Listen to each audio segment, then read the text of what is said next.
Good morning, afternoon, and evening, everyone. This is HippyTesla. Welcome to episode 3 of Alan Wake 2. Hope everyone's doing okay. Steven, I see you on the phone, Steven. Steven, my son. Hello, Blooper Reel. Happy new week. Hope you're doing good. Squid Wave. Hi, Sasha, my love. All right, there we go. I thought I was awfully quiet. Did you see that? It didn't start with the usual Alan Wake chime. It just started with a pwang. The chat's not working. Well, I mean, the chat's not working in on the screen. The on-stream chat's not working, but it's working every other way. What can you do? Maybe DST kicked them out of gear. I don't know.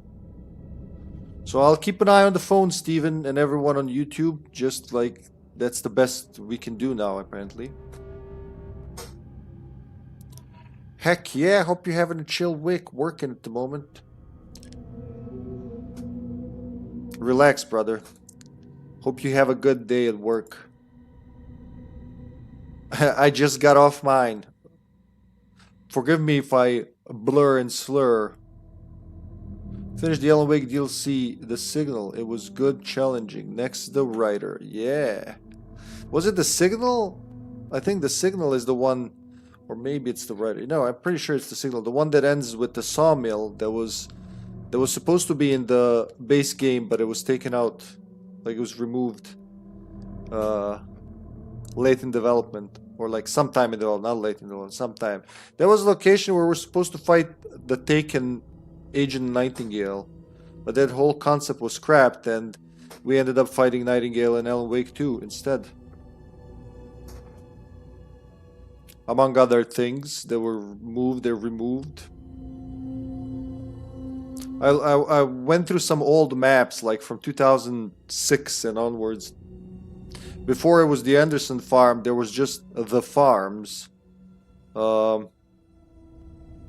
couple of other changes too. Yeah, there's this. So there's the collector's edition of Alan Wake, the first one, which comes with a book called The Alan Wake Files, I think, or something like that. And it was written by Clay Stewart. Now, Clay Stewart is the guy you meet in the very beginning in the tutorial level in the nightmare when Alan is rushing towards the lighthouse. It's that dude in a varsity jacket, I think he was wearing. And he's like, Mr. Wake, it's me, Clay Stewart, remember? Come on, get in. Clay Stewart is a big deal in Alan Wake universe. That's just one mention in the games, but in like outside of the game media, he is mentioned. And he's the one who wrote the Alan Wake files, I'm pretty sure. Because these games have so much lore that's never mentioned in the game. Like there's this whole blog, This House of Dreams, I think it's called, that came out with, I'm gonna say with American Nightmare, that's mentioned all the way in near the end of Alan Wake 2. And there was another one, I forgot what the other one was called. But This House of Dreams, is that what its name? Yeah, I think it's This House of Dreams, Alan Wake. You are fighting. Well, you're fighting.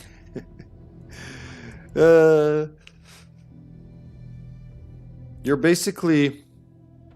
You're not you. This lady writes her dream experiences where she sees things that are from this universe. I don't want to spoil too much, but I also don't remember too much. See, as you can see, I'm having difficulties talking. Bleh. So, yeah, check it out for yourselves if you're interested. I'm sure we'll get to talk to that when we get to that in the games. The Anderson farm with the rock and roll shootout with the Taken coming at Alan and Barry being. Yeah, yeah, that Anderson farm. It was like I think they weren't even supposed to be in the game in early development. Were added later. Hello, mother of Hippie. Good day to you, dear mother.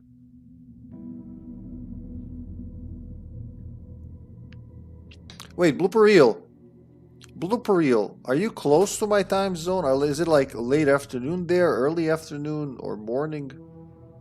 I've seen you stream around my bedtime in the evening, so... And I remember you said once... just got off work, gonna stream something. I'm trying to piece it together, the timeline. Alan and Barry getting drunk on... Yeah, it's like Anderson Moonshine. It's made from unfiltered Cauldron Lake water. That's why it gives them visions. But they also, you know, they can see. Oh yeah, Eastern time. Yeah, okay. So early afternoon. It just became afternoon because it's afternoon literally. Good to know.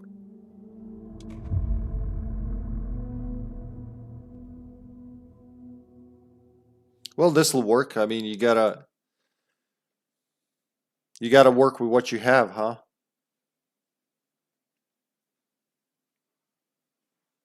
Loaded already, all right. That's where we were. That's where we last were when we saved on Friday, was it? Man, it's like hard to keep up with time. I don't need all this, do I? I'm gonna shoehorn this in my shoebox. 1, 2, 1, 2, and let's say here. Yeah, you can go here as well. There you go. Making some order in these boxes. Pop. Quick save. I just realized, man, like, fuck, I should have noticed that earlier. That's being covered. No, that's more like it. Should have done that earlier. I always try not to cover anything, you know, on the UI whenever possible. You need help. Good luck. Well, thank you, game. Derail train. Blocked my way forward, but it was here for a reason. It had a role to play. Like everything in here, it had to roll. Rewrite the derailed train scene to continue on the cult's trail.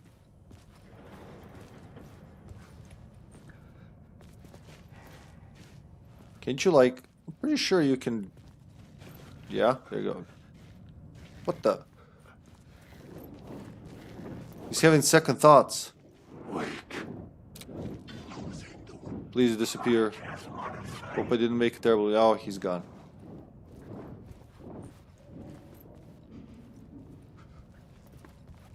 There's a couple of them there. What is there something here that I'm... Yeah, there should be one of these things.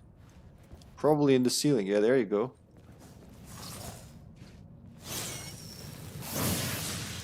Word of War.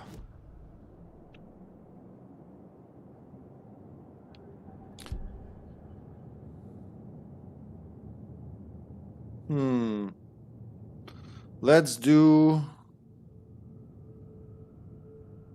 more damage in the final bullet. There you go. 50% more damage. Murder site. We've seen that. Wait, what murder site? Writer's journey. Ah. The memory is fading like a dream. I must hold on. Yeah, this was near the end of the last stream. In the darkness, the scene of a ritualistic murder site in the subway tunnels. Is it a previous draft of my writing? Must be. I've been trying to shape the dark place around me, but so much fades away. Even my memory of the process, washed away by dark waves. But some things remain. The darkest, nastiest elements, like the murder site. It's my goal, a stepping stone to travel deeper to escape. Write a narrative that takes me there. Casey will lead me to it. Poor Casey, he didn't ask for this.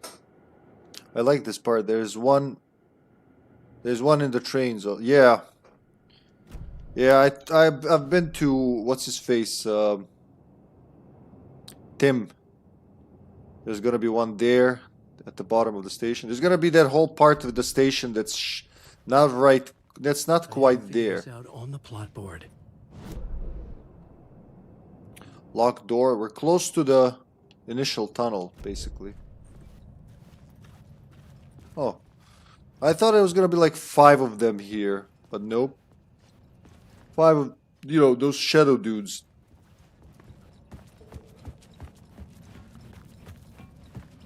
But they've decided not to show today. So that's it. There's literally nothing else here. I've done what I could. Let's rewrite the train. Well, first let's check the train.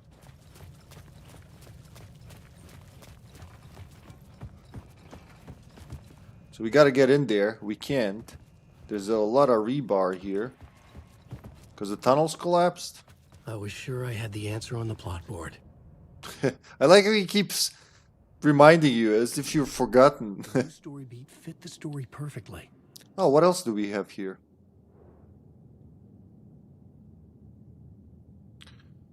The Dark Caldera. Some of the places felt significant here. Had I written them into being? I'd use them as scenes in my story. The station platform was a threshold to be crossed. I saw a vision, an echo of a forgotten idea about a Casey story, a glimpse into another reality, a plot element for this story to travel deeper. The dark place responded to the darkest story threads. All else faded away. A cruel murder site in the depths. Reaching it, I'd be able to travel further. A liminal place, inspiration for the story, murder site, a way deeper.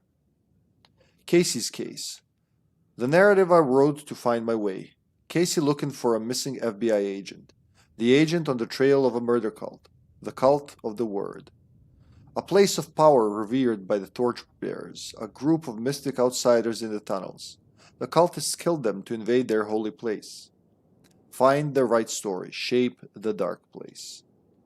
You must shape the dark place. Alright, let's shape the dark place. Let's start. Something terrifying happened here. Missing agent. The agent had come here looking for the cult. For trouble.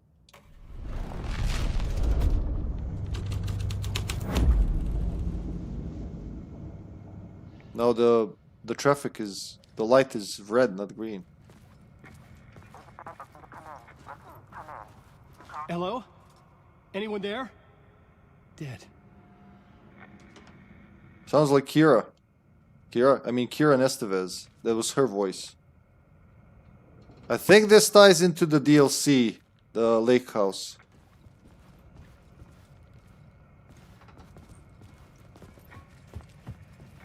Sounds like her. Has anything else changed here? What do you think?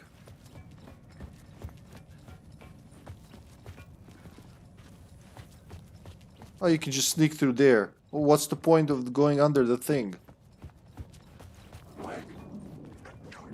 I'm just gonna get the fuck out of here.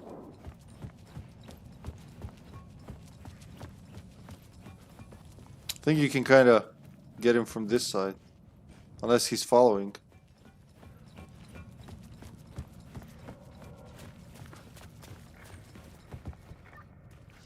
Aside from a very weird light, nothing else. Alright? So we know the footsteps go here and the walkie ends there. No, wait, don't do that. Oh, he was following me. That's creepy. Jeez. Good thing he dissipated in the light. He's trying to open the train with a pickaxe. Let's see how that story moves on, like how that continues. Murder cult. The cult used fire to claim dominion over the tunnels.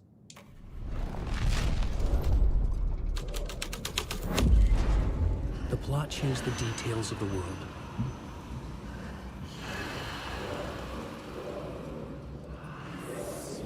You can hear an echo.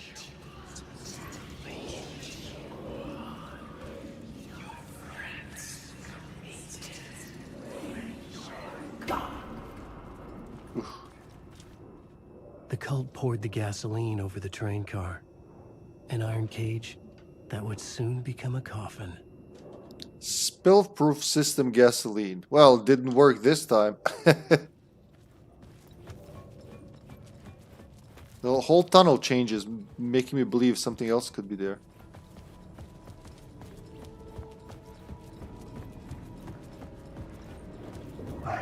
It's just this one dude that keeps spawning here.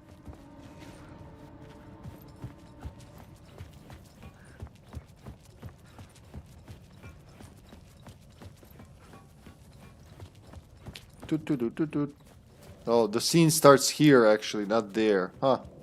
Wait. Darkness inside. I am weak. Oh god, that's not good. I will show.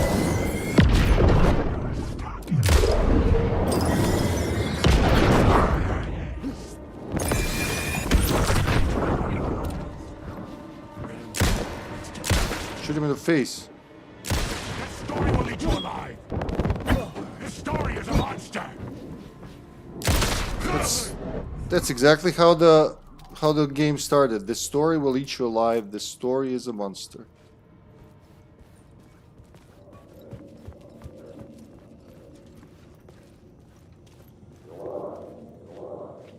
Echo. Hello, hello, hello. A little pill. You know what? Eat a little pill. Yum.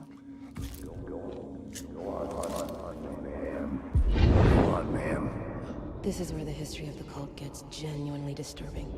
The cultists track down the torchbearers living in the tunnels. They lock the poor folks up in a derailed subway car, douse it in gasoline. Yeah. Charming. It turns into a bit of a ghost story after that. They say the dark smoke from the fire still roams the tunnels searching for new victims to devour.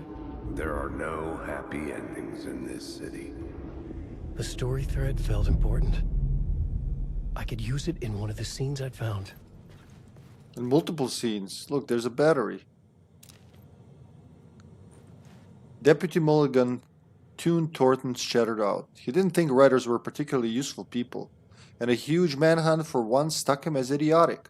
Certainly not worth the missed opportunity for coffee and pie. It wasn't even clear what the man had done, except run from them at the trailer park. Mulligan knew he wasn't alone. The sheriff's patience with the Fed was running out. So this whole area, all around the dark place, but mostly in these tunnels, there are a lot of quotes from the first game, or you know, that's Departure, right? That's the Departure novel that Alan wrote inside the first game. That's so weird to say, isn't it?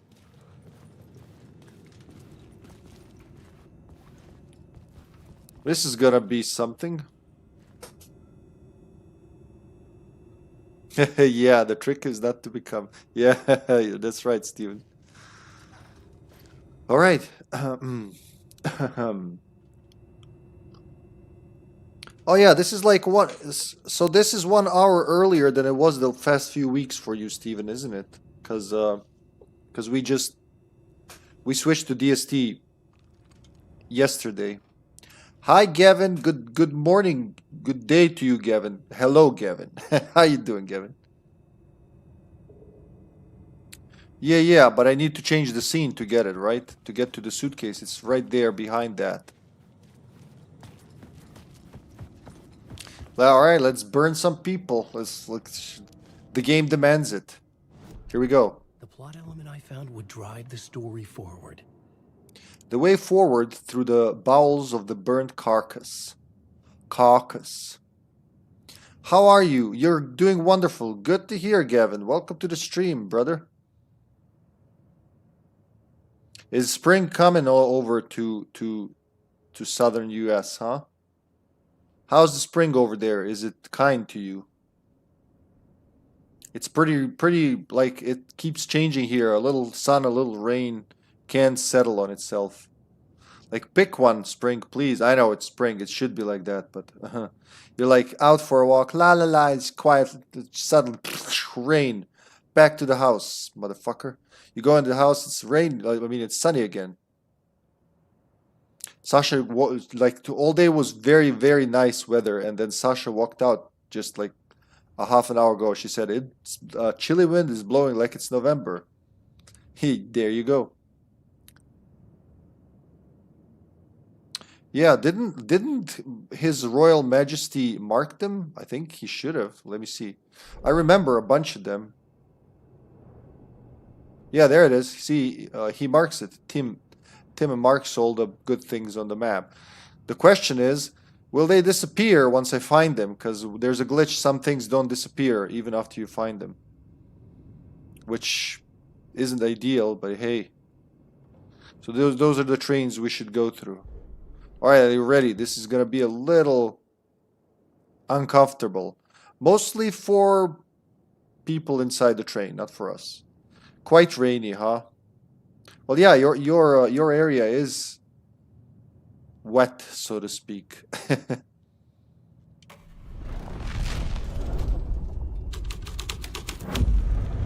The scene here had changed.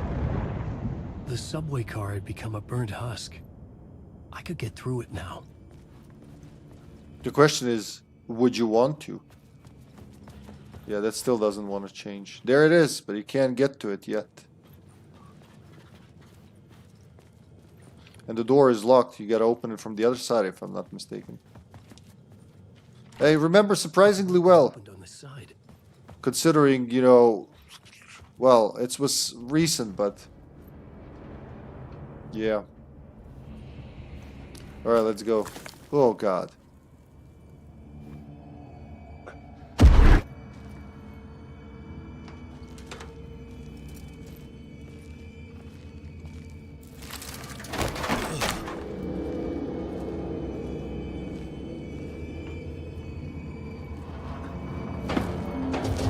None of this was real.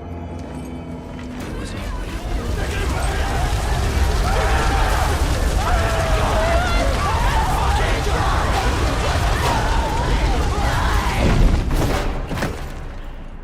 Yeah, better not stick around there. Fuck me. None of it was real, but it was all real, huh?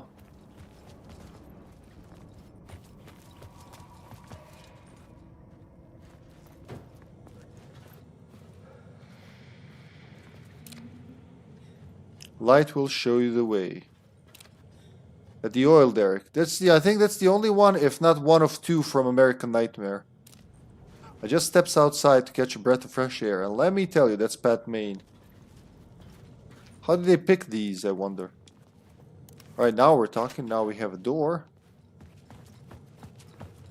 And now we can dick around with the scenes.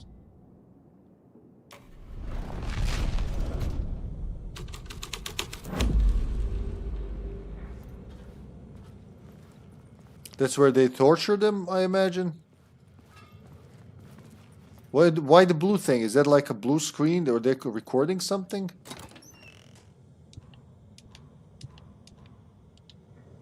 Look at all the batteries, man. I'm like pretty good with batteries. 10 spare. What happens if I remove all the story threads? Nothing. There you go. No story here. Oh, it's the same. Not much has changed. It's still locked, though. We'll try the murder cult. Bush. Sick and twisted story.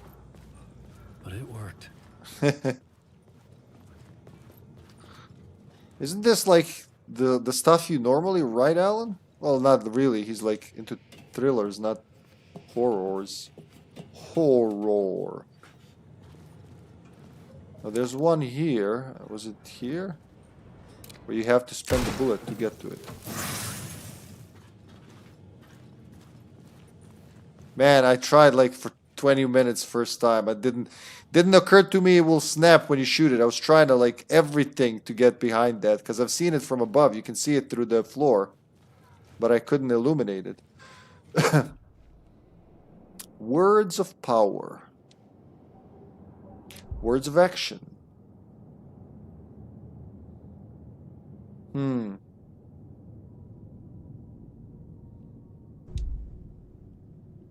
20% more damage. Yeah, so like combined with the other one that we just had.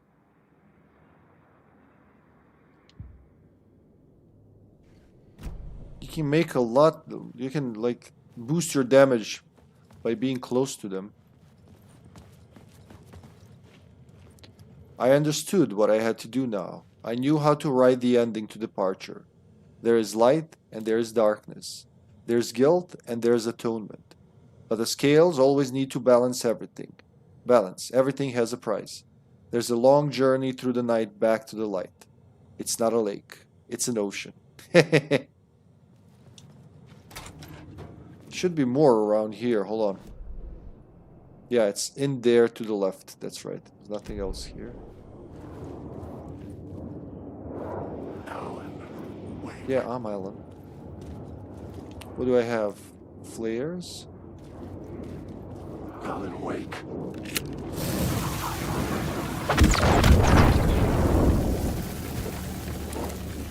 Now we know who's real and who's not.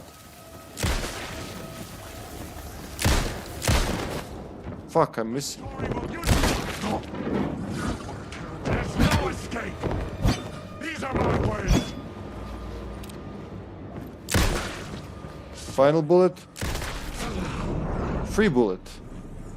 Right, he hit me a little. I'll take that. But the restless shadows would return. Sure they will. Night Springs. New season coming soon. No admittance. I think this is on the other side where we've been earlier. Now, where's that word? Where's that word that's not the bird? Because bird is the word. Word of fix. Those are good ones. Maximum health stored, and...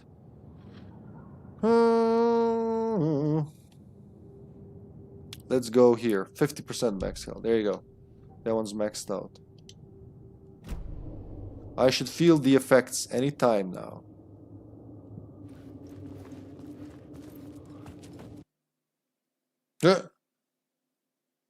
No, it's all good. It's just tripping balls.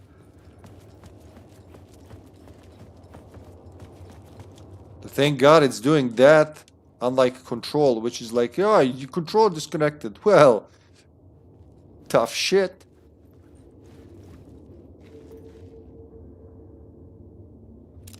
Linne. Subway Linne. Linema. Anything else in here? I don't think. Oh, wait, there's a container here, it says. Oh, there it is. Thank God for the map. Sometimes I don't see these things. Let's pop some pills. Pills here.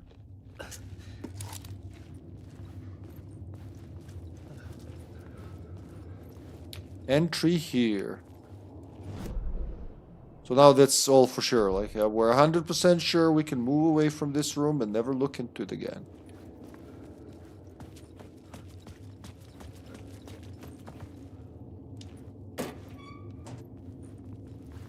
This part really reminds me of Silent Hill. I'm kind of because of Silent Hill 3 and 4. Well, both a little, but... yeah, you know, if you played Silent Hill 3 and 4, you know exactly what I mean. 4 is like... quite there. Why the hell is that thing not working? It's a little annoying. Let's try this. Chat box. Boop. Let's wait a minute and then re-enable it.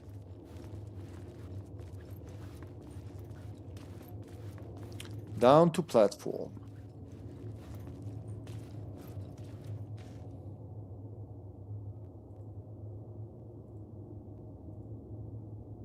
We'll see if it works now. I'm just gonna pray it works.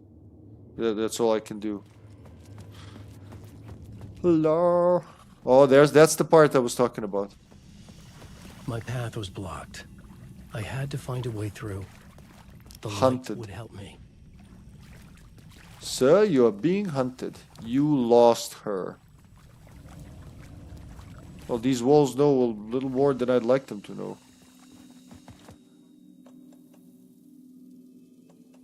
Don't need all these batteries. I will use a lot of them, but not all of them, definitely.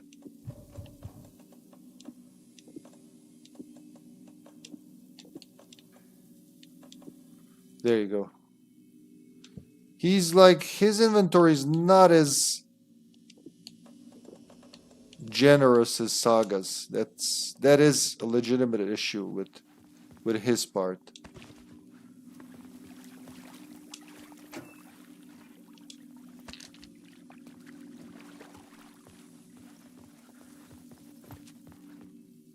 Nothing in that storage area. So now we gotta be smart with this. I think I gotta steal the light from here. That opens that part. And then I steal the light from here. Right. And then I return light here. There you go.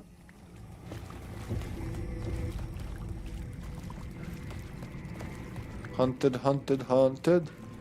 Haunted, haunted, haunted. Initiation. And now, I guess I put some light in here. Pop. But how does that help me? Wait. That's the exit, right? Yeah, that's literally on the other side, alright. What if I take that light? Why would I take it again? Maybe I shouldn't have taken it. Oh wait. Hold on.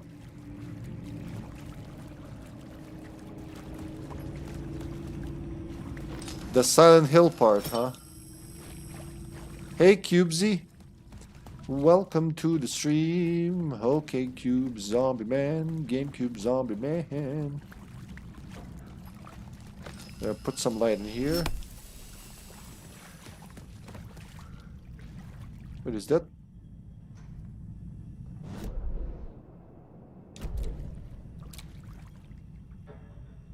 That's where I initially got down here.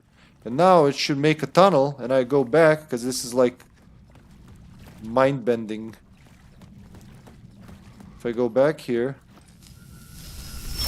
give it some light. Take it some light. And go around, I should get a way forward. There you go. And all it took was a lot of light switching. I remember being stuck here for like a couple of minutes being confused. Yeah, because that third light, it breaks the spatial, the laws of space, let's say. But because there's 3 of them, that's what actually you gotta, the goal is just to light this one. Once that's done, it's like all good, easy peasy. Downtown trains. I've just gone through the train of horror.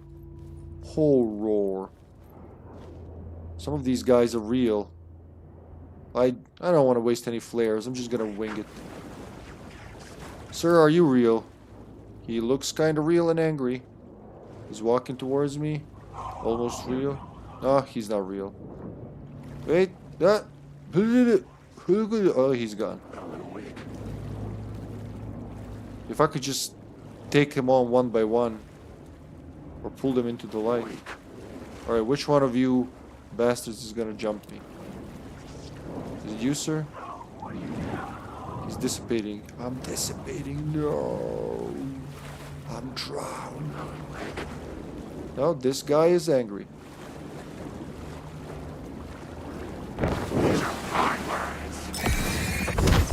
In the face. Shit! This is my story!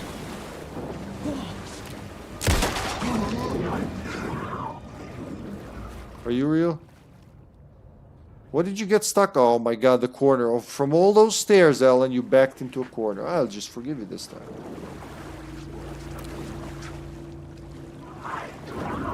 He's drowning. Alright, he's drowning. He's fine. I noticed something really crazy the last couple of days. We were talking about video quality and encoding, right? Yeah, like hardware encoding, software encoding.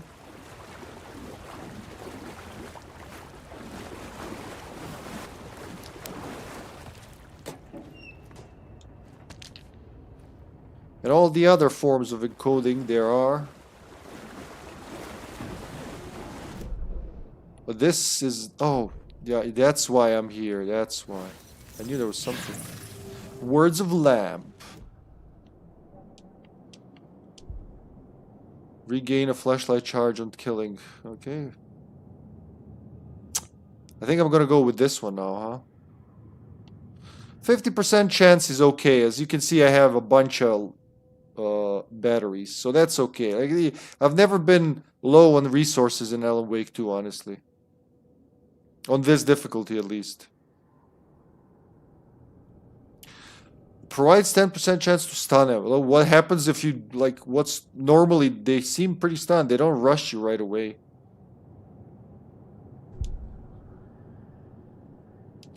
50 health is not little.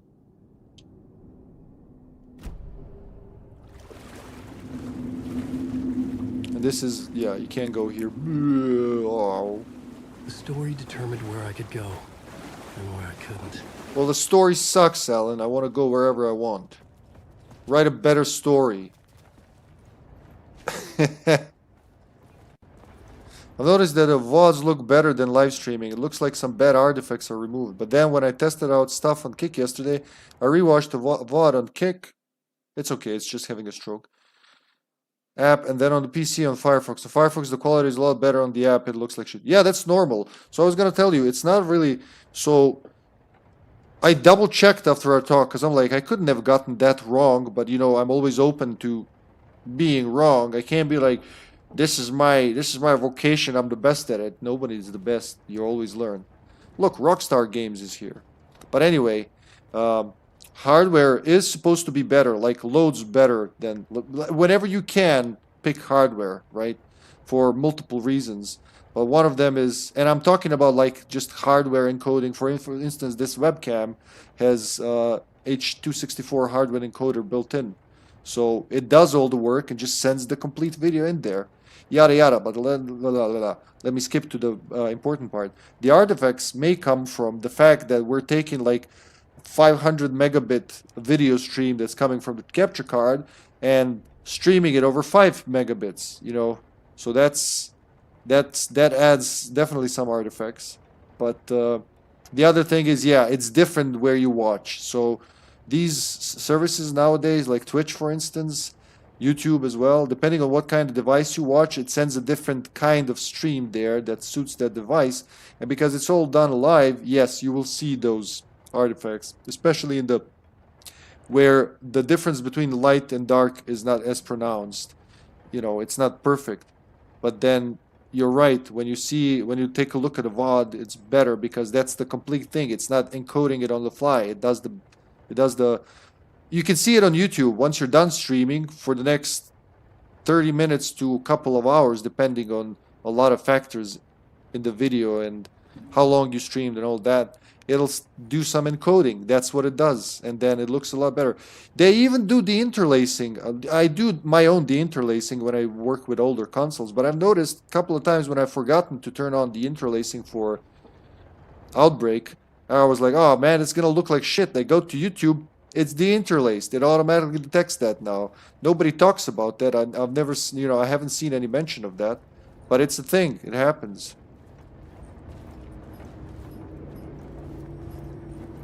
Oh, that dude's not gonna bite, I'm sure. Are you gonna bite, dude? Oh my god, there's multiple dudes. Well, one dude may not bite, but 5 of them? I wouldn't bet my ass on it.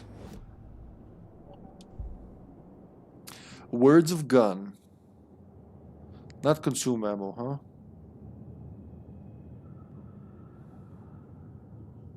10% is okay. Knockback force. Flare gun area of effect. What do you think? I'm gonna say here. Encoding with X264 and 936p60 on 8000 bit rate. Whoa! But PS5 via capture card. I couldn't get a clean picture with the GPU encoding. There's gotta be something else. It doesn't like it's gotta be something that's missing. That may be 8000 for that resolution at 60. It's not too bad. Which hardware encoding? That's also important, because now they have, you know, depending on your CPU and your GPU, you can get like Intel's QuickSync, you can get Nvidia's, what do they call it? I forgot what it's called. Nvidia has a pretty good built-in one. ATI has its own as well, or AMD. Radeon. How do you even pronounce that in English? We just say Radeon.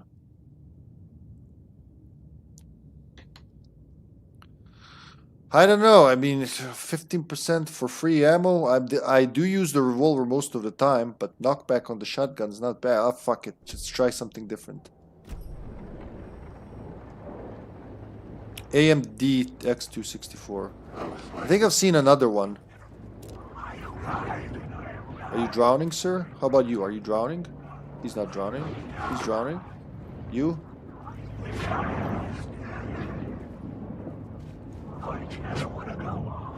I just want to go home. Man, oh, this is a real dude, isn't he? No? Shrine Street. Stay back from tracks. Ever felt lost, confused, stuck in a loop? It's time to wake up. Ha ha ha ha. Thanks for laughing at me, game.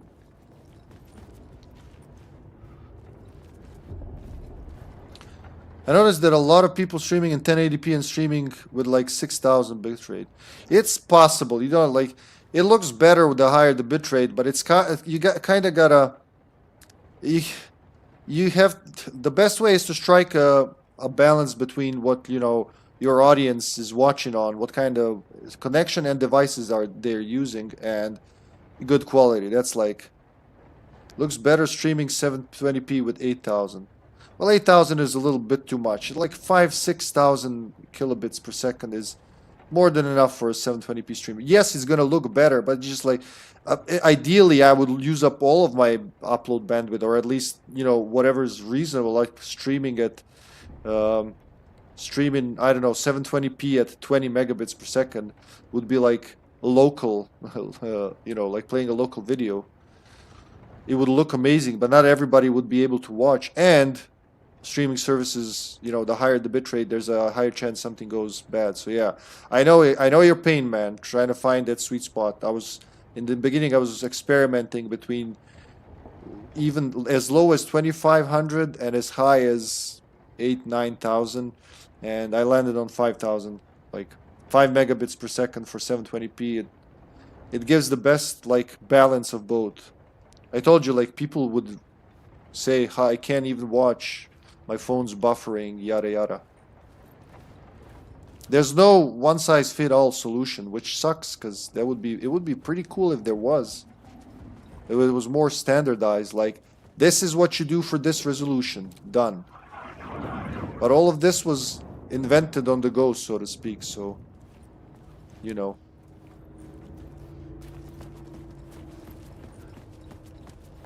Twitch would be able to have a bitrate limit of 10,000, 1080p would be great. What's their current limit? I think that goes above that, I'm pretty sure. And most of the time people don't watch in full screen, and like you said, on small device, yeah. Yeah, but most people don't watch in full screen. That's true. Officially 6,000, but you can go up to 8,000. Wow, I see, I didn't know that. Wow, geez, I would have sworn it's like over 10,000 by now. There you go. So it doesn't matter what you do, you're hard limited by the service. Yeah, I guess they're going by, it's enough, plus, the lower the bandwidth, the less data they have to keep on the VODs, and they're also trying to save money wherever they can, yeah. I think it's like, I'm gonna just blur it out 40 megabits per second. I don't think it's endless. At some point, it's gotta be like, whoa. Yeah, you can stream in 4K on YouTube, even, I think. But depending on what you choose, like what's your streaming resolution and bitrate limits the option, and latency you pick limits the options you have, like closed captions. I used to stream with closed captions, but then I switched to ultra low latency, just so people wouldn't wait 5 seconds for any kind of reaction from me, and yeah, that works. Yeah, even in 4K, 2160, I mean, exactly, to be exact. Wait, what was I doing? I was there in the train was choo-choo. I was, wait, where the fuck is the train? That's where I came from, right? From the train. I got turned around.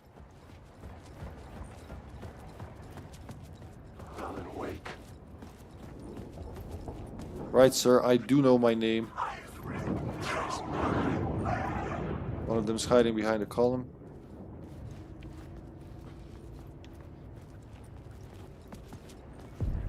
End of the line. echoing hall had a story to tell.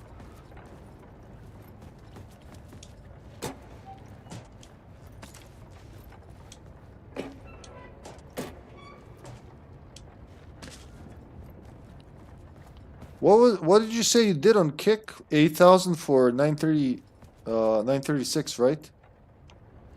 I think. I don't know what their limit is, but it seems they're copying Twitch a lot. I've heard that it's like a couple of streamers who were banned from Twitch that formed Kick. 7,900. What do you use the other 100 for audio?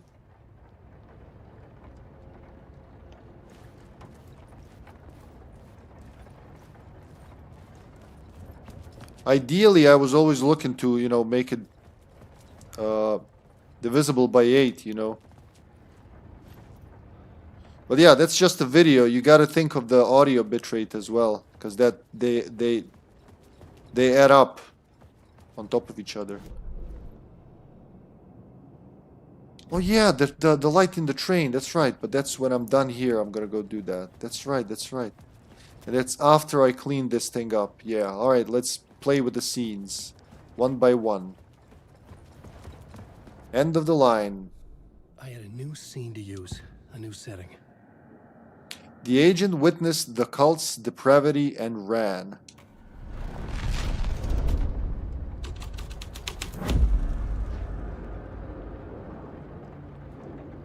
Oh, look at that. If you want to be like super anal about it, what would that be? 7,200, right? That's divisible by 8. Let's say 7,200, and then however much you want to set aside for audio, like 128, 256. You can like put pretty much any bitrate, but you're a cool kid if you divide it by 8. But it is like it's very it's highly unlikely it would bother any device, modern device or browser, but you know, yeah, I think, well, by default they're 128, 256 and 196, I think. You know, the classic divisible by 8 bit rates for audio. You don't need anything over 256 kilobits per second for audio, unless you're like streaming in surround and I don't know, you want super high high dynamic range maybe.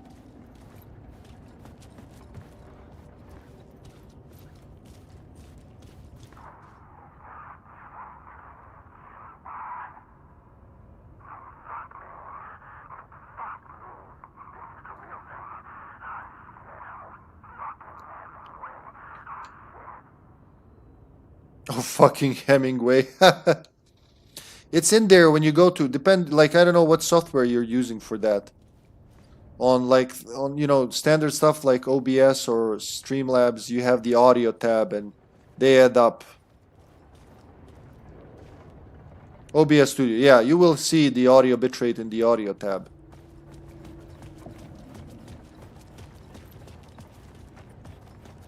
It's more than enough. You can go like 7,600 if you want even.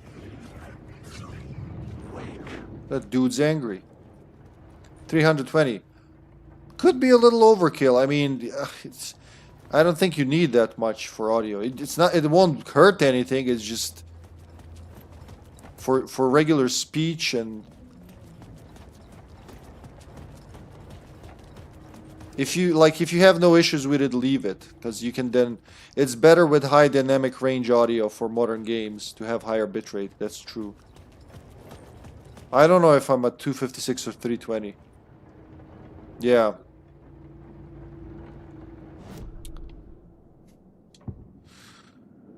Abandoned station. The cult's madness is revealed here. Torchbearers. Torchbearers' secrets were not safe from the cult. Zoop. Ooh, gets spooky. More chains and blood. Blood, but now it's closed again. Imagine if this was a real thing, like you find an abandoned subway station and someone's torture rack is sitting there. Don't talk to me, I'm writing. Alrighty, Cubesy.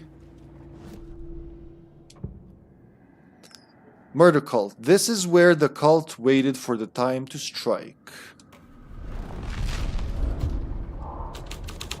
The hole had changed into the murder cult's hideout.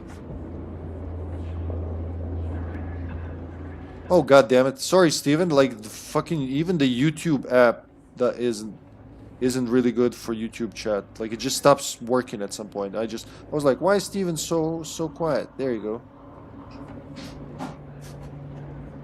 Yeah, the whole of these graffiti, all the graffiti around the subway station, so the whole subway level, they're all quotes from the first Alan Wake, Steven. The whole, like, all the signs you see that have some sentences, so to speak, yeah, they're all from there. ENV sync, maybe.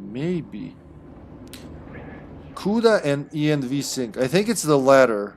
The latter is used for streaming.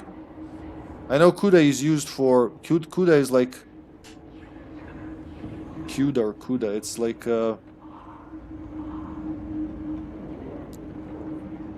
set of processors on the GPU that are used, among other things, for video encoding.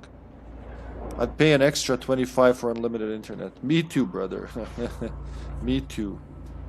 Well, not, you know, you mean unlimited bandwidth? I don't think that's a thing. But at least 100 upload. At least.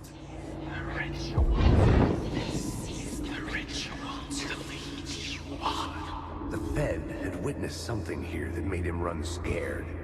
Whether the summoning ritual had been a bona fide supernatural event or the mass psychosis of stark raving lunatics, it didn't change the facts.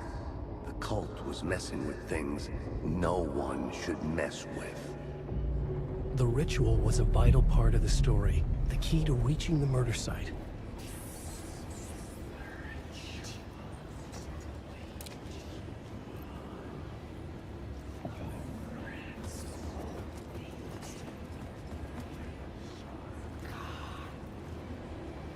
The cultists were close now, a dark presence rising from the depths.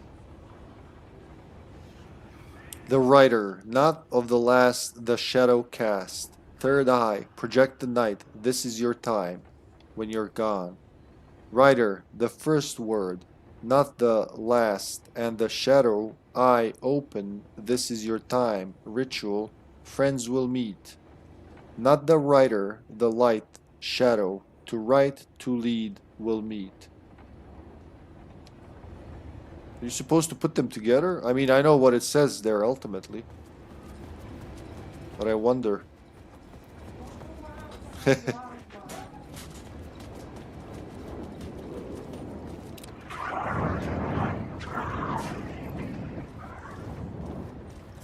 You know, it makes it scary that you don't know who's gonna attack. Some of them look like they're not gonna do shit, and then they decide, you know what? I'm gonna punch you. Summoning ritual. The cult practiced their rituals. This is the ritual to lead you on. Your friends will meet him when you're gone.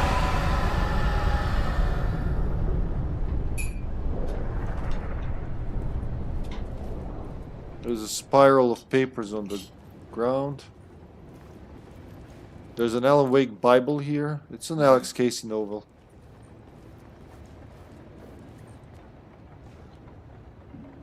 Yeah.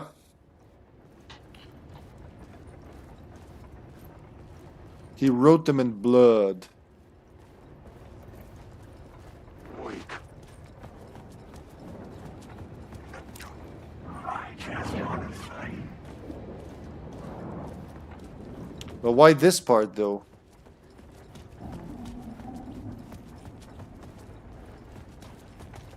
Sounded like an echo.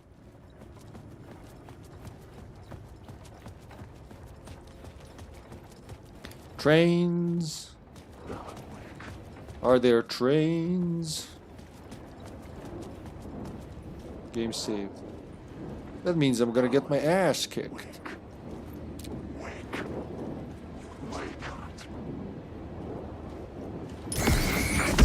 I see you, sir.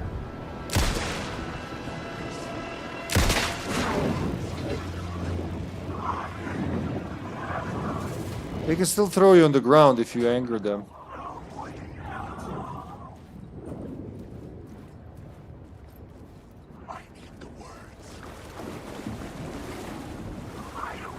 Keep his words close to my chest, close to my heart. You, sir.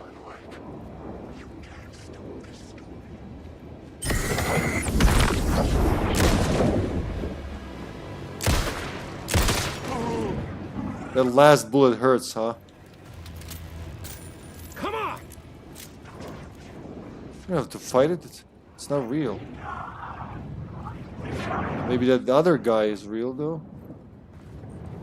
Nah, he ain't real. None of them are real. All the real ones are dead. Well, except these three. Some of them could be real.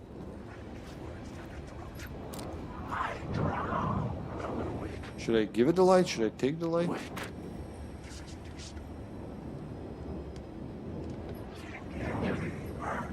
Dissipate.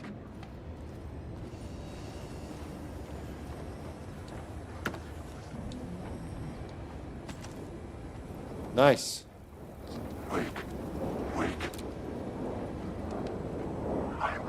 They should never appear in the light.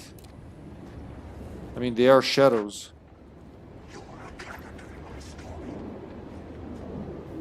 Follow me, sir.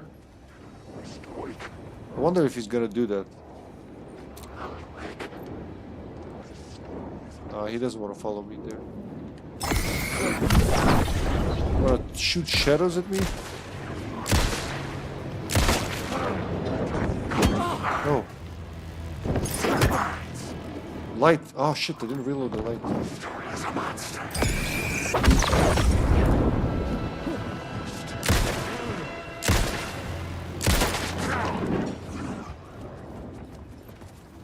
Well, that's all, folks. That's all of them. So one more left over there, and they're like, it's done. We got everything from the level, basically. Well, everything that matters.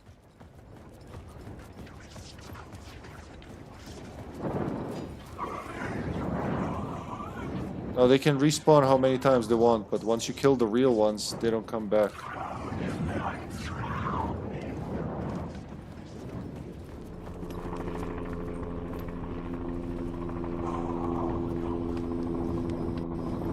Oh, thank you for the raid, Wesky. Hello and welcome. Welcome, raiders. Hello, Kun. Good evening. Good morning. Good afternoon. Let's stay somewhere in the light. I run by them. If one throws me down, I say, alright, I'm gonna mess you up now. I was being nice before.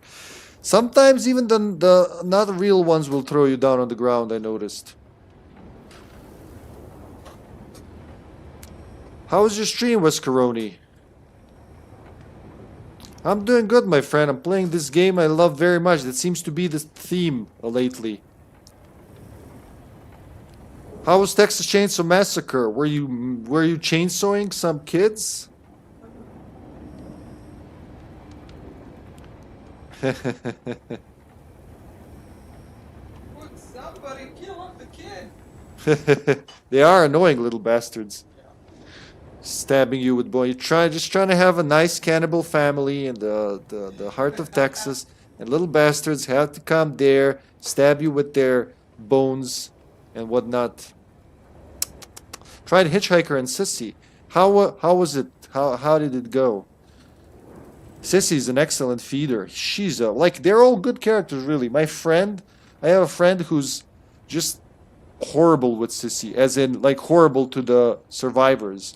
They don't stand a chance. The poison, like, super big poison that lasts long, poisons the fuses, everything. Drunken poison survivors, victims waddling around the map. It's ridiculous. Sissy, too much nerve. Yeah, she's weak. She is weak, but she is in the right hands. She's like Yoko. In the right hands, she's a fucking tool of murder. With the proper perks, man. Like, I've seen my buddy kill all 4 of them with Sissy. They can't. She's a good chaser, so she works on patience. You just go after them, because they'll run out of stamina eventually, and the poison doesn't help. Cisco, yeah, Cisco. Exactly. They're all useful, you know, in their own. It just depends, like, what's your playstyle. But I can't say any of the characters are bad. I didn't like that Sissy's savagery is so low in the beginning, but then when I found her other uses, like that poison is really good as having a 4th family member. You blow poison on a fuse box, you can just walk away, because if somebody walks in that poison cloud, you'll know it's them. It'll highlight them, and they'll have difficulties doing anything in there. So, you know, I'm glad you're trying other characters, though. I'm sure you'll like them all in time, or at least most of them. What she lacks in savagery, she more than makes up with feeding. She can get Grandpa level and a half with some perks, almost 2 levels from a full vial. That's crazy. Like, you can just feed him 2-3 times. He's at level 5. Everyone's visible.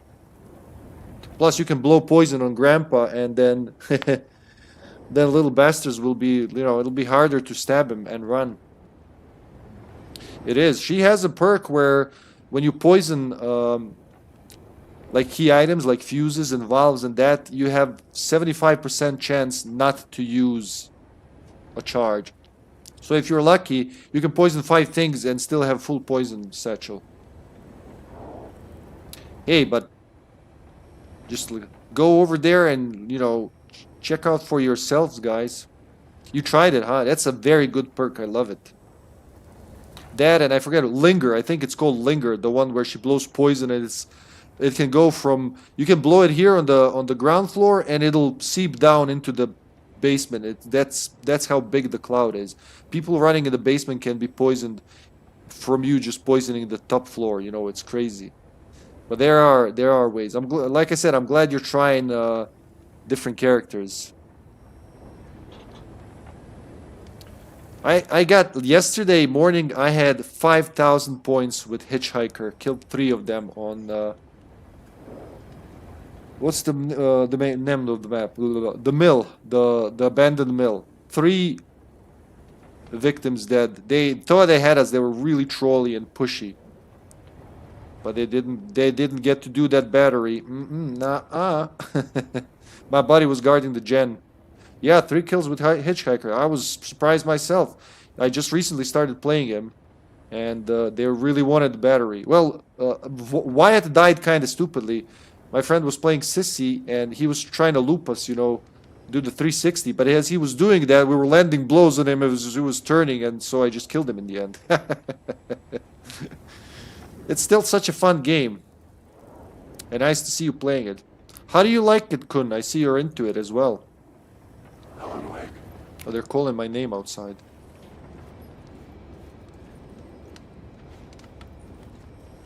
Hitch's trap is like, with proper perks, they can be really good.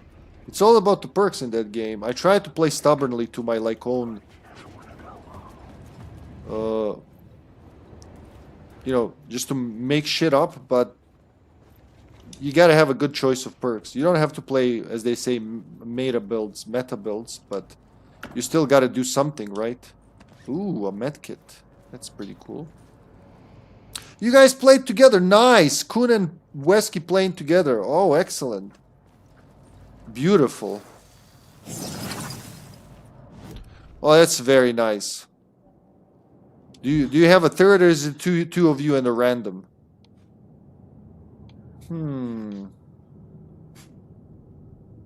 Proximity kills, yeah, especially if we're going with shotgun, that's gonna be useful. Do we get something new here? No, nothing yet. The key points were well defended with hands. Oh yeah, hands, man, I love hands. People will call you out for playing hands, but that's stupid. Like, that's like saying, oh, don't play Danny. Oh, don't play Leland, he punches. Oh, don't play Connie, she can one-shot the locks. Nah, she's like, play whoever you want. Play whoever you feel like playing, man. That's the last one. We got them all. Beautiful. Well, you know, actually that one's left, but that one's coming up. I think this is gonna be a little painful, I remember, yeah. Better heal up. And be careful with the dodges. It's gonna... Oh, shit's gonna hit the fan here. They're gonna... A bunch of bad dudes gonna appear. So I took everything from here, right? Right. Yeah. Look, it's a little bum bed. Oh, I can't remember where. As soon as I step somewhere... It's probably best to be cornered, actually. As dumb as it sounds. There's the echo. I'm gonna ignore that for now.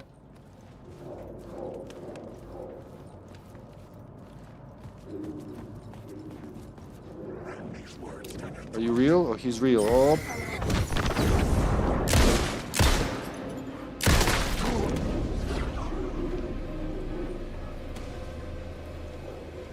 Is there more of them? No. They're waiting for me to activate the echo. Yeah, I thought the same. I'd like between Underbelly and Silent Hill 3 and 4 subway stations. That's like those games have defined subway stations for me. Oh, there's probably gonna be some resources here. For now, let's just try to survive. If they kill me, they kill me. What can you do? Turns out the cultists weren't the only ones using the tunnels. Hidden graffiti signs marked secret routes. I kept hearing whispers around burn barrels of an underground society of mystic outsiders with hidden knowledge.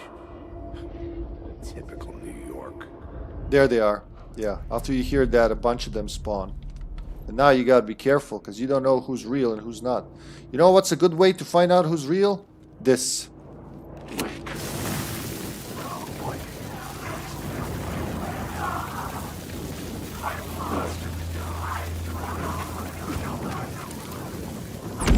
There you go. That dude's real.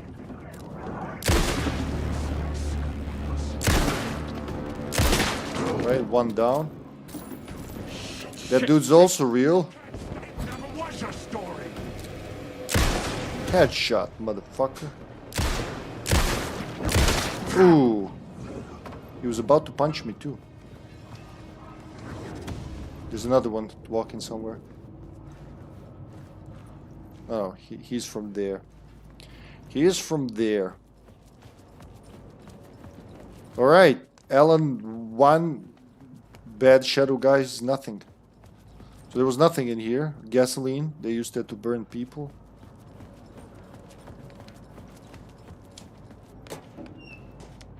Plop, plop.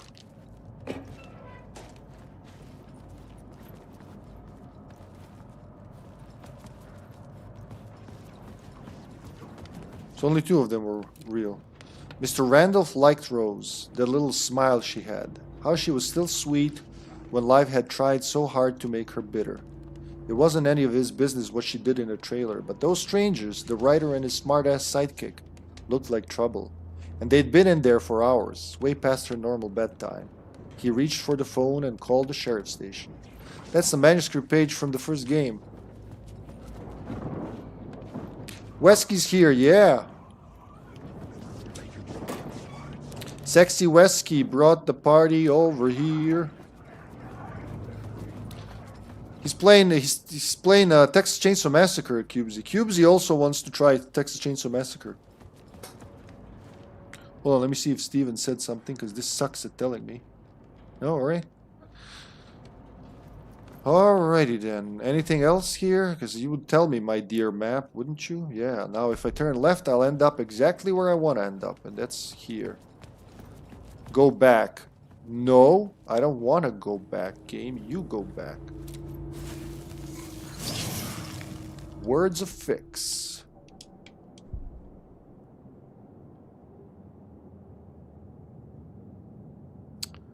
I don't know which one to go by this time. I'm gonna go with this one. Fuck it. Zoop. 50% health when I find a new word of blah blah. It's gonna be useful.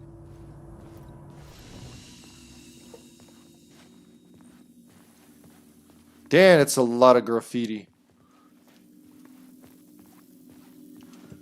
Shoebox.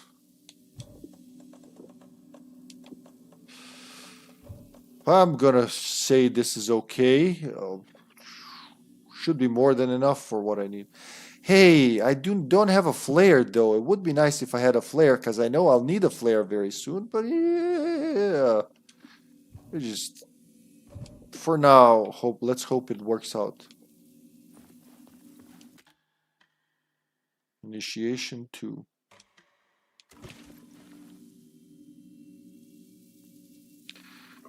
This is how public toilets look like here. Accurate. Ew. Wow. That's a lot of graffiti for nothing.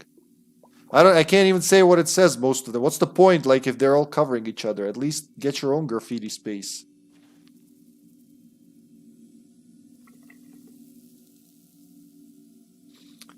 Yeah, there you go. Cubesy is catching on. I'm sorry, Cubesy.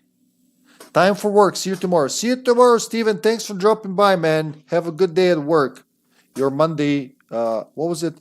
He said, volunteering work. That's right. Go, hero you, hero you. Yeah, look at that. It's like a shit ton of graffiti. It's your fault. Don't write. That's Mr. Scratch trying to dissuade me.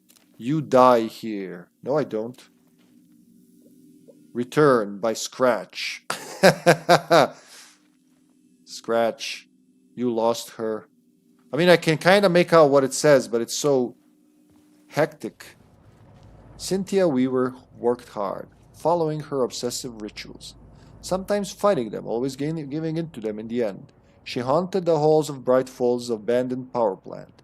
She was preparing defenses and supply lines for the war she knew would come. The war between the forces of light and darkness.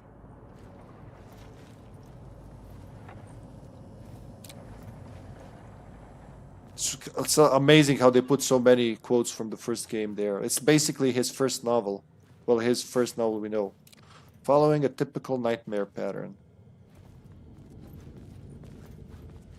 Now this should unlock back to the beginning. Yeah. Yeah, there you go. But I wonder if I went back to that other place. I don't, because this is where the scenario is gonna end, right? But oh my fucking god, map. Where's the plot board? Oh, I'm like right next to it. Derailed train. Summoning ritual. I haven't tried summoning ritual on the derailed train. Let's try that.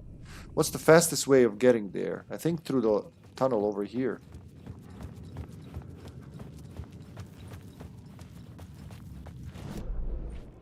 Hey, Master Max. Hey, y'all.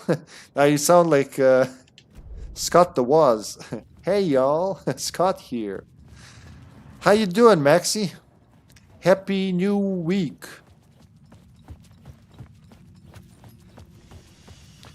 Are you still digesting that Zelda Echoes of Wisdom? I know I would.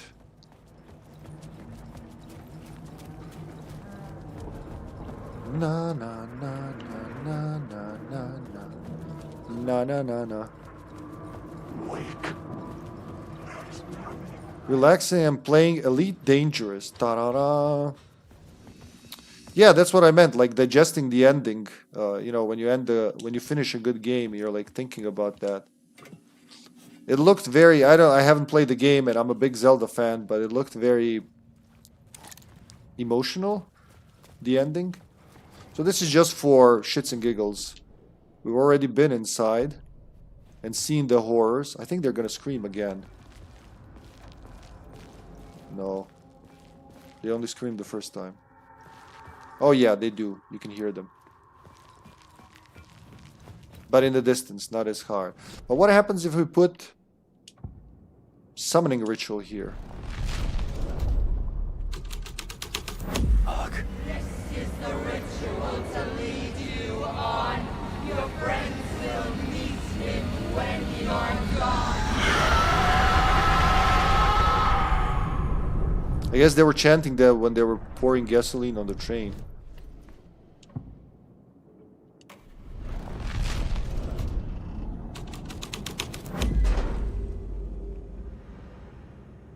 Nice. Well, good to hear. Good to hear you. Good to see you here, Max. Good to hear you, see Max.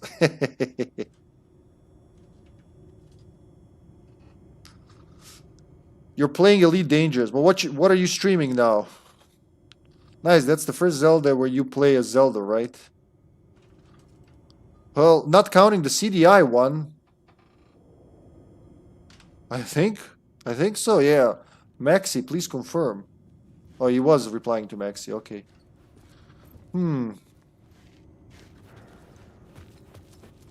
Like in Spirit Tracks, she's very present, but you don't play with her.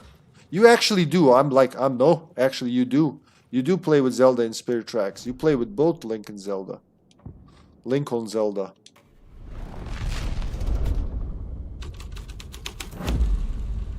Oh, just an empty space. I guess they were setting their torture chamber up. Hey, but the battery's missing. Like, the tools aren't there yet. Just the little details, man. Nobody, like... they totally didn't have to do this shit. Yet, they did. The tools are there now. Isn't that sweet? You don't even have to come back here. This is just for extra story, basically.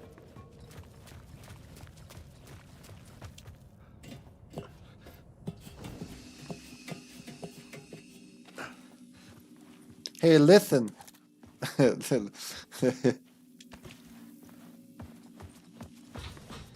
Yeah, the CDI one is... like, compared to actual Zelda games, it's bad. Like, compared to many other CDI games, sadly, it's not that bad. And I do say sadly.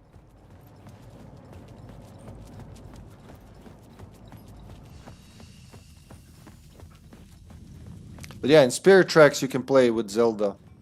I don't want to give too much away, but it's pretty cool. Alright, actually, I did just save, didn't I? Where your shit's gonna hit the fan. And I don't have a flare, and I don't like that. Normally I always had a flare here, but this time I was dicking around a little too much. So, yeah. Did we try the torchbearers? No, we haven't. This is going to be cool. So this is, again, it's not necessary, but you can do it for extra story. Torchbearers revered this place before the call. Before, that's right.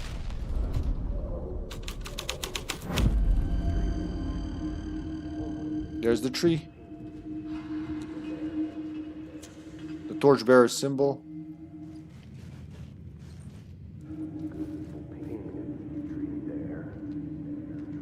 They are. You know, my biggest issue with it's basically a PS1 or N60, maybe N64 because the polygons are cleaner.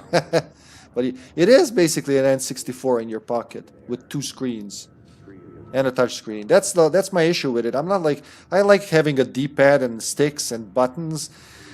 Some games like Dragon Quest IX will let you use either, so I'm like, I'll just resort to using normal controls, even though you know you get kind of analog controls with the stylus. It's still because it's not the same when you have to do this and when you have to do this. You know what I mean? Like when I have to do this, I have two things that I'm holding that I have to put down and just manage, and I don't know.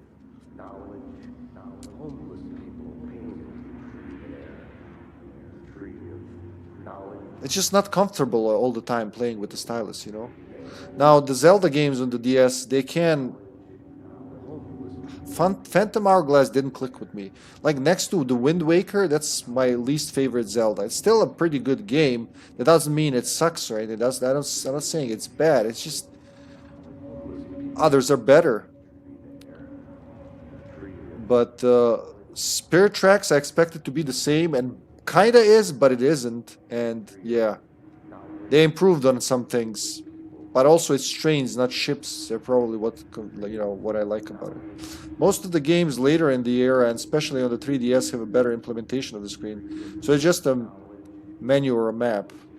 Yeah, I like when it's a map, or like I like that you can jot down, you can write down on the maps of DS Zeldas. You can write clues for puzzles. There are some innovative puzzles that you have to do by using the folding the DS and using the microphone and all that. That's all cool, but you can't build a whole game around it, right? You can't build a game where you going like blowing on your DS nonstop and shit like that.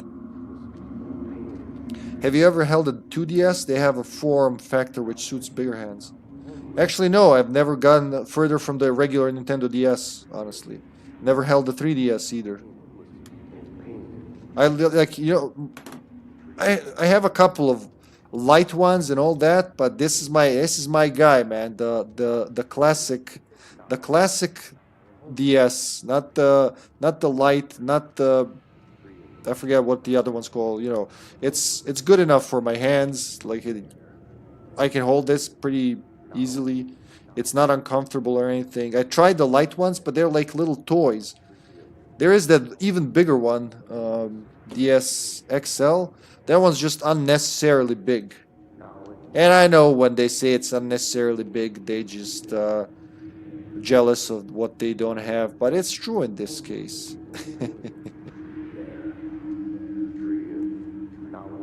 Yeah, it'll happen, I guess, someday. Look, I played like 10 games on the DS and I got it in 2018. I played 0 games on the Wii and I've had that for 6 years now. My Wii has been used for just for GameCube games until I've gotten the component cable for GameCube. Now it's not being used at all.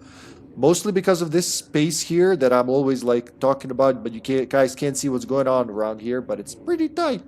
I just set it up that it looks pretty cool on stream.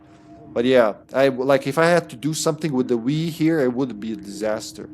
But I do want to try it. Hey, I'm always up for trying. Maybe I like Metroid with the Wii remote. Maybe I'm gonna cuss at it and just grab a controller. You never know.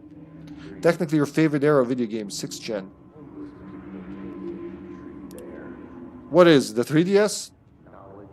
Oh yeah, I would love to do that, man. Right now, all I can reveal is the furniture that came with the house, which is not very presentable. There are some Serbian flags on it. I get these guys really like putting Serbian flags on their furniture. I wonder what's underneath the flags. I'm too scared to peel them off to see. Oh, there you go. Yeah. 4th to 6th gen is my favorite period. Like from the Mega Drive and Super Nintendo to PS2 and OG Xbox and GameCube. I think those were the golden years. The torchbearers painted the tree there. The tree of knowledge. The tree of life with its roots reaching down to hell. It could have been a Christmas tree for all the good it did him. I don't think anyone can pull a James McCaffrey like James McCaffrey could.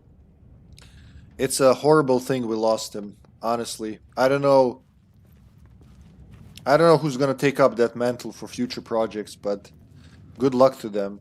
I mean, you could say the same for Lance Reddick. I thought the same when I heard that Lance Reddick passed away. I was like, all right, there you go. No more, no more of that. But then David Harewood obviously blew my mind playing Mr. Door, so I guess there's always someone waiting in line to take the place. What, that's it? Oh, that's what they painted with. Look at that's totally could have gone without that, but just that it's there, I appreciate the painting stick they did that with, and the other one. So 2 people did this. Beautiful. Alright, let's change this into a very, very, very, very unpleasant scene.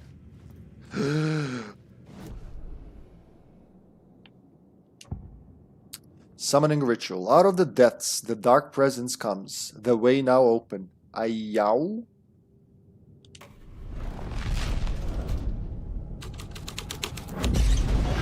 My writing was of the dark presence.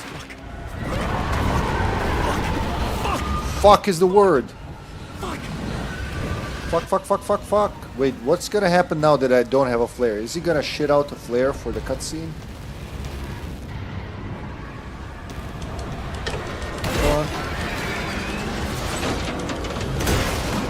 Come on. Come on, Ellen. Come on, Ellen. Yo, you don't need a flare for that, alright? Goodbye. Yeah, what's up, bitch? Come eat some cookies. No, he doesn't want cookies. I couldn't hear the dark presence. It was gone. I'm sure it's fine out there. I can just walk out. Nothing bad's gonna happen in this tunnel of darkness where I'm heading right now. Yeah, it's all good. The tunnel was open now. I could get through. Oh my motherfucker. He's like Harry Mason in Shattered Memories, only you can't turn around and look at the horror. You just have to assume that you're doing good. I guess he's angry we didn't share any cookies with him, huh? Dark Presence doesn't like narrow spaces. Dark Presence is claustrophobic. I had seen it before. I remembered now. It was always out there, hunting me. It's crazy if you think about it. He's not really here, Alan. He's writing about him being here. I mean, he kind of is here, but he's writing all of this. He's still in the writer's room just going crazy. But he's also here. Like Bruce Savage in Quantum Break. It's a knife, but also a time machine. Oh yeah, man. Like, he will gobble you up in one go. He doesn't even give you a chance to, you know, be like, oh, sorry, this isn't where I parked my car.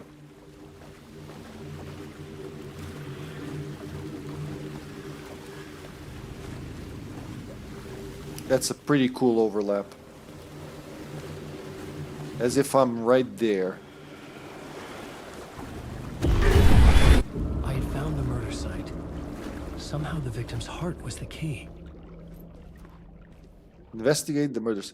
This looks like the foundation, doesn't it? Look at that. That's just like the foundation in the oldest house in Control. Literally that. Just like rounder columns. But it's like that. Darkness and columns and water. As far as you can see. I was trying to explore and Dark Presence was like, nope, yeah. I know, man. So that's your kryptonite, huh? If we ever get into a fight, I can just go, look, pee-pee. No, I can just go, control. And he falls down. Hey, GameCube Zombie, welcome. Good evening, brother. The writer of the first word, not the writer of the last, with the terror of the lights and the shadow cast, the third eye now open to project the night. This is the moment to write. This is the ritual to lead you on. Your friends will meet him when you are gone. Could my friends put some underwear on him? Maybe? Perhaps?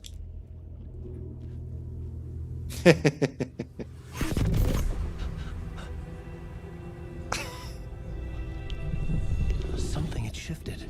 I felt an overwhelming closeness to home. An FBI agent? Who are you?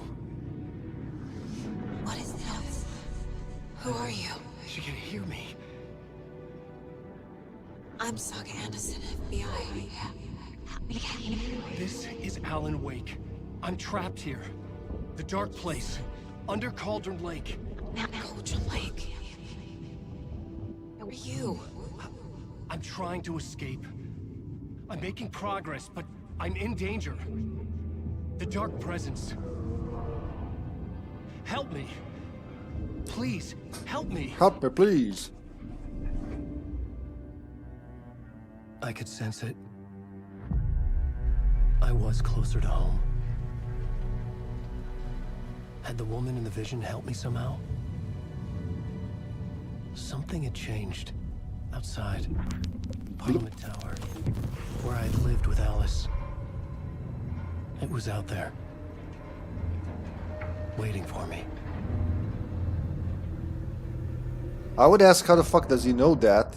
Because he's like underground right now. But also he is writing this, so I guess he tricked himself. He's like, hey me, look behind you. Surprise me. Someone get the holy water. So many zombies. Yeah, this is like a this is a zombie heavy, German heavy chat.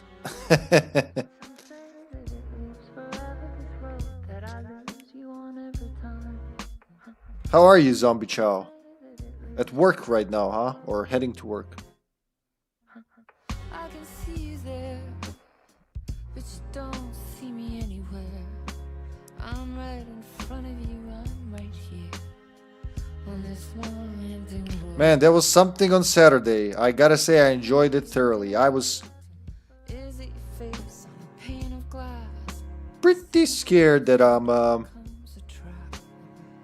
they were gonna be lifting each other and just gonna burying each other all around Raccoon City, but that was amazing.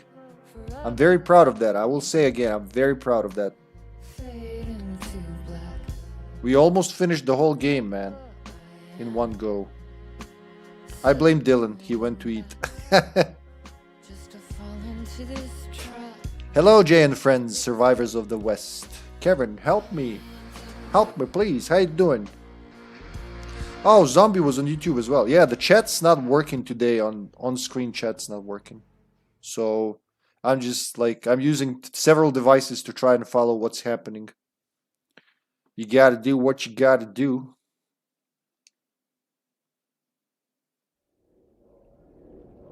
Get to the apartment in Parliament Tower.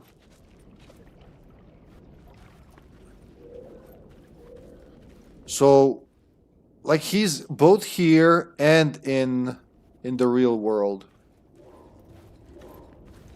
And they couldn't put any underwear on him on both. Yeah, I know. Like, Steven told me you can actually censor him. You can censor the PP, but why would we do that? He was born like this, he died like this. The end. But I guess if you're sensitive, you can, like, put some underwear on him. That's not entirely scary, though. Oh, look, there's a dead guy in his boxers running towards me to kill me. That's not nearly as scary as, oh my god, there's a dead guy and his peepee's flapping in the wind and he's trying to kill me. I hear an echo. There it is.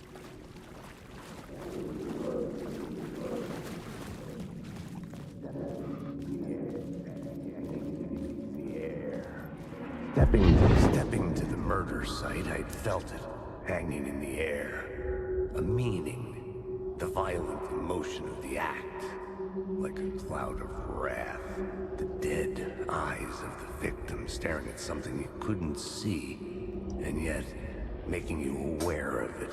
Something that's pretty good. Soaked into this place on a molecular level, overlapping with your meaningless existence. Regression to something you had managed to forget. Marking you. Taking you for a ride. Making you crazier. It's making you crazier, said he, and showed like Sam Lake's constipated face. What if there's no wind? Still flapping. Well, fuck yeah. Imagine him running. Imagine like Nightingale running towards you. And all you can focus is like it going ding dong like that.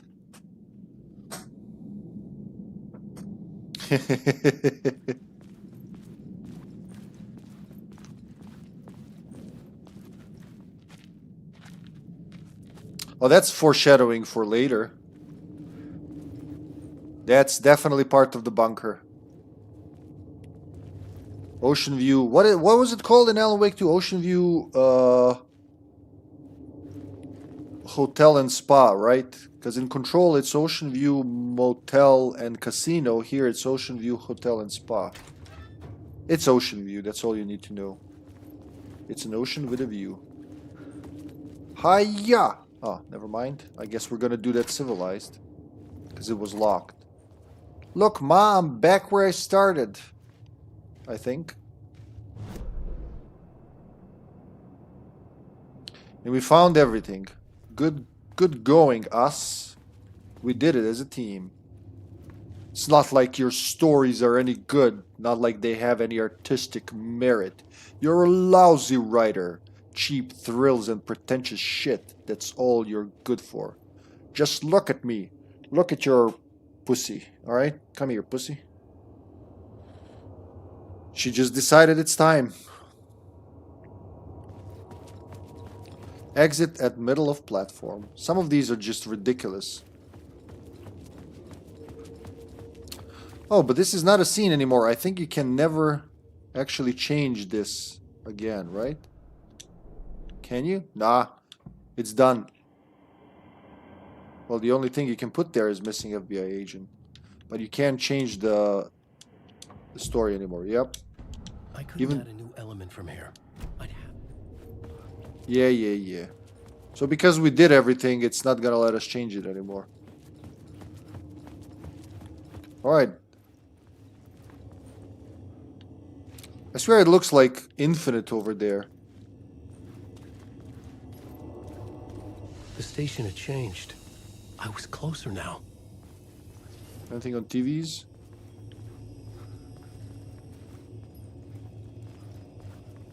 The DLC TV is dead as well.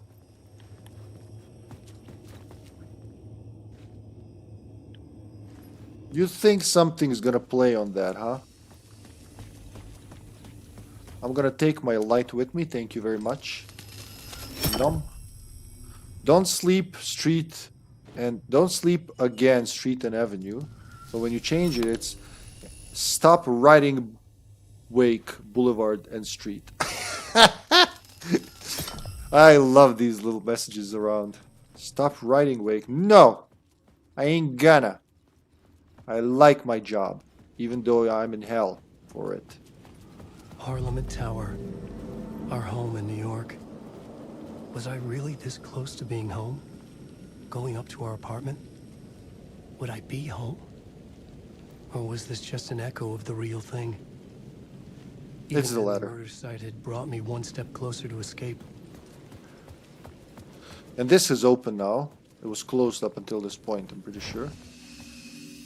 Shoebox. I'm gonna say that's our friend Ahti helping from afar. Oh, you didn't notice that they change, huh? a lot of little things change when you do that. Plus all the messages around. We're never out of your way. But like right now, the hotel is pretty much useless. There it is. It's dark. It's gonna be dark until time comes for it to be useful. So all of these have disappeared except that one, and we know we've taken that one, so it's all good.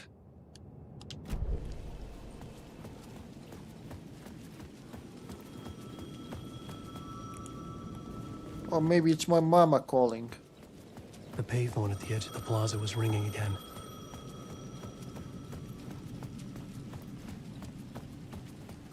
Maybe they're calling to Shade Turtle?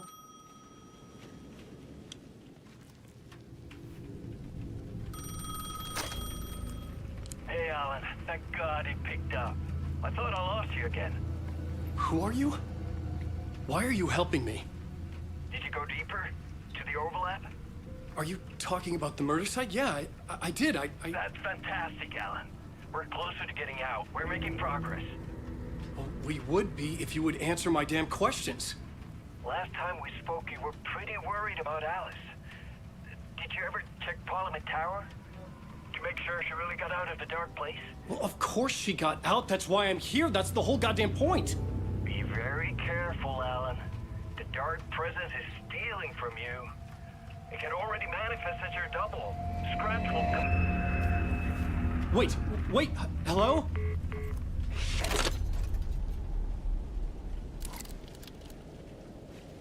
I really did love all the little messages you find throughout the game. They're amazing. There's so much lore from previous games, from this game, from outside. I was saying earlier, a lot of the lore from Alan Wake specifically, well, the Remedyverse, but like Alan Wake and Control, mostly Alan Wake, is outside of the games. So in that book that you get with the collector's edition of the first Alan Wake, the Alan Wake Files, that's written by Clay Stewart, that dude that you just meet in a nightmare once. And also, there's a real blog you can check. It's actually mentioned here in the second DLC, but it's called This House of Dreams. You just Google that. It's made like a real blog, and on there it's a blog of a woman who dreams things that are from these games. I don't want to spoil too much. It's better if you check it out yourself. And yeah, rub that in my face, motherfucker.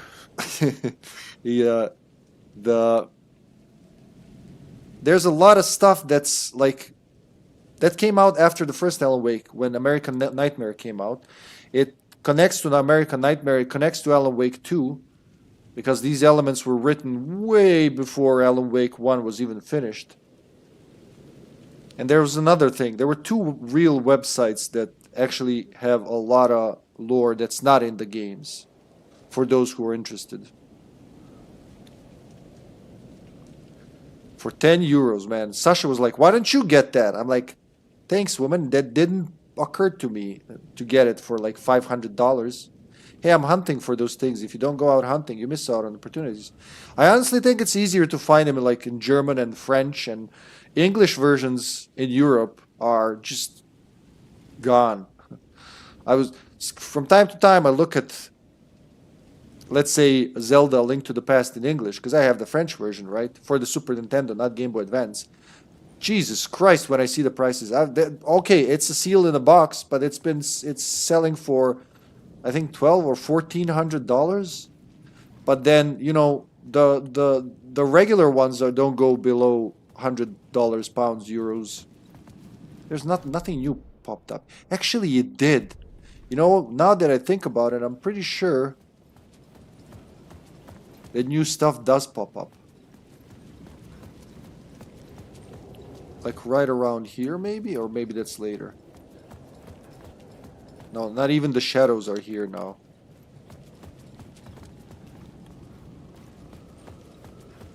Because it would be here if it popped up. No. Or maybe I've just taken it all. Conversation, you say? What the fuck? Oh, the phone. It's the phone. I'm gonna assume it's the phone. Yeah, see, some of these things don't disappear from the map. They said they fixed it. They were very proud of fixing it, but I guess they didn't fix it.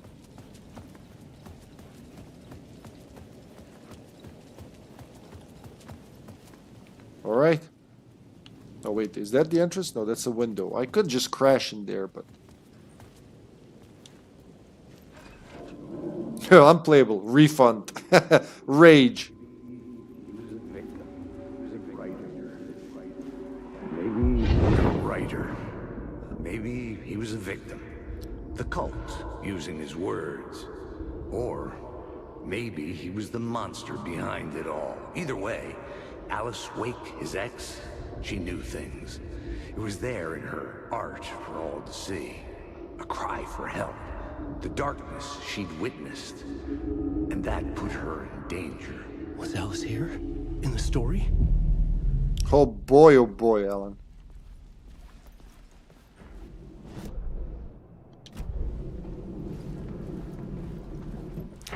Bong.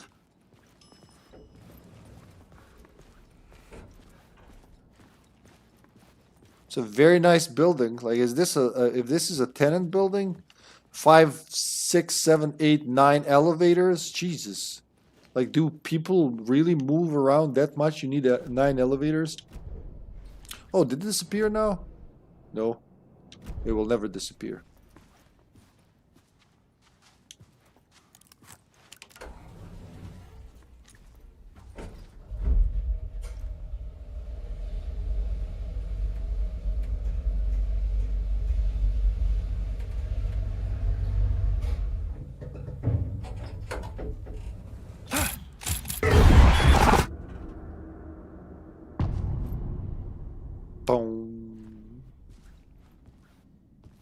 Alice's photo equipment. Set to go off when the door opens. I don't know why both him and Saga pack up their flashlight whenever they push a button.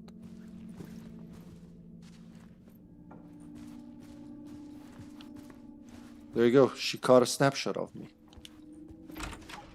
Get out! Leave me alone! Alice! Alice!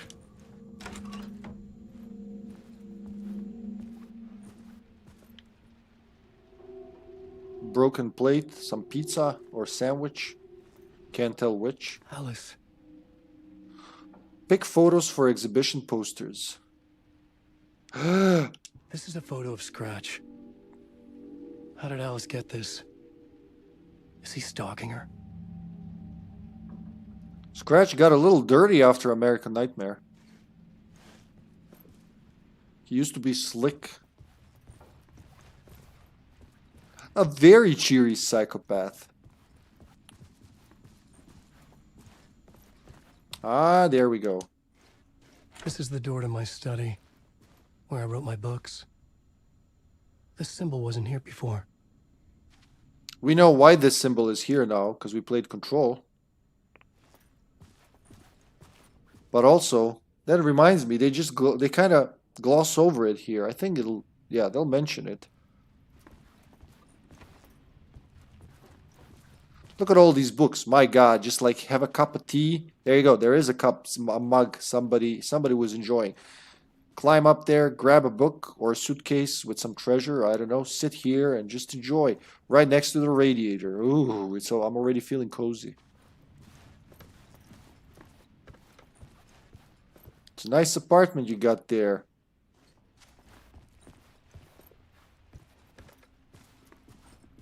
Alice's video camera.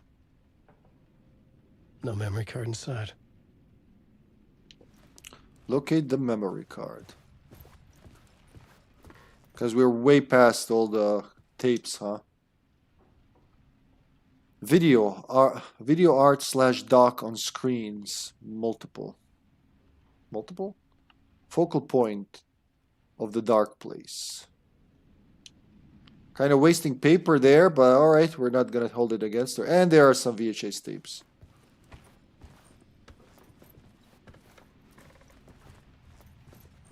Artsy people. Just like spray something on a canvas and call it art.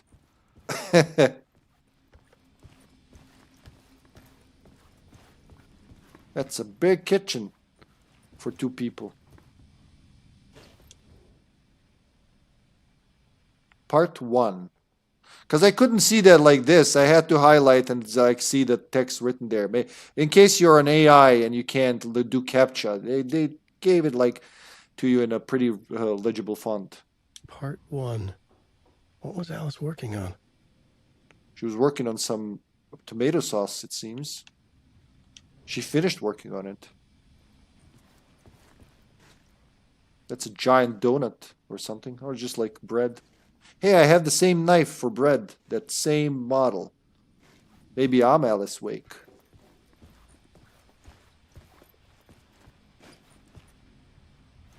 I just love the little details. Like this is my 3rd playthrough, and I haven't stopped. Oh, look, it's a Remington, or what did he use? They use a Remington, right?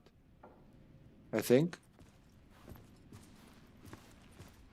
In the first Alan Wake on Xbox 360, they dropped it on Steam. Very sadly, they dropped it. But if you play the Steam version, you can. The achievements have one type of text, let's say, one descriptions before you unlock them and one after you unlock them. So before you unlock them, they're hints. After you unlock them, they're kind of like comical reward, I guess. And I remember that one for killing 30 Taken, I think, or 50 Taken with a shotgun. It gives you a clue, because Remington and I forgot who else made, but Remington definitely made both typewriters and shotguns. They play on that. I forgot what it was exactly, but I know I laughed my ass off because I was like, what the hell? And then when I got it, when it clicked, Remington, or I forgot what the other one was, to 50 taken, it mattered little. Something like that. Memory card from Alice's video camera.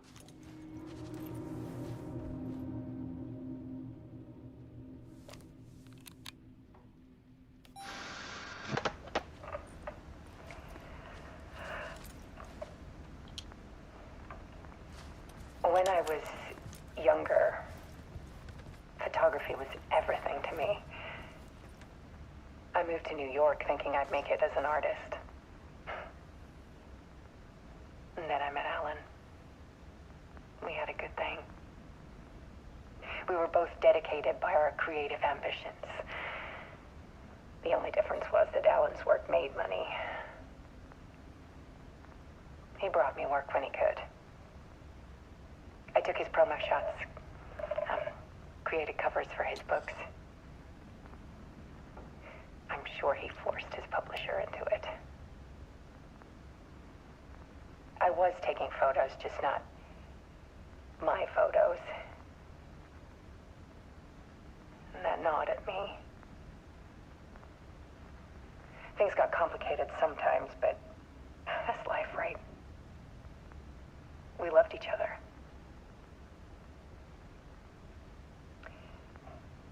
Then Alan hit a block. I brought out a meaner side of him. One I didn't like. I set up a trip to see a doctor in Washington.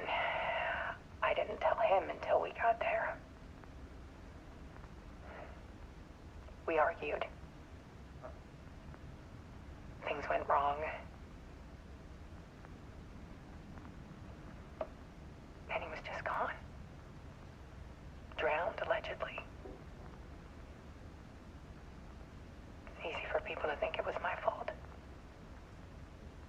Hell, I do, too, sometimes.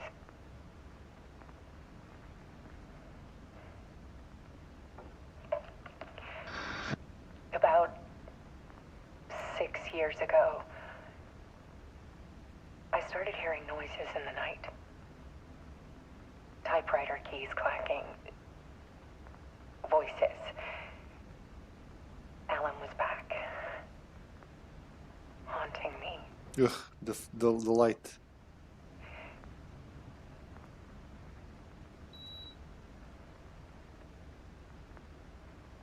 Then it got violent. It was Alan. And yet, it was a monster.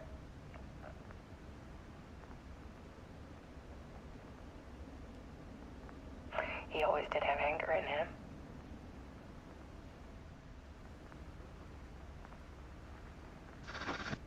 I set up cameras around the apartment with motion sensors and flashes. Now, when the monster comes, I turn it into art. My nightmares caught on film. And this is the focus of my new exhibition. To show people the world is so much darker than they ever knew. I'm calling this exhibit The Dark Place. See those specks flying around? Alice. Scratch was terrorizing her. Oh yeah, this comes now. I think we've done everything we can in the apartment for now, right? Because the rest of it is blocked. Yeah. It's not even the whole apartment. Alrighty. Time to step into the world of tomorrow, or just like the world of darkness.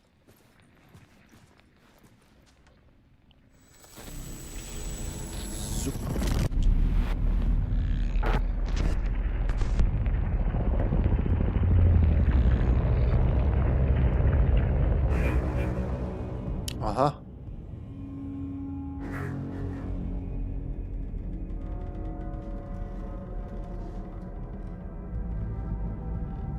I sat in the writer's room and wrote a story. Initiation. To project myself through the dark place, to look for a way out. The story had brought me here, brought me nowhere. Looped me back. I was writing the story. And in the story, I now stepped into the writer's room. But there was no one here writing.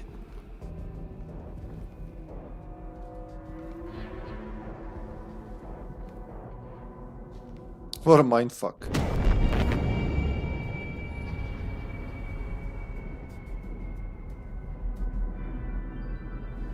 It's even better when you know what happens.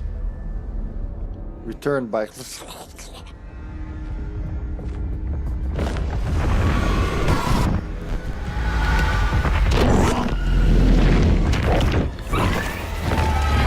Ugh.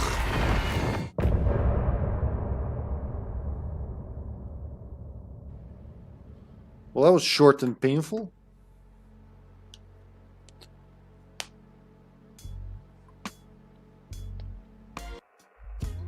Some say that it lives forever, this road that I lose you on every time. Some say that it lives forever, this road. Some say that it lives forever, this road that I lose you on every time. Some say that it lives forever, this road. I can see you there. You know, I didn't like this song at first, but it really grew on me. I'm right in front Maybe it's one of those right here. Stockholm syndromes. What are you looking at? Is it your face on a pane of glass? 'Cause somehow this window becomes a trap on this winding road. Will it ever let me go? Forever I am fading to black. Forever I am circling back, just to fall into this trap. This winding road.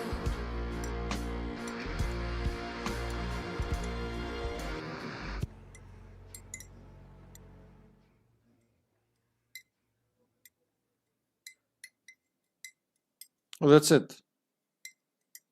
I guess we're gonna play the whole song at some other time. And now... La, la, la, la.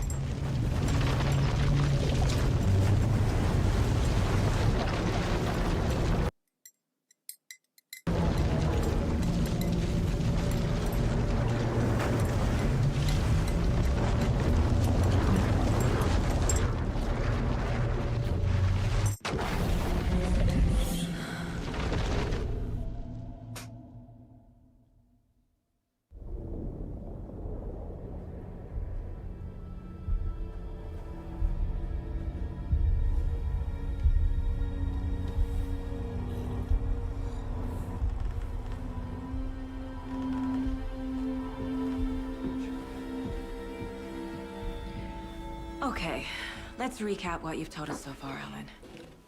For the past 13 years, you've been trapped in a nightmare dimension called the Dark Place. Yeah. It's like New York, but it's not New York.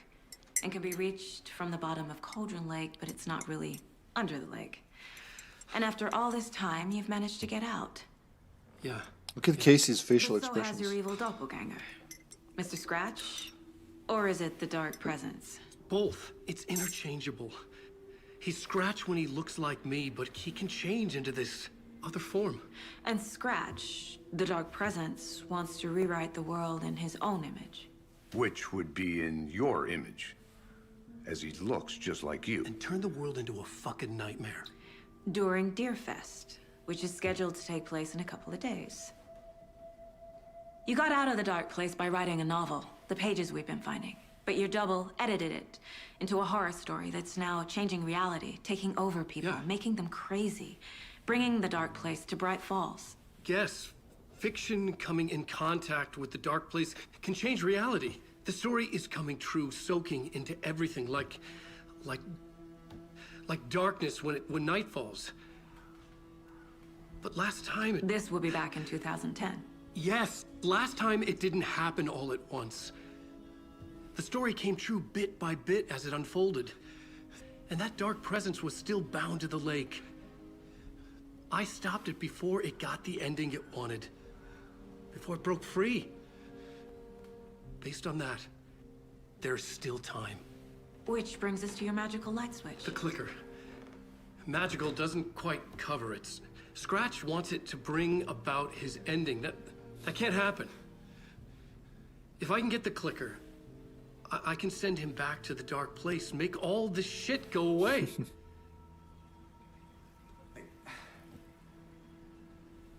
Look, I know it's batshit crazy. My memory is full of holes, and I'm not sure how much I can trust. It's like a half-forgotten dream.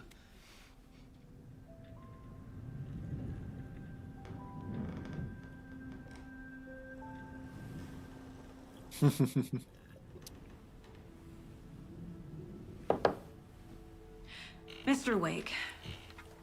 Alan. We've seen our share of batshit crazy in the past 24 hours. What I want to know is, why am I? Why are we written into the story? I think I saw you. Or a vision of you in the dark place.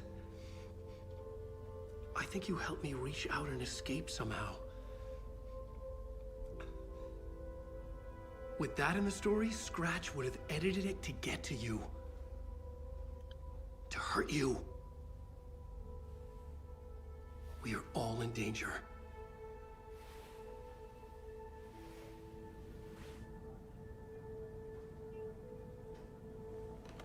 Imagine that. Must be on drugs. He meets Sybil Bennett and she's like, drugs. Insane. And there's so much of it.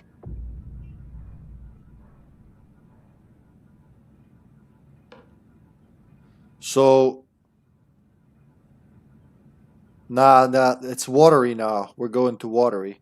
I was just gonna say, so depending on which order I played it slightly different the first and second time, the order of their stories. You know, like at the very end of their parts, the overlaps for both of them, depending on which order you play, you can make a pretty nifty story where one foreshadows the other. I like that.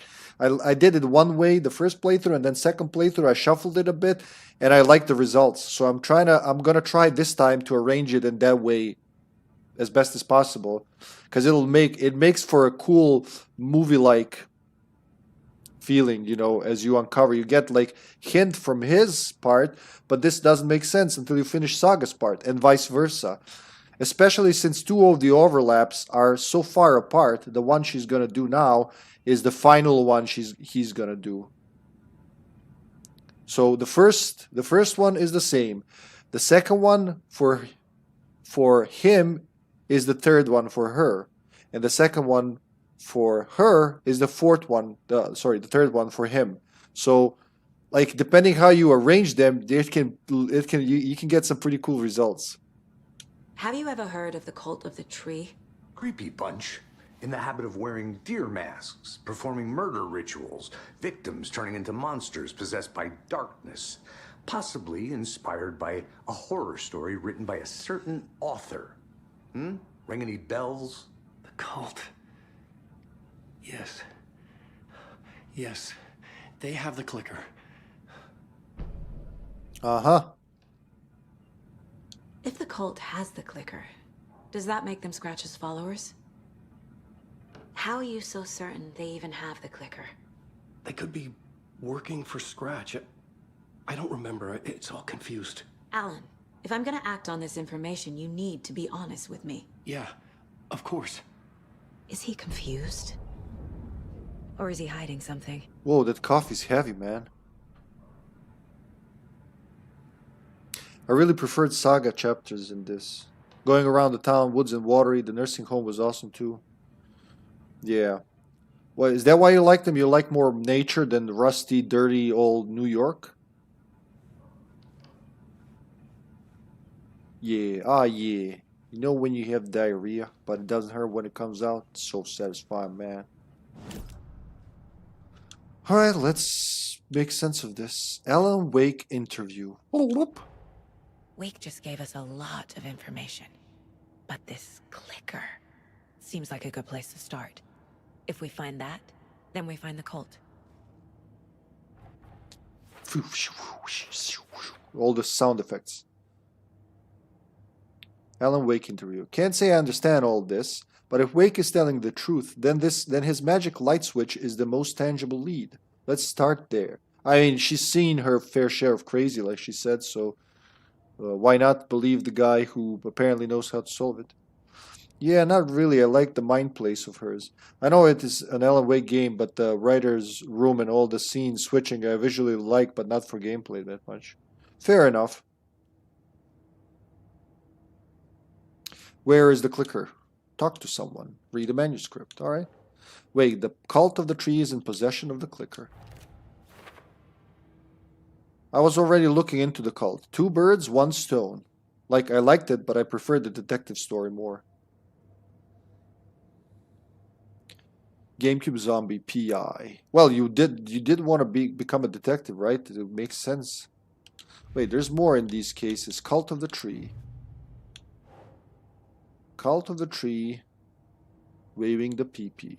Wait, the cult could be followers of Scratch. They have the clicker after all. Who's involved? Maybe that's where? No. Cult goal. Cult psychology. Uh-huh. Cult working with for someone. Why work for Scratch? What does the cult get out of it?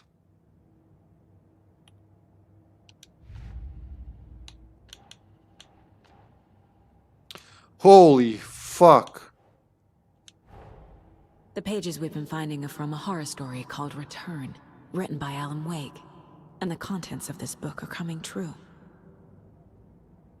Why couldn't it have been a romance? Should look at all that shit. Whee! The story. Wake wrote a book in the dark place called Return. Scratch edited it into a horror story. The story's events are slowly coming true. Which is pretty cool if you think about it. Like, he starts writing Return at the end of the first game. The DLC for the first game, right? But you also see that he's writing Return at the end of American Nightmare. He kind of popped into reality just to help his friends in Arizona and just fucked off back into the dark place. Love that I would immediately go and combine clues and not collect. What do you mean, immediately go and combine clues and not collect? Oh, you mean you can like put the final step and it all fills up? Later. Oh wait, these are not for later. The stronger the connection between the belief and emotional response, the better. The darker, the better. Sounds like darker, more emotional works are more effective at altering reality. Some other strange reality, the dark place, merged with ours. This place and the dark place, the page called this area an overlap. Oh, that goes to the dark place. The page describes the overlap being related to the dark place, where Wake was. The reality-changing influence of the dark place flowed like water flowed, where a work of art proposed an alternative narrative. We have this for a long time, but we didn't get to use them yet, because we didn't have a case file. So it's not just writing. Other art form works too. Like you have so many clues not combined yet. Or maybe this was sometimes just scripted and you had many. I don't remember exactly. It's been a while. Yeah, like these that I'm just putting up now. We got them at the beginning of the game. She just collects them, but she didn't know what to do with them. So she kept them for later. And then when you get to the case, you know, when whatever triggers that case file, then you get to, like you just saw now those that were like for later. Once you make a connection now, makes sense. And you can use this. It kind of gives you also a hint what goes where. So before my first playthrough, before they did an update in November, in Watery, when you're supposed to do the puzzle with the float, I did things ahead of time, right? I got the knife and the cassette player and all that, and I did that, and I could never fill this up. And they patched that right after. On my second playthrough, I couldn't do that. She wouldn't even try to pick up the knife and all that until she learned about needing them. Then she would pick them up. Yeah. See, these ones for later. She doesn't know what to do with them yet. Wake was trapped in the dark place for 13 years. Wake was in another world that entire time? Wake, the story changes our reality bit by bit. The process is gradual. That means the effect isn't immediate. There is still time to fix it. It was, yeah. I mean, honestly, fuck me, but I love like this game from start to finish. My biggest gripe was, well, we talked about my biggest gripe, the modern stuff, and the dodging felt, I don't know if it's me, maybe it was me, but the 2 playthroughs I was struggling with dodging compared to the first Alan Wake. Now I have no issues with it. Well, I did have an issue, like we recorded a couple of occasions where you obviously dodge and the game is like, nah, we're not going to count that. Like when I was fighting Nightingale, I completely dodged from him. He extended his arm and game was like, you know what? I want to hurt you a little. And he just sucked Saga's neck into his arm and then hurt her. It shouldn't work like that, but you know, I can overlook that. If 95% of the game is awesome, I can, you know, close an eye for those 5%. Yeah, it feels just like it's more survival horror. That's why it feels harder. Remember, when I said that, I also would frown when I use up health that I had 50 stored up. Because I'm a Scrooge McDuck. But there was really no need. I ended up both playthroughs with full shoeboxes, all the way full. Yeah, I remember you telling me that. Highest difficulty and died twice. Yeah, Steven said very similar, if not the same thing. I don't know, maybe I played the first one way more. Maybe I'm just like an old grump when I use one green herb, I think it's the end of the world. If you seen me play Resident Evil 1, playing with the pistol till the end because shotgun is valuable, and then I'm like, there's nothing left to kill. Why the fuck am I keeping this? Why am I stockpiling this ammo? Nothing to use it on. So that could be totally on me.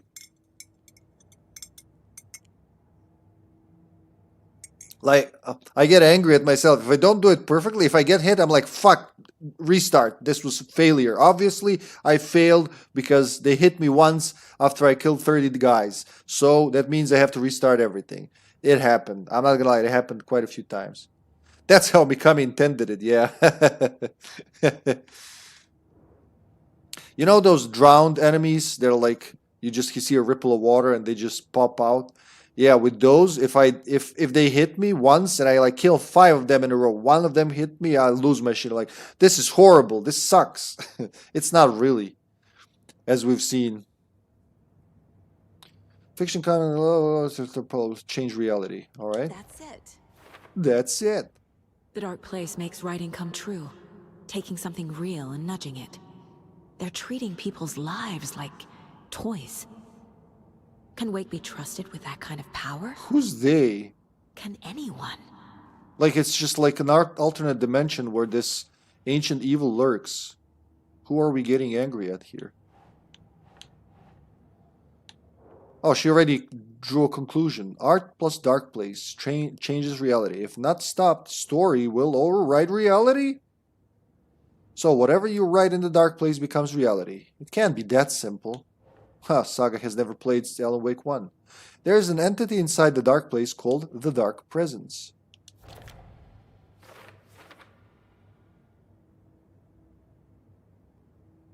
According to Wake, the Dark Presence can sometimes take his appearance. How? Why? Wake says that the dark place can be accessed from the bottom of Cauldron Lake. I'm going to restart the chapter and play 30 minutes again just to save 1 green herb and collect those 2 shotgun shells I didn't pick up. Yeah, that's me. I will bow and blush from embarrassment. Because it's stupid when I think about it now. Like, I had so many supplies till the end of the game. I think I died once at the Dark Ocean summoning bit because I was going crazy, and you know how it can go. But really, there was like no reason to get to lose my shit over supplies. The spirit of Resident Evil and Silent Hill hit me. Oh yeah, dark place, dark presence. Okay. The dark place. A dimension that's home to monsters. Huh. Wild stuff.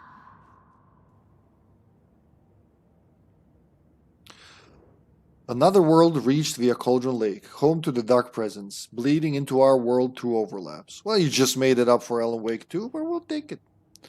Bedtime stories, folk tales, urban legends connected to a specific place. These were the sites where overlaps came to be. So overlaps can only form in specific places. Okay. An overlap needed a push from both directions to manifest itself. Reality eroded by repeated dark lore and a counterpoint, I'm going to say, crafted in depths of the dark place connecting the story on the other side. For the overlap to form, it can't just be an urban legend. It must be supported by an accompanying narrative in the dark place. I entered the Cauldron Lake overlap by reciting the poem. The poem was about a local legend, a witch's lost heart, about terror. That's in the how to enter new section. God, like, look how this, it's like a web. Wake. If we don't stop it, Scratch will use the story to permanently change reality and at the start of Deerfest.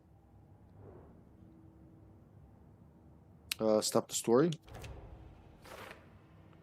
That only gives us 2 days to stop this.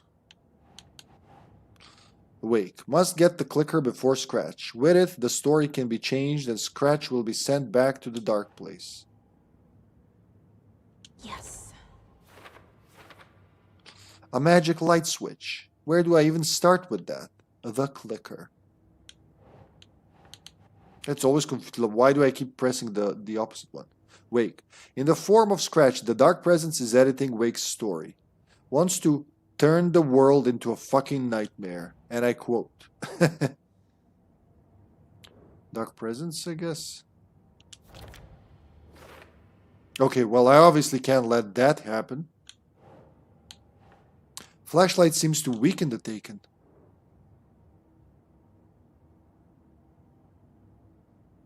Huh.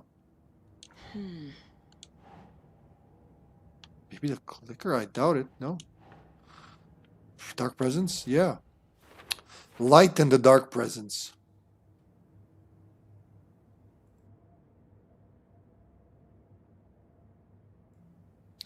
It would make sense that light is effective against the Dark Presence too. But yeah. Wake. Scratch and the Dark Presence are interchangeable. When the Dark Presence looks like Wake, it goes by the name Scratch. Well, it's Mr. Scratch, but I guess we're not respecting it anymore. An evil twin is a bit convenient. I'll keep an eye on it. Oh my god, that's pretty good. Now it's even cooler when you know the story. Inside, a bright light. Saga felt safe, like nothing could hurt her there. Oh, light and dark. Okay. Well-lit areas are safe from the Dark Presence and the Taken. And that's all we have for now, folks.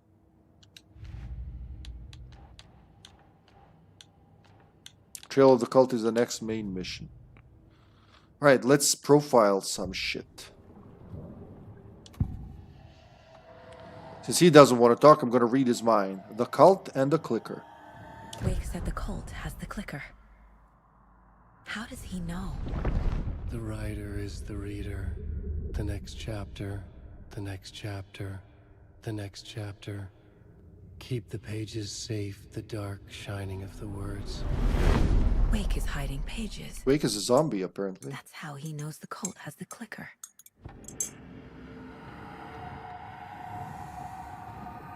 Did you notice how every person's profile and profiling has its own background sounds?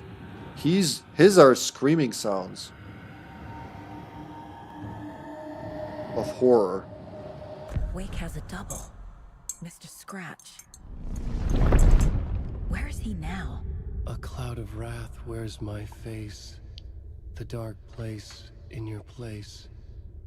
Scratching out my body of work. Scratch is here. In Washington. He's hunting Wake. Scratch and Wake. Sounds like a product. Scratch and Wake. Scratch looks just like Wake. Why? Don't wake up the dreamer if your life is a dream. That's from the first I game. swam to the shore, but the water is rising. Wake and Scratch are clearly connected. Maybe Scratch got out because Wake did. Or vice versa. So there was a Night Springs in the first game about a Night Springs episode about subjects of a dream who are trying not to wake up a dude that's sleeping and dreaming them, and turns out it's one of them, like not the guy who's sleeping is among them, and he's also asking what's going on.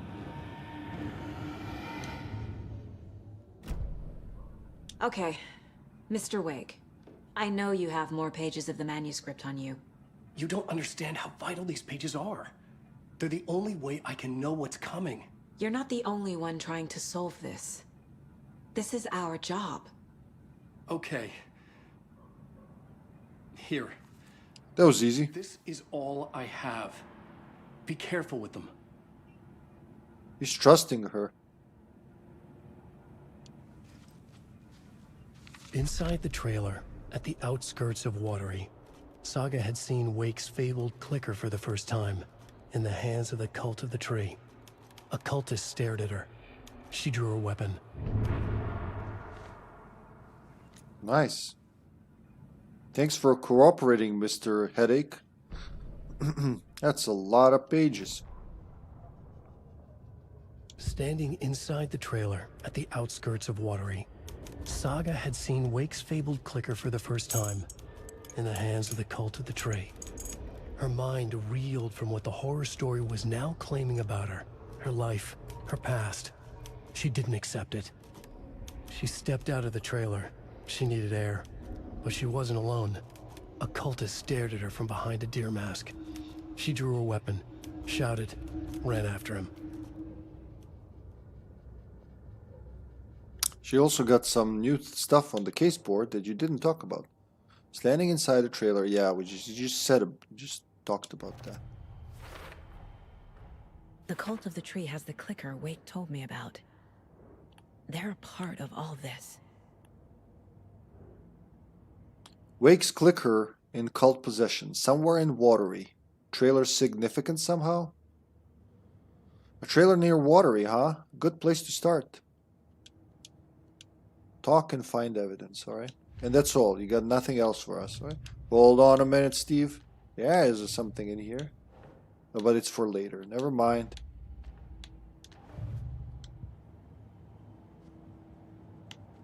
$14? Really? Ooh. Increase damage to enemies that are stunned, blinded, or knocked down. We'll see about that. Land 2 headshots in quick succession to stun an enemy for an extended duration. Let's wait for now. Probably smarter to wait a little. It's all on the page. The clicker, the cult. Okay, I'll head to Watery and find this trailer. Casey, you stay here and keep an eye on Mr. Wake. Got it. No, you need me there. No dice, pal. This is an FBI investigation, and I don't see a badge on that flannel. From now on, you can switch between Alan and Saga stories via the bucket in the janitor's break room. Feel free to play in whatever order you choose. Alrighty, game. I'll do that.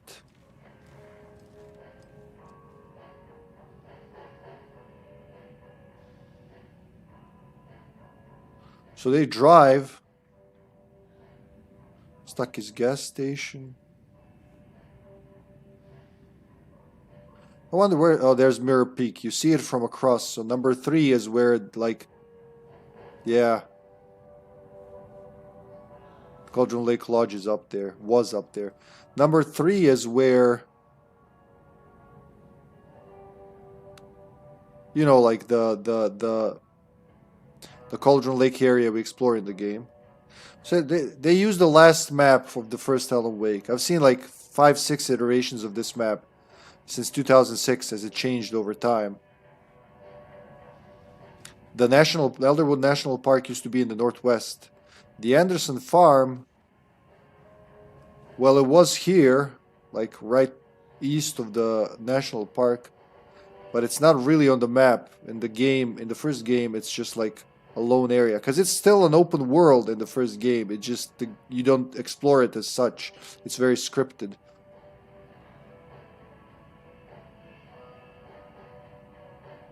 And it makes sense, like, even with this technology, if they wanted to make all of this into an open world, as detailed as it is, that would have been like a half a terabyte game, I say, at least. As it is, with just like these 2 locations in the dark place, it takes over 100 gigs. Let's ask him another question. You wrote these pages in the dark place. So why are we finding them here? I think I wrote them. I remember writing an endless amount of pages. When this happened before, the pages were being sent from the dark place to help me. Maybe the same thing is happening here. That's all for now, Mr. Wake. Thank you for your cooperation. For your cooperation. Awkward.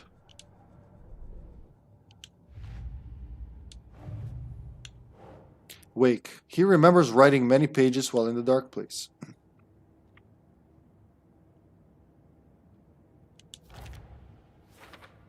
If Wake is the origin of the pages, then no cult connection? Unless the cult is working with Scratch?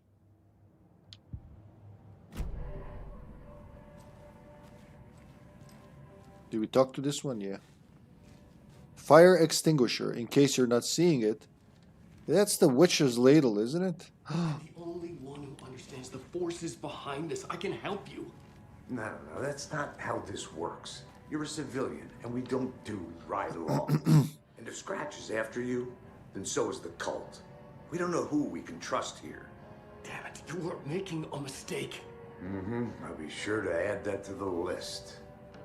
I'm still amazed that they actually pick things up with their hands. You guys have no idea how hard that was to animate. It still is for many engines. That's why sometimes when someone's giving you something, usually it'll be obscured and just like, oh, you got the key. Somehow you shoved it up your ass.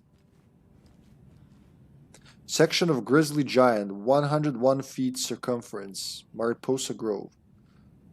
Oh, that's not it. Is this the... No, that's not... there was a huge tree in the first game.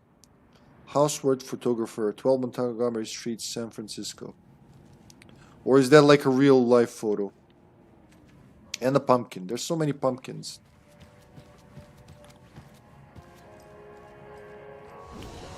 Yotunyo. Holy shit, I don't need this many flares. So let's sort this a little.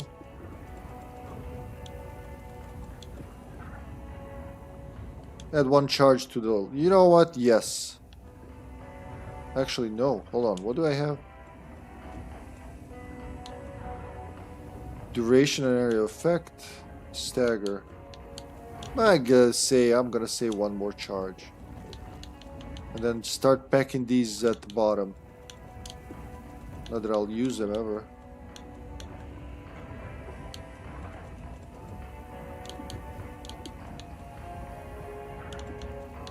Just 1. God damn it, I hate when I do that. Then 2 of these.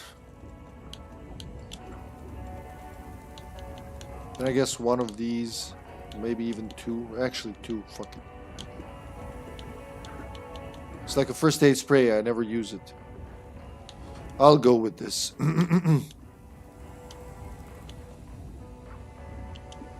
Pretty sure I'm gonna find more shit, so I'll safely pack this as well.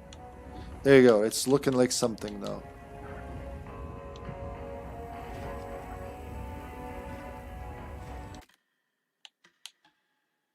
Return. Local girl.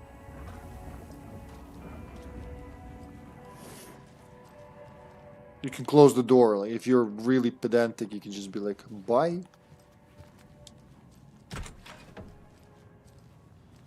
Hi, welcome. Okay, past favorite Deerfest floats. Go. The yarn puppet monstrosity. Stuffed moose and squirrels one. No, thank you. Those beady dead marble eyes still give me nightmares. Is this a book club? Why is there a rubbish bin on the floor? What are you guys doing So here? who's in for a bet this year? $100 says there will be at least one fender bender between the floats. For that amount of money, you'll cause it yourself. Stop staring at I'm me. not taking that wager. Too many opportunities for interference. Okay, that's better. Okay, that's better. That was creepy, the way he's fixated on her. I guess breakfast already happened. Hello, and welcome to Coffee World, voted Washington's best coffee-themed amusement park. All of our attractions are family-friendly and available to children of all ages, just like our coffee. So, take a sip of our Oh Dear Diner organic coffee and let the adventure begin! Yeah! Hold on for dear life on the Espresso Express! Oh!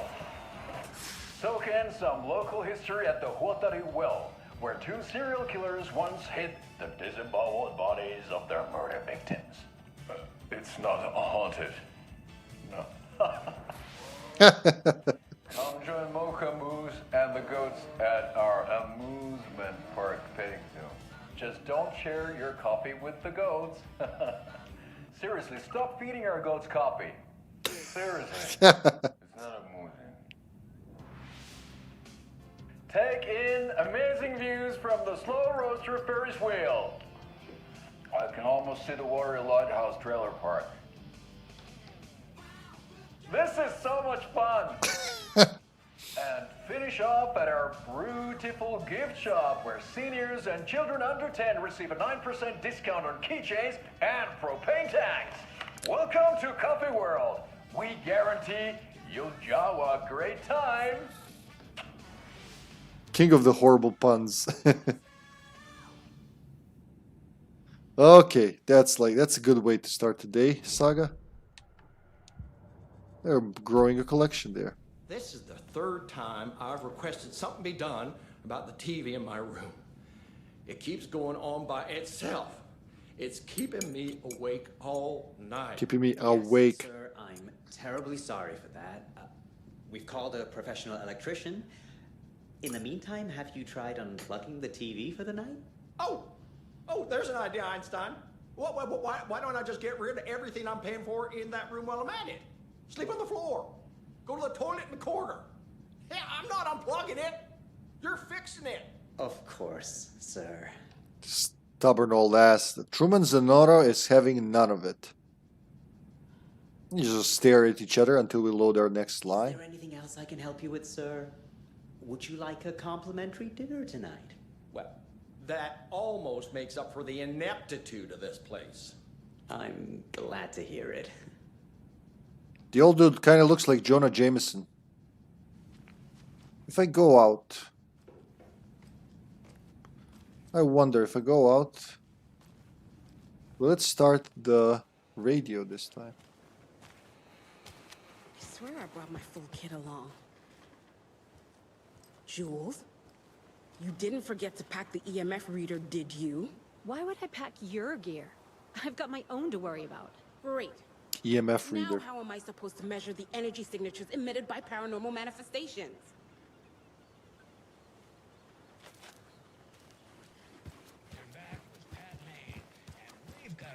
special guest today on the program. It's artisan cuckoo clock designer Terry Feldman. Terry, how are we today? Hey there, Pat. Doing just fine. I'm a super big fan of the show. What a treat to be on with you today. Oh, the pleasure's all mine, Terry. Now, I hear you're doing something special for Deerfest. Tell us about that. Yeah, I'm crafting a selection of custom basswood cuckoo clocks, but the real special sauce is when it's cuckoo time and you're expecting a bird to pop out for a chirp. Out comes a big old deer. That's just neat. Yeah, it's pretty neat. Real neat. That's gonna have the tourists tickled pink. And I hear you're selling these at the Sunday market. So make sure to say hello to Wendy Davis from our sponsor, Davis Family Beef Jerky, while you're there, all right? Terry, you still there? Yeah, still here. I'm just... Geez, Pat, I'm sorry to tell you this. I thought you heard Wendy's dead. Oh, boy. That's a strange joke you're playing there, Terry. No, it's... I'm sorry, Pat. You know all that FBI business. Wendy was one of those bodies they found. Well, that's just not possible, Terry. Wendy stopped by this morning with 3 flavors of beef jerky. She brought me the smoked hickory and the teriyaki and then what was that other one? I'm really Hickory teriyaki? What was that other one? She was just talking about this just hours ago. Smoked hickory, teriyaki, and... Hickory teriyaki! Thanks, Tapio. It's just a bit of a strange joke, Terry. Did Yako and Elmo put you up to this? Pat. Well, somebody's having a laugh over this little prank, I'm sure. Terry, thank you so much for your time. Can't wait to see those Deerfest cuckoos at the market. Wendy will be there with her beef jerky as always, and we'll be back after this. It's done pretty well where you can hear his upset. He's breathing faster. Yet he's the only one who doesn't, like, for him, she's not dead. Oh God, it's, yeah, we haven't been here during the day. I can't wait to hit the haunts. We should check the town out first. You know, do research, interview some locals, get the feel of the place. Not before I find my frickin' EMF reader. Damn, look how beautiful that is. Jesus Christ, the colors and the brightness and all that stuff.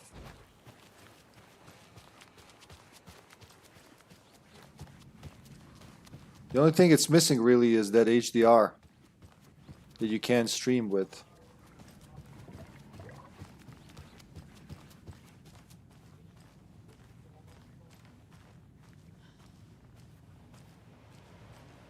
That's her room, right? What says? About the water. Something about the water. North American folklore. There's her FBI jacket. She's not wearing anymore. Hello? This is never explained, by the way. We can just assume someone disappeared inside the room. Or maybe it's like the Ocean View Motel and Casino kind of thing.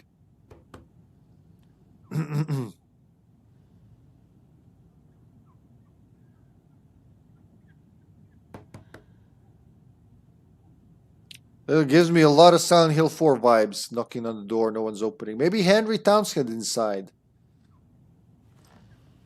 Maybe it's that kind. Maybe it is a nod to Silent Hill 4.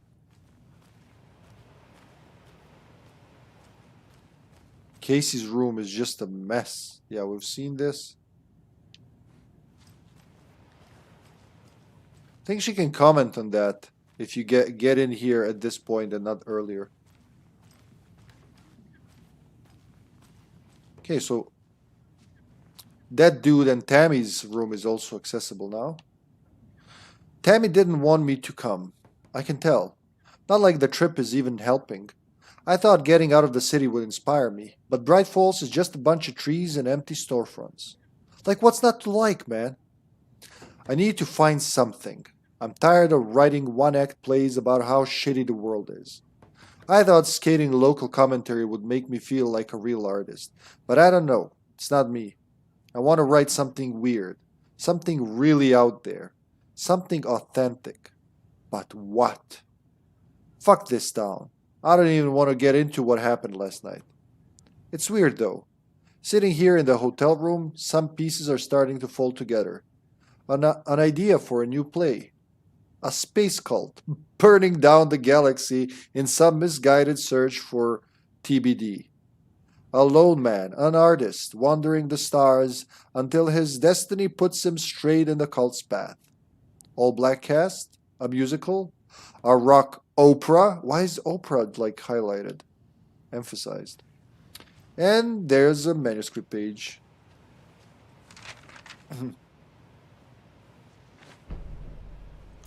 Ed returns to Cauldron Lake. Ed hadn't been the same since his latest show had closed. This wasn't the first time one of his productions had shuttered early. Scathing social commentary in a one-act play wasn't exactly filling seats. When Tammy told him she was taking a research trip to Bright Falls, he decided to tag along. Ed told her he wanted to find inspiration. Really, he just wanted a break from the city. But it was true that he certainly needed to find something. A voice, a direction, an idea, something authentic to himself. Ed knew he couldn't keep using Tammy's money to fund his playwriting. After the argument with Tammy, Ed stormed out of the diner and drove their rental car back to Cauldron Lake to prove a point. Now standing in the dark woods, the sun hidden by the trees, Ed wished he could remember what that point was. Something about masculinity. He cursed at himself and turned to go. Suddenly, he was blinded by a light in his face. Voices shouted and hands pushed him to the ground. Ed struggled in vain.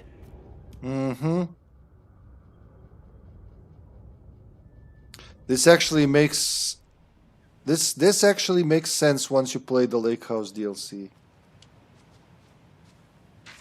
Oh, it's another one. Why do they have 2 pages of the manuscript? Tammy rides the ferry. Tammy tapped her pen on her notebook. Alan Wake had ridden this same ferry into town when he arrived. This was his entry into Bright Falls. His first steps across the threshold. She wrote that down. She always found it helpful to walk in the victim's shoes, do what they did, see what they saw. It added great color to the book. Tammy felt raindrops on her face. God, again? She pulled up her hood. The rain just kept coming. She missed New York. So far, this hadn't been the simple research trip she pictured. First the incident at the lake, then the fight with Ed. It's not surprising tempers got hot. They were both on edge after what had happened. Tammy had said some things she regretted. She looked out over the harbor. A chill passed through her. She hoped Ed wouldn't do anything stupid. There's 9 shows. There you go. 9 of them. Thought it was 7, but it's 9. So that's it. That's all in their room.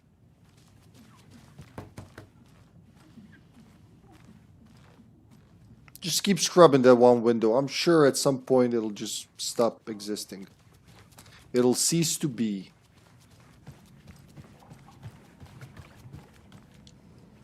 I can't force it open. Can't or won't. Right, so that's all in here.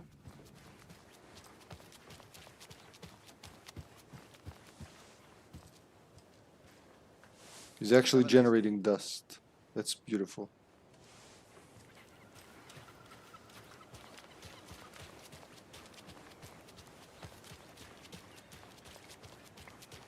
How are you? The kitty's snoring. She's snoring like an old woman.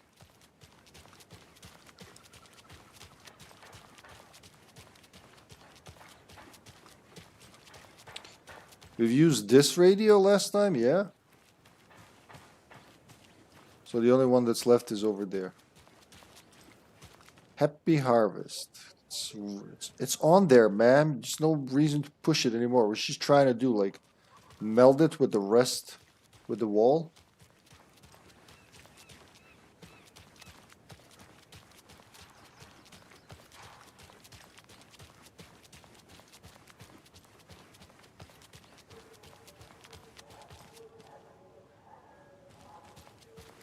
Come on, Saga. Time to get back to work. Because I looked at the wrong street. There you go. Benches in Bright Falls. And now, I just want to clear something up from our last broadcast. There was some talk, an off-color joke of sorts, about Wendy Davis of Davis Family Beef Jerky being dead, which of course is a bunch of hogwash. So I'm gonna give our dear friend Wendy a call so we can put an end to Oh. any rumors. And, oh, it looks like we already have her on the phone line. Wendy, hello. Hi there, Pat. That's not Wendy. No, this is Jim Figamore. Remember, we were going to do the announcement today. Oh, was that today? Listeners, we have Jim Figamore with us and the director of the Bright Falls Community Theater And I'm here to announce that the theater will be losing one of its most dignified thespians as I, Jim Figamore, will be running for mayor. Hold for applause. Well, that's quite an announcement, Jim. Just let me find my notes here. I have some questions written down for you. The real question is what happened to this town. Bright Falls used to draw in thousands of tourists with its vibrant art scene and impressive bird feeders. And what's our reputation now? Haunted Bright Falls. Spooky Bright Falls. What's wrong with that? The world is laughing at us. And now all this business with the FBI?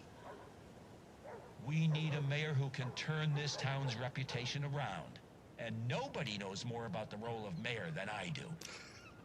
I played one in the theatrical production of Fiorello, to glowing reviews by Coffee World magazine. Of all the magazines. Mayor Setter is a joke. And you know what? I hear he kills cats. There. I said it. Now, Jim, this is a family show. I found my notes here, so why don't we pivot to some questions? First question, what exactly goes into that delicious beef jerky? Right, looks like these are my questions for Wendy Davis of Davis Family Beef Jerky. The only jerk I care about is Mayor Setter. Our future's at stake. Pets are being murdered. And it's time for a change. Jim Figamore for mayor. That concludes our program today. Oh, I actually had more, Jim Figamore and Pat Maine signing off. He just took his program.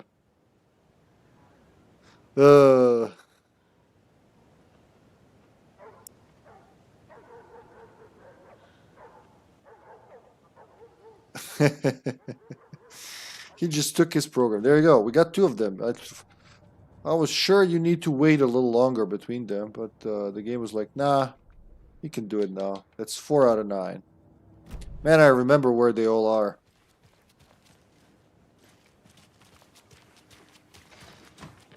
How are you?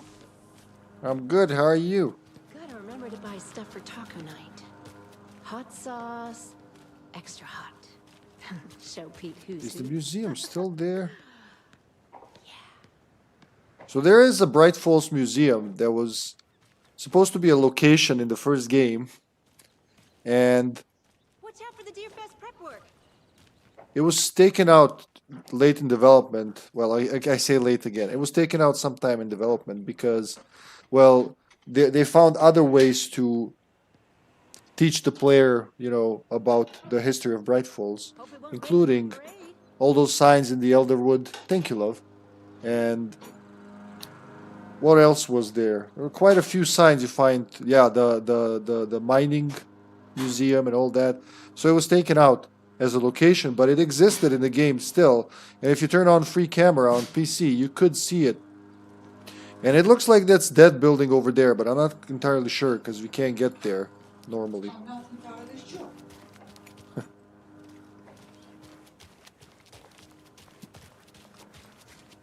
Why is everybody looking at that sign? Like, the woman's slapping it on and he's just staring at it.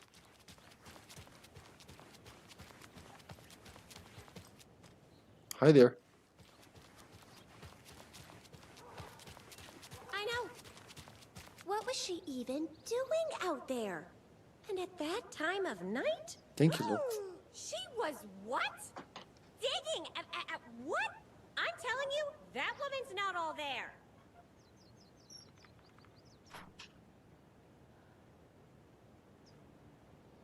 I was just gonna walk away. Next, you'll be telling Actually, me no. to climb up the tree like a squirrel. You know, to hide her food. 'Cause she's nuts. I have half a mind to join you next time on that midnight run of yours, just so I could see what she's up to. With her half a mind. I like how she laughs.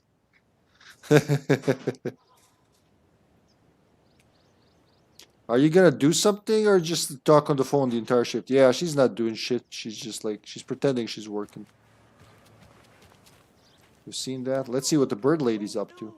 What will become of my birds now? Where will they go? Who will feed them? Fly away, find a happier place. Go while you still can. Greetings, fellow sleepyheads and awake.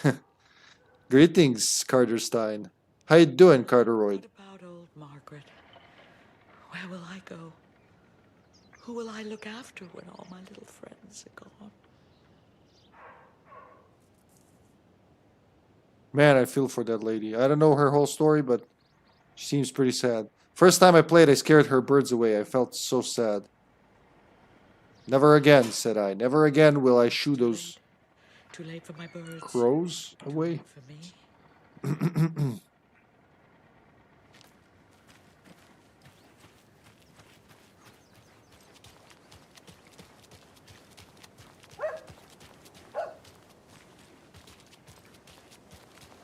Did we check this one? I think we had. Setter is better. Hey there. Oh, nice burger you got there. Care to share? If you can. You can hear him eating. That's beautiful.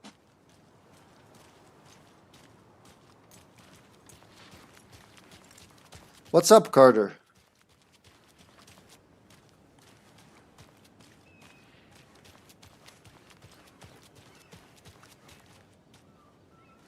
A lot of people doing nothing in this town. Everyone's pretending to be busy. Hey, oh, that's not Rose. That's her. That's her colleague. That's not as entertaining. Welcome to the Oh Dear Diner. Take it easy. I recommend a slice of pie with some coffee. You can't go wrong with that. I would love to go with some pie and coffee, but So, I'm thinking of pre-gaming at my place before Deerfest. Drinks, snacks, some charades maybe. Interested? In everything but the charades. What's wrong with charades? It's fun. And deer-themed.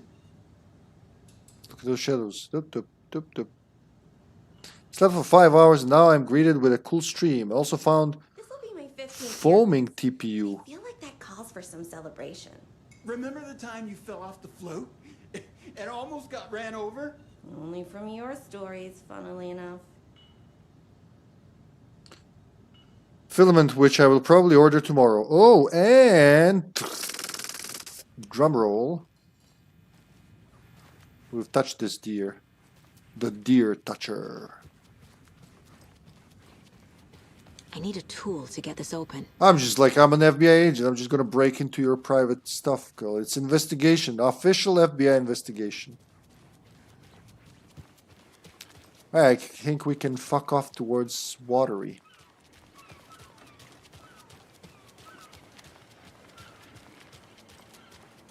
So I'm going to play Saga's part now. Have a nice day. You guys don't mind that dude with the phone, like, at all. Can't open this with my bare hands. Where are Charlie and Charlene? So we're gonna play Saga's part now. Finish that. And then end up at Alan's part afterwards. I'm gonna line them up like I said earlier. Trying to make it more cool. I had ordered nail art pens, not for my nails, but 3D pen stuff. And I had hand-drawn a 290s pattern on a test shell, and it looks awesome. I'll send pics soon. Oh, very good, man. Watery.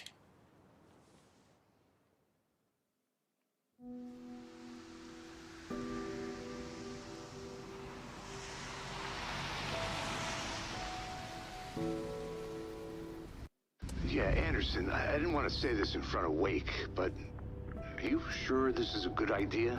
Going on your own? Assuming we believe the page, I need to check this out. We need to find the cult. Anyone we meet here could be a member. And this Scratch guy. The evil doppelganger? It must be true, or else this guy can't write for shit. The quality of his writing aside, if this page turns out to be true like the rest have, this could be a breakthrough. We might solve this thing before backup even arrives. Yeah, but they're taking their time, so just be careful out there. Meanwhile, I think me and Wake will have a chat. Maybe I can shake something loose. Okay. But remember what happened with the Salt Shaker? Yeah, real funny.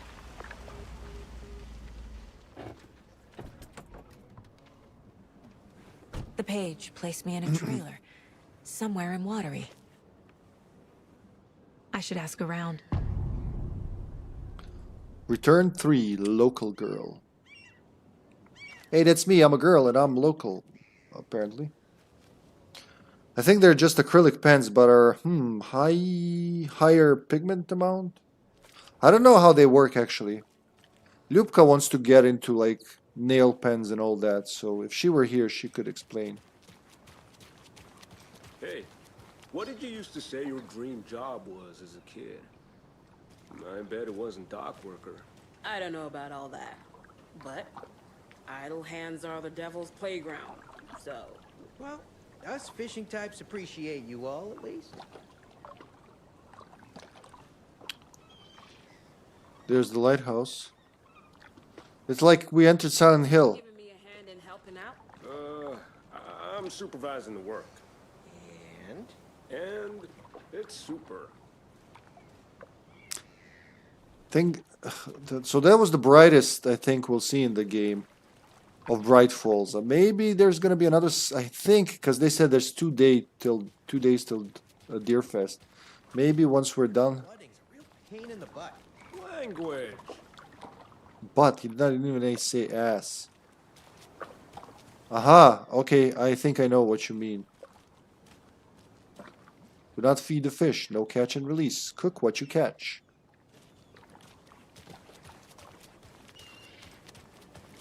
The flooding is even worse here. More like underwatery. I'll have to tell Casey that one later. Hey, where's the time gone? There's just a wretched husk of what used to be me left. It's an old biker lady, apparently. For sale. Call 555-125-30512. It's just a state of mind. I'd like to give them a piece of my mind. Heh heh heh.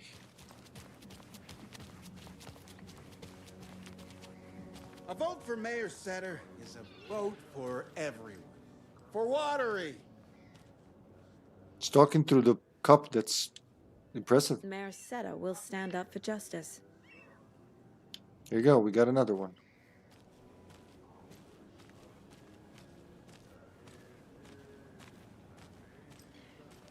You okay, lady? Jarvisen Venne, boat storage and repair.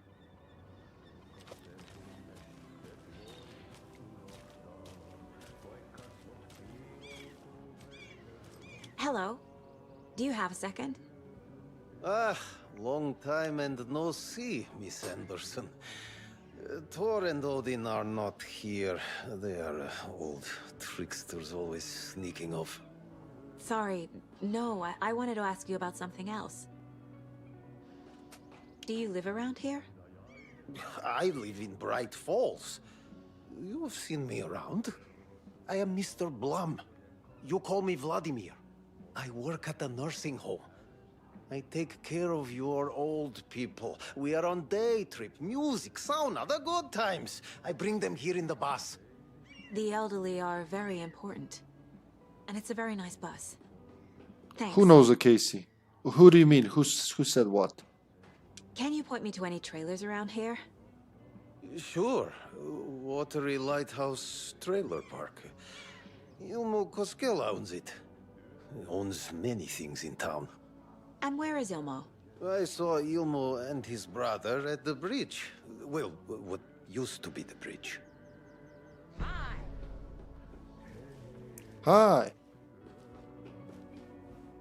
Oh, this is gonna be awesome.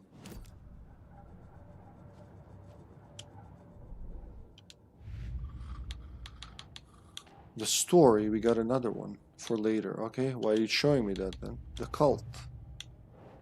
Blum, there's a trailer park nearby called Watery Lighthouse Park. A trailer park is a good place to look for a trailer. Keep it simple, Saga. Blum mentioned Ilmo Koskela owns a trailer park. Ilmo can tell me more. Watery Lighthouse Trailer Park is a good place to start. She said she has to tell Casey, since Casey is the name of Max Payne. I assume it has a meaning. It's her partner, Alex Casey, the guy she came in with to, you know, to detective this thing. The dude that's been with her the entire time. Who's also Max Payne. I need to find Ilmo Koskela.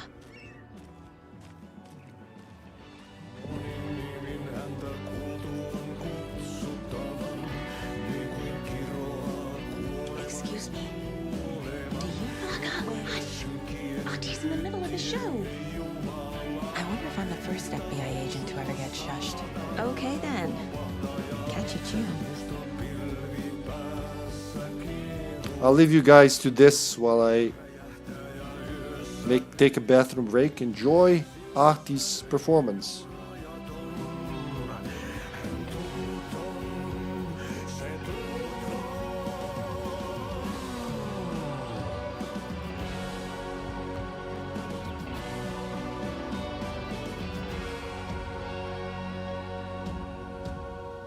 Kaivon pohjalle ruumiskasan. Tästä yöstä ei selviä kukaan. Synkäs huoneessaan kirjoittaen. Onki houreistaan sinut säkeeseen. Hän peilistä sua tuijottaa. Murhan polte se kruunoa. Tuon katseen tunnet et voi unohtaa. Vaik kasvot piiloutuu veriverhon taa. On yötön yö. Se sielun syö. On yötön yö. Se sinut syö. Kuin painajainen hän luoksesi saapuu. Hänet verhot tuon varjojen kaapuun. Monta tarinaa hänestä kerrotaan. Häntä pakoon et pääse sä milloinkaan. Hän peilistä sua tuijottaa. Murhan polte se kruunoi mua. Tuon katseen tunnet et voi unohtaa. Vaik kasvot piiloutuu veriverhon taa. On yötön yö, se järjen syö. On yötön yö, se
What a voice, man.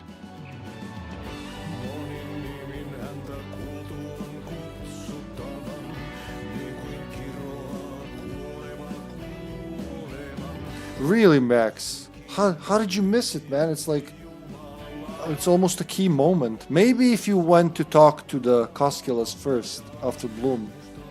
I haven't tried that. There you go, a whole loop has passed. Yeah, it's you know why it's important for the story, right? For what comes later. But also, I don't know if you saw when I was playing Max, Ahti is like you first meet Ahti in Control. He's the very first person you meet in the game. He's not, like, you know by now, he's not quite human.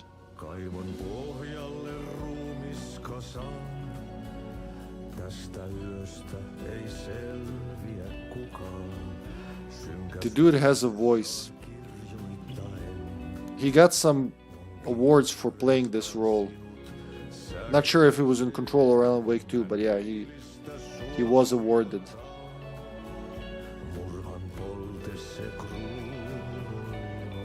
Cold Gods of Nosgoth.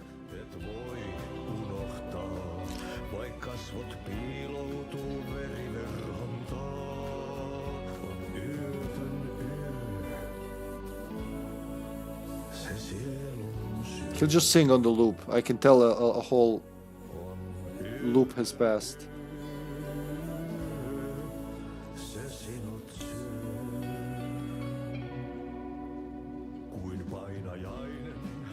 And starts over. And they added one on hand. These are all the Finnish people who worked on the game or something like that. Moosefest means Suomi Hall, raffles, karaoke and skits, Glogi, Korvapusti and Karjalan Pirak. Fucking Finnish words, I'm gonna master this someday. Come one, come all. Welcome to Coffee World, one-of-a-kind amusement park opens in Watery. I'm sure all of our readers know Ilmo Koskela, who, with the help of his brother Jaakko, has been making our small town of Watery a bustling hub with his various business ventures. The latest of these, Coffee World, has its grand opening just around the corner. I had the chance to ask Ilmo a few questions about Coffee World. Ilmo, what is Coffee World about? I'm glad you asked. Coffee World is the world's greatest coffee-themed amusement park for all ages. That part right there worries me for all ages, where we're handing out, what did he say in that video? A propane tanks to kids. And right here in our hometown of Watery. It's got all the rides, thrills, and excitement you could ask for. And of course, lots of delicious fresh coffee, both hot and iced. Put that in. How did this unique business idea come about? Well, as you know, I'm all about ideas. An idealist, you could say. But what's even more important to me than my many successful businesses is our hometown. With my help, we can revitalize Watery, build its economy back up, and bring the tourists back in, and enjoy ourselves in the process too. Coffee World is just as much for the townspeople as it is for the out-of-towners. What attractions should the visitors be sure not to miss? Oh, that's like having to choose a favorite child. It's impossible. But the Slow Roaster is of course a wonderful ride full of mystery and magic. And the Espresso Express is sure to give you a thrill. Also, don't forget to drop by the Fresh Pot gift shop on your way out. You never know what treasures you might find. Coffee at least, I bet. Yes. It's like It's like Yako was doing the interview. Wait, there's one more. Is this watery zone Nessie? An anonymous source sent this photograph to our editors, claiming it was captured during the last full moon.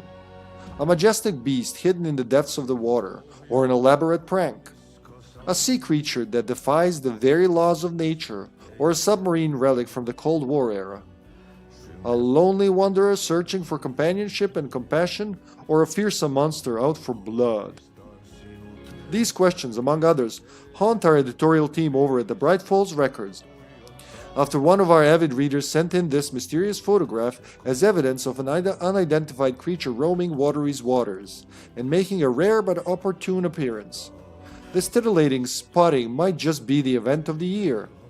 As we dive deeper into this mystery, we here at the Bright Falls Record invite all our readers to a naming competition.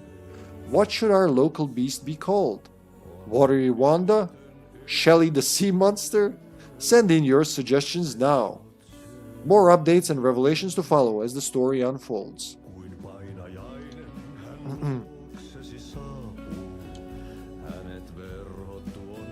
Ah, yes.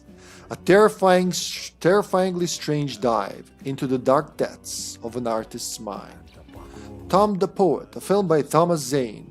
A pinprick of light in an ocean of darkness.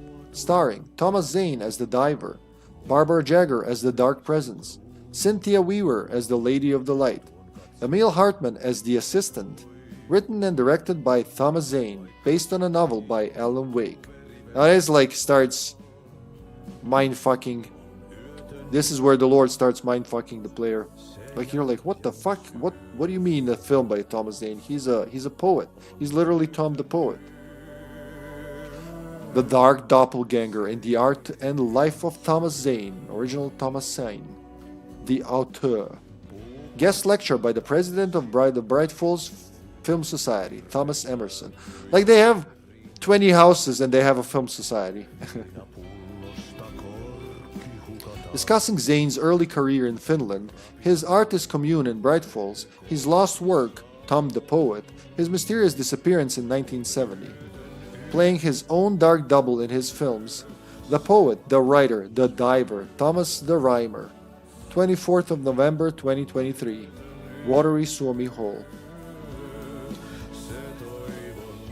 Sing, Ahti, sing. And I'm too far to hear him again. Oh, I can hear him on the radio now. There you go. Such a shame.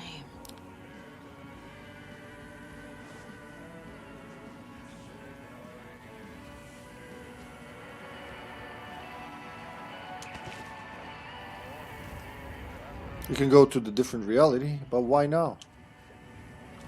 I can't go to backstage while the man's singing.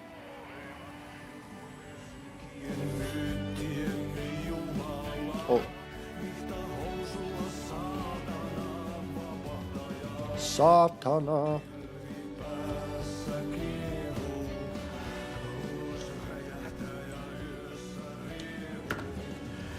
There you go, I knew I'd find some flares.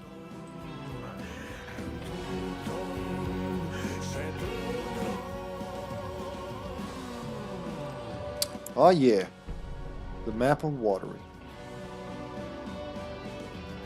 Tervetuloa. Experience the famed Finnish-American hospitality and enjoy your free map of Watery. Remember to stop by Suomi Hall for our many events and activities. Man, why can't I go into a town that gives free maps? I'd go there right away. It's in Finnish. And in like... What did you... Oh, Jotunjo, there it is. It's gonna make sense later, but I love that cover. It's amazing. Pretty horrific. Can't see from the... Oh, wait, I have a flashlight. This door must remain unlocked during business hours. Thank you.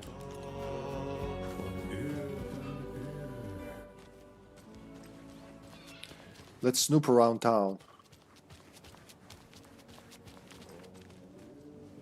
Oh, we'll go there later. For now, let's go here. Snoop around town. Whoever said these were the golden years was full of it. Snoop around town, snoop around town. I gotta get me one of these practical SUVs. Watery's definitely quaint. That's one way to put it. Oh, hey, Truman Zanotto, like you live here as well? There's like 5 of you in Bright Falls. But now he's a biker. Do you have a name on that bike? No, he just like has a name tag with no name on it. I bet they have good fish here. Siamese catch of the day, fresh out of Cauldron Lake. Well, that's not good for you, is it? I don't think anyone was gonna be fine eating that fish.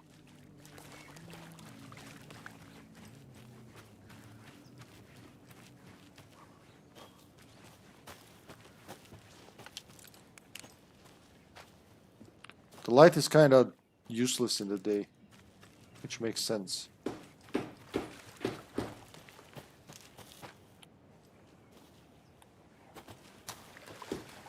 Oh boy, I'm trying to make it comfortable for You rascal. What have you been up to this time around?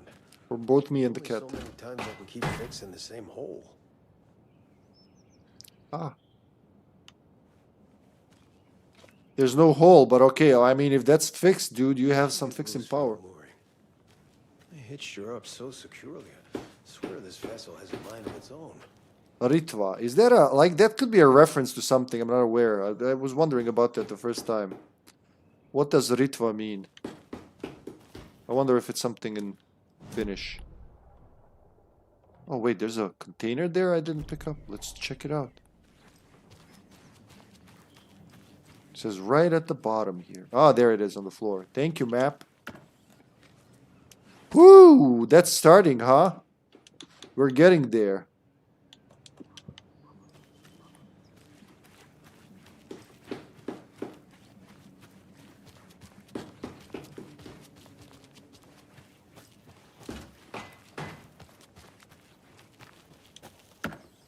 Just taking people's shit. Like, nobody's gonna need this if the monsters attack.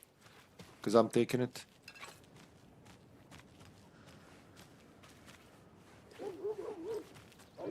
Row, row, row, row. Row, row.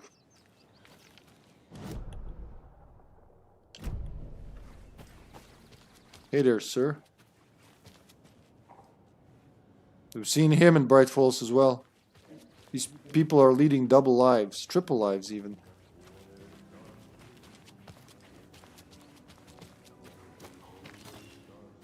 And a phone booth. It's the same phone booth from the forest in Watery, in Cauldron Lake. Jarvisen venne. Enjoy your day. You're not suspicious at all, just like standing there with the shade. We've seen her in the town as well.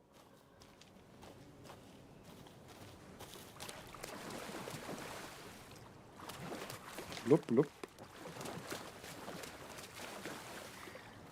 Yes, there's a limit to how deep of a grass she can handle. A trailer park. Ilmo Koskela. He's that tour guide we met at Cauldron Lake. I need to find him. Mom's family was from Sweden. I've always imagined it kind of like this. Saunas, lakes. Seems nice. Well, that's still Finland, the land of 1,000 lakes. Sweden is more like snow. So I just talked, just today, my colleague from Sweden, I realized it's like still, it's pretty snowy there. And I was like, wow, you guys still have snow? And he said, yeah, it's hot this year. It melted, it started to melt earlier. Usually we have it till the end of April. We had 1 day of snow here this year. Sauna time. Yeah, there's Norman, my boy Norman. Hey, Norman. Enjoying the sauna? You bet. The steam is amazing on my creaky old joints. I'm just waiting for Ahti to wrap up his show so we can crack open some beers. I've read that taking a sauna is good for preventing dementia. Yeah, and so is beer. Why didn't you say so? Give me a beer. Ever heard of the cult of the tree? The half-deer, half-man monsters? Oh, sure I've heard of them. They're the reason I can't risk taking walks in the forest anymore. If one of them shows up, how am I supposed to get away? I can't run with a bad hip. I'd be killed for sure. I could maybe use my crutches to defend myself. Do you think that'd work? You're the professional. Probably smart just to stay in the sauna for now. I mean, it worked in Outbreak. Why wouldn't it work for him? If Cindy Lennox can do it, so can Norman. Norman Osborn. Wait, that's not a Norman. What the fuck am I doing in Silent Hill? I took a wrong turn at Albuquerque. Hey, Seva, a sauna doesn't fix what ails ya. You're a goner. They also say silence is golden.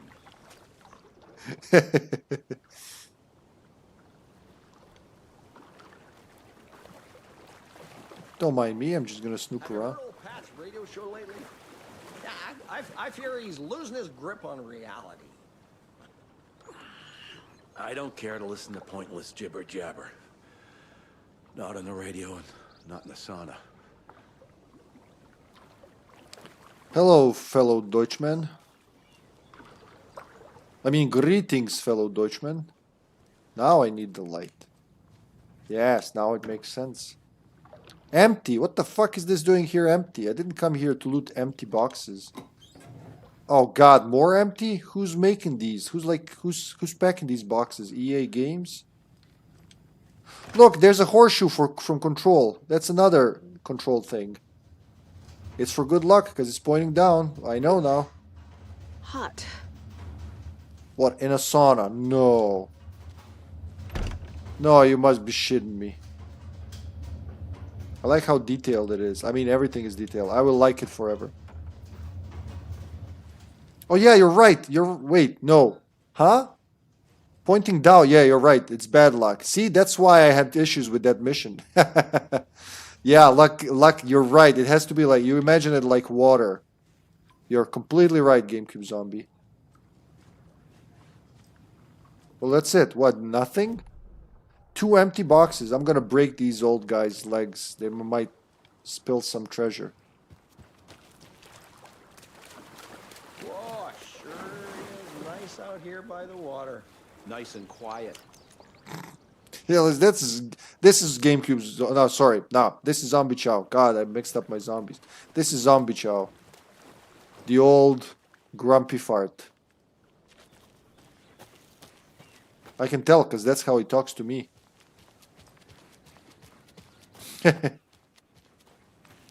Alright, so we've seen everyone. We talked to everyone. Cotty's Garage. Getting your motors running since 81. Car and boat mechanic. Okay.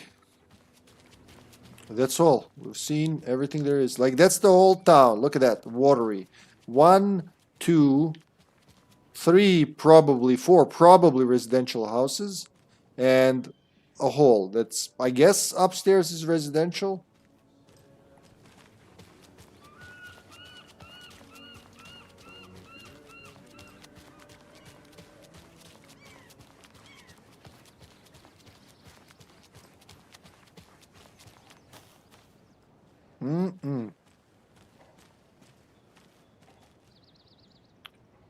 Oh.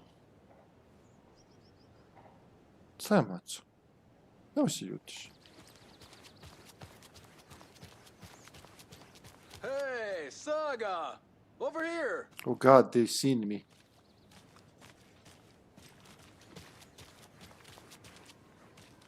Hey, Ilmo.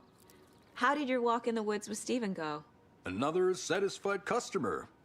I just hope he remembers to write a good review on the webpage. Great to see you back in Watery, Saga. Everyone in town missed you. Super nice to see you again, Saga. They act like they've known me for years. This keeps happening. About the cult of the tree. Are you familiar with the cult of the tree? Yeah, we always thought it was an urban legend. Kids drawing creepy symbols to scare each other, but, now it's gotten pretty damn real, huh? It's terrible what happened. We're all in shock. Well, we're looking into it. Hoping to get things back to normal soon. We're all for that. As normal as it ever gets around here. You own the trailer park, right? Mind if I take a look inside? Yeah, I'm pretty sure the owner of the Watery Lighthouse Trailer Park, me, can help you with that. It's good to have our funniest resident back. Resident? I don't understand what you mean. If this is your way of getting out of any outstanding bills, don't worry. They've been handled. Must be hard coming back to where you and your little girl lived. It's like they remember a different reality. Is the horror story messing with their memories? So what is Coffee World? You mean you haven't seen our commercial for it? Coffee World is a smooth blend of rides, food, and fun. We even had a real moose. Until recently. Plus, right next to Coffee World is the workshop of our own Kalevala Knights Motorcycle Club. We're busy building the floats for Deerfest. Don't go peeking, though.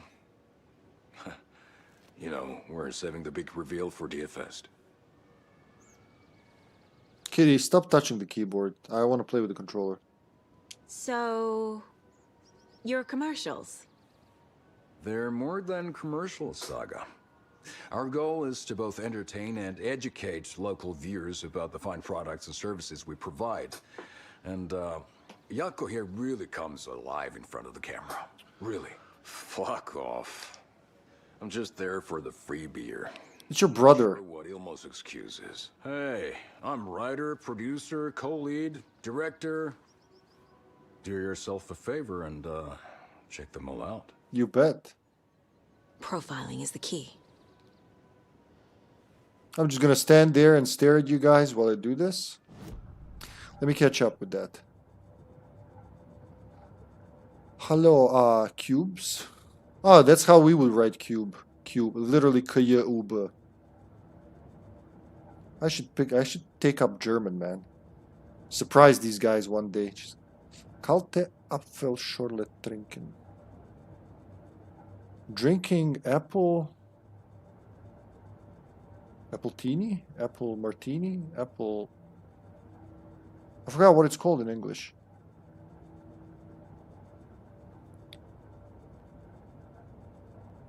I don't think Hippie knows Apfelschorle. The word. I don't know what's kalte. Apfelschorle. I know the drink. I just don't know what's called in English. Apple... It's like Somersby, like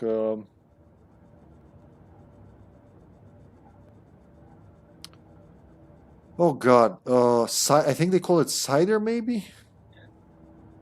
Sasha's screaming yes. Until just recently. I think the whole watery part with the Coffee World, the trailer park, and the past of Saga is my favorite part. Oh, nice! It is. It is. It has a specific atmosphere. One before you enter, because like we're gonna see the change of time of day now, and one once you finish. Plus the whole thing with, "Hey Mulligan, I'm coming, Thornton." Yeah, like even the boss is so amazing. I think the whole watery part. Yeah, the singer, was that Ahti? Yeah, that's Ahti from Control. I told you in Control he's gonna be very important. He's not like at this time. I mean, the cat's out of the bag. Obviously, we've seen him go vacation inside another dimension. So yeah, it is. He's an interdimensional being, possibly the Scandinavian god of water, Ahti. He did talk about water to Alan in the first episode, or no, yes, on Friday when I played. Yeah. Plus Carter. So in Control, in Ahti's like janitor's office, we actually see a photo of him enjoying the sauna we just were in, the sauna and watery, which is pretty fucking cool. Cheers. Apple spritzer, that's right. That's what it's called. So is it like it is like cider. Cold apple juice and Shorle is like with mineral water. Yeah. So it's like, yeah, I get it.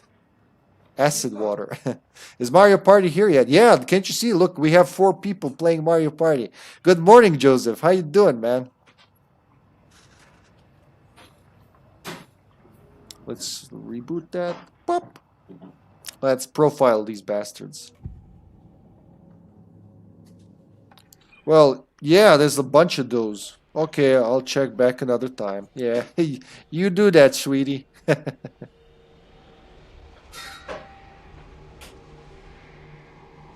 Elmo thinks the cult is just an urban legend. Or does he? There are things that go bump in the night. It's all true. It's all true.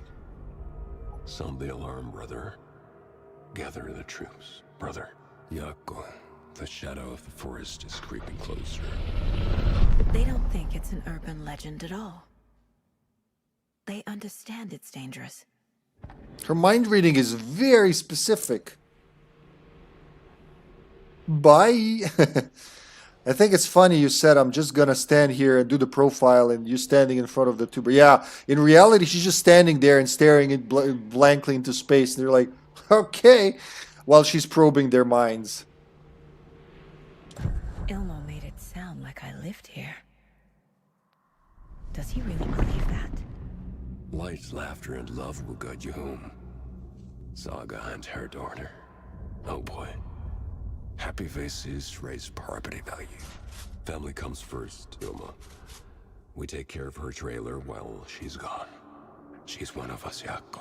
Kalevala. Her spare key is safe and sound. The Koskela brothers have happy memories of me living here. This must be the story affecting them. I'll play along for now. I need the key to that trailer.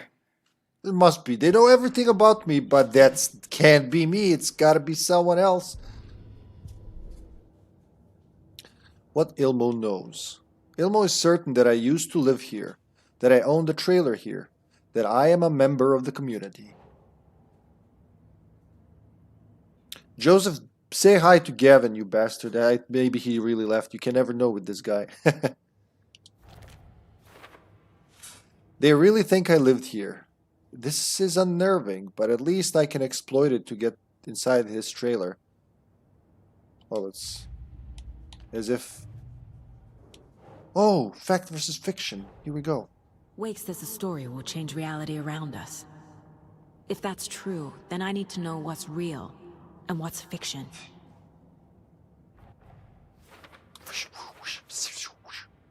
Plop!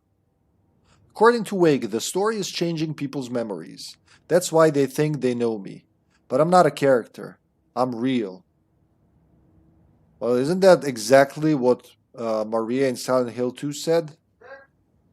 Need to track what's part of the story and what isn't. I think it's... If you go back, I think they say something like, "Are you okay?" That would be funny. We'll see. Let's give it more time.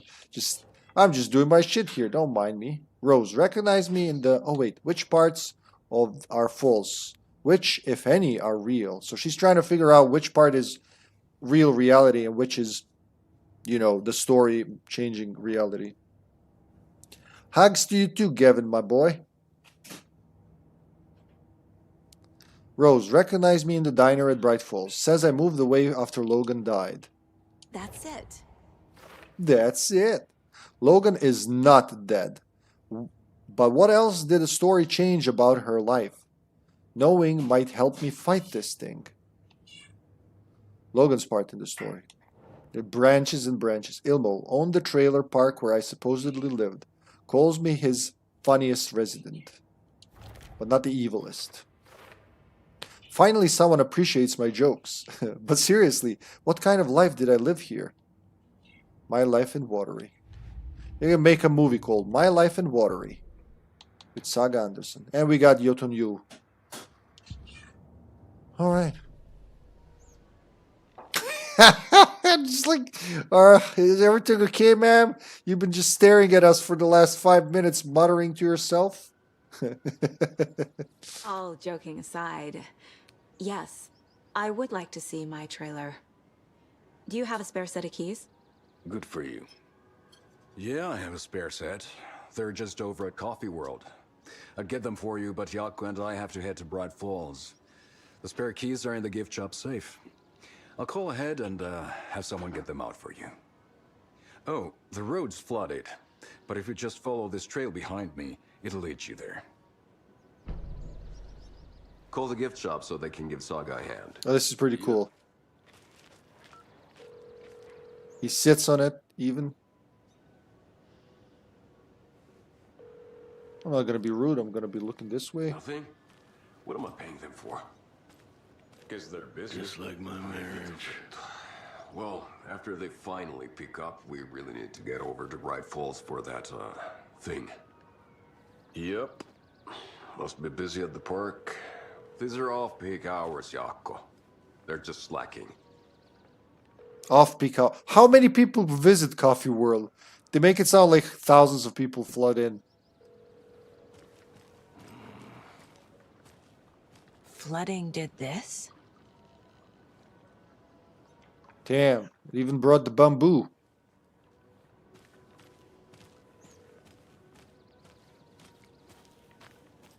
Bye.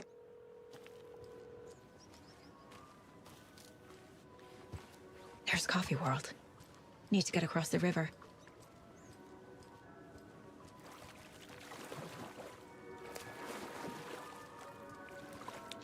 I like the distorted music.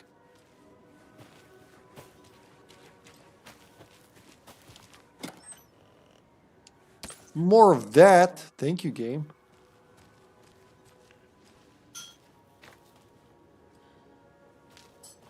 So the trail is pretty narrow here. Until one point. Then it's not narrow anymore.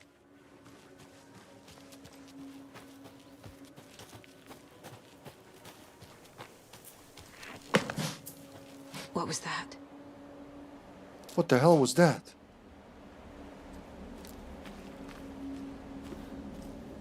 The darkness comes.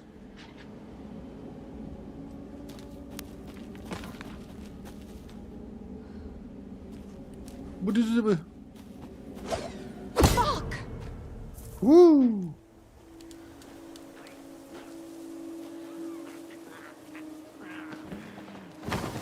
FBI, show yourself! I mean, they did. You just like did it very fast. Gotta keep up, lady.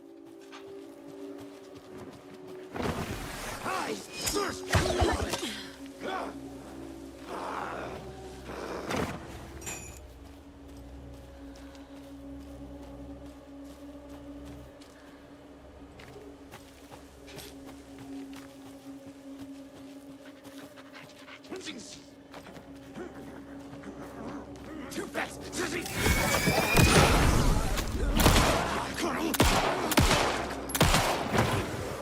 Oh, there's two of them now. Beautiful. Ooh.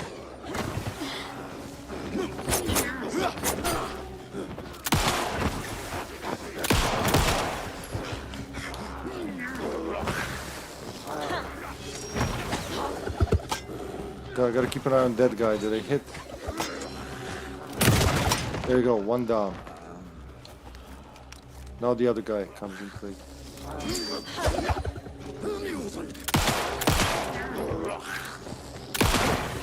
Stop right there. It's FBI official business. Ah. Ooh, that must have hurt. More people turning into Taken. Is this the cult? Or the story? Or both? Maybe it's the story of the cult. Where did the other guy fall down? He fell dead, but there ain't no more of him. Oh no, there he is. He didn't drop shit.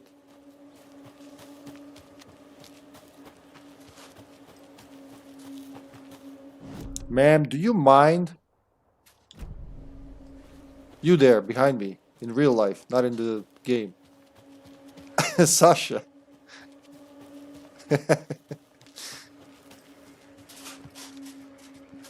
Who was that? Mikey when he when he makes crunching noises. Another rhyme. Ooh, a rhyme. A deer doll.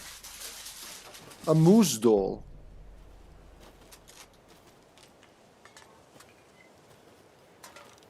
Will they appear? Yeah, well, yeah, they will, but we can't do anything with them yet. Zombies nowadays. Back in my days, they were slow. Then they started running, and now they can make fucking quantum leaps like Agent Smith.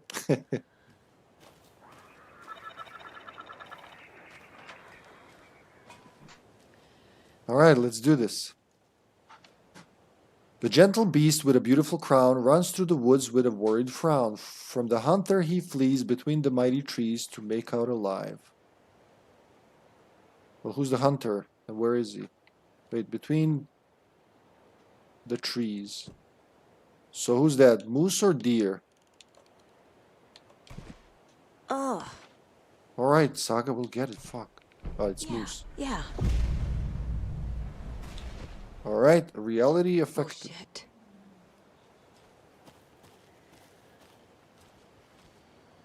But what exactly?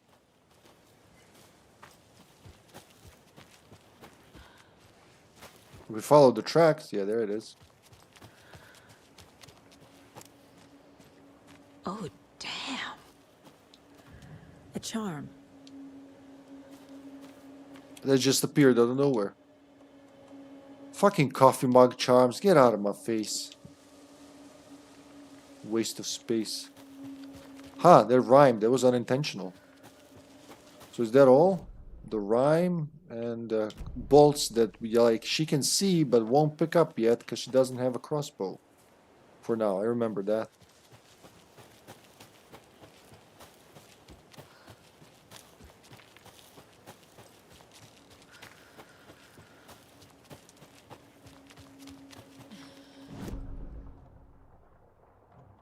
But she did detect it all the way there. What the fuck, Saga, are you? She has the shining, I guess.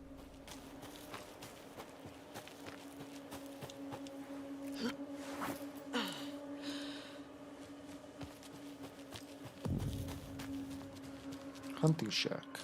Let's illuminate this place.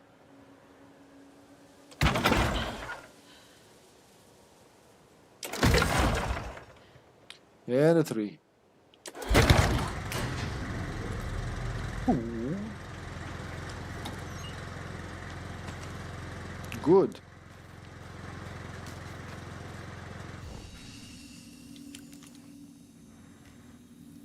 A shoebox, a thermos, a page.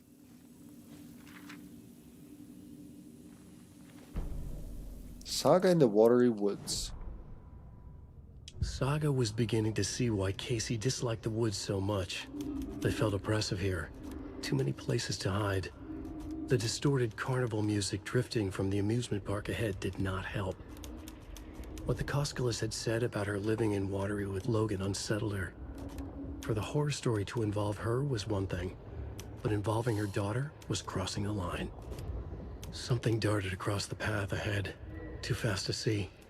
Saga drew her weapon. Her eyes searched the woods. A noise overhead. Saga swiveled to look. A local. A man on the ridge above her. No, not a man. A monster with a hatchet in each hand. It shouted down at her. Hunting season was a bust! He did. That was pretty good, Mr. Peretta. That was pretty good.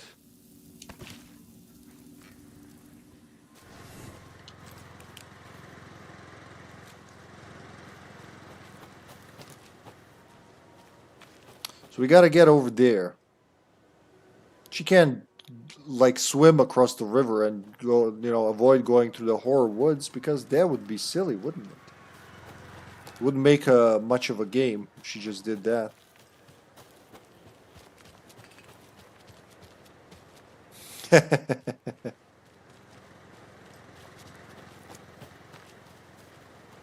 Alright, let's do this. Another one of those cult boxes. Hey, if you take the crossbow out, put it back in the stash when you're done. P.S. I changed the code, as asked. So this is gonna tell us the code. There's 2 bolts in number 2. 1 bolt in 5, so it's 5, 2, and 3 and 7. 527 should be the code.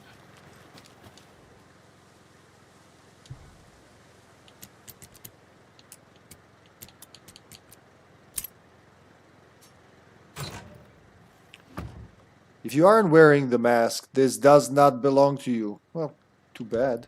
Ah, fuck. Inventory full. Alright, how can we... Oh, I've gotta drop that infernal... mug charm. I'm just gonna have to start destroying them again. So now, since we don't have all the space that's necessary, and necessary it is, we're gonna improvise. Like so. I think that thing takes like 4 slots. Pack these in completely. Let's see. I'm gonna be less frugal this time because I ended up, like I said, both playthroughs I ended up with this full to the brim. And that's pointless, right? We all agree on that. So let's try something different.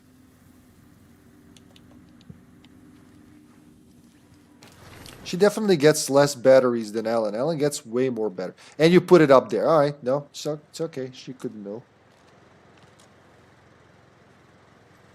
Nice, now we have a crossbow. And I can upgrade the crossbow instead of the, you know, pistol. So I should probably work with the pistol as well.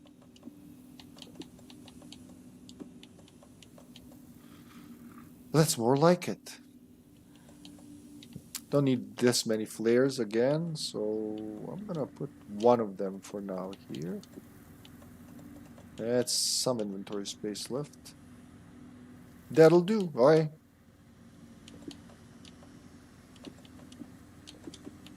That works. And last thing, shortcut that bitch. Quick slot. What did I use for that? Down, down, I think, yeah. Down, down, down, down, down. Alright.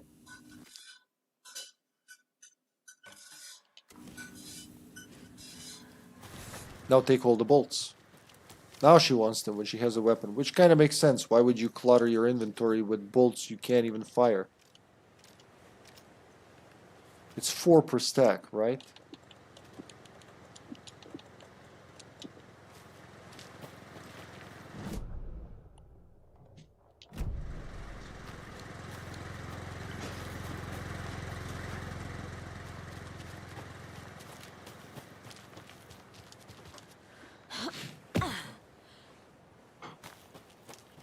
And we can take that other bolt now.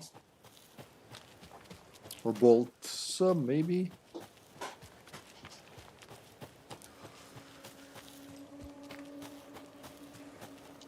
Yeah. And that is all. I think I used crossbow the most. Why? Because like you can one-shot things with it. Especially when you upgrade it. Oh yeah, we should do that. Totally should upgrade the crossbow. Plus, magnetic pull, no. I want pull the string. Hold the fire button to draw the crossbow further for increased damage. And I need 1. I need fucking 1 for that. Good thing I was saving it. Yeah, so with that, you can one-shot pretty much anything. Plus, you can, like, pretty often you can recover your bolts.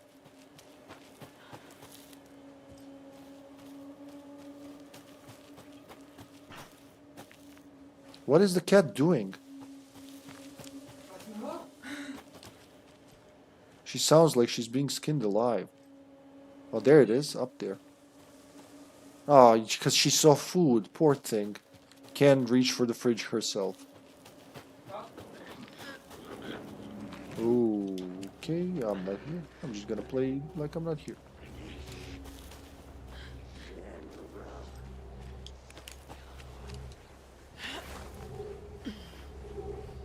Ooh, oh, a page. I'm gonna read here in the darkness of the forest. Watery. What had kept Watery afloat all these years? A century, if not more. The locals knew the answer. Grit.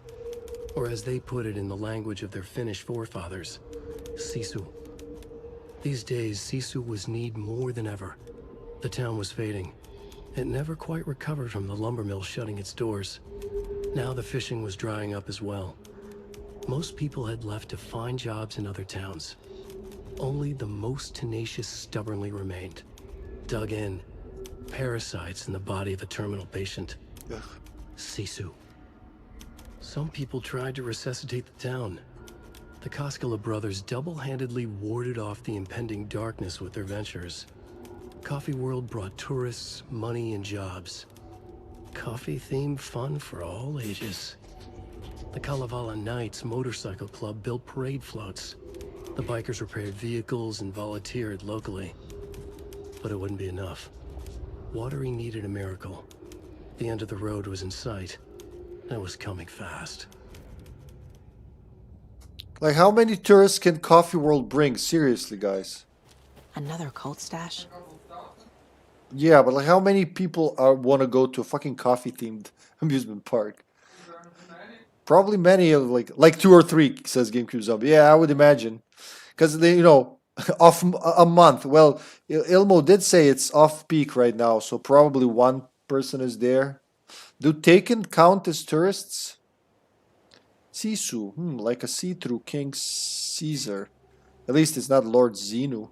Sisa in Serbian means boob. So Sisu is like, just like when you conjugate, you know, cases, Sisu is like to boob or with boob or something like that. So it's kind of giggly.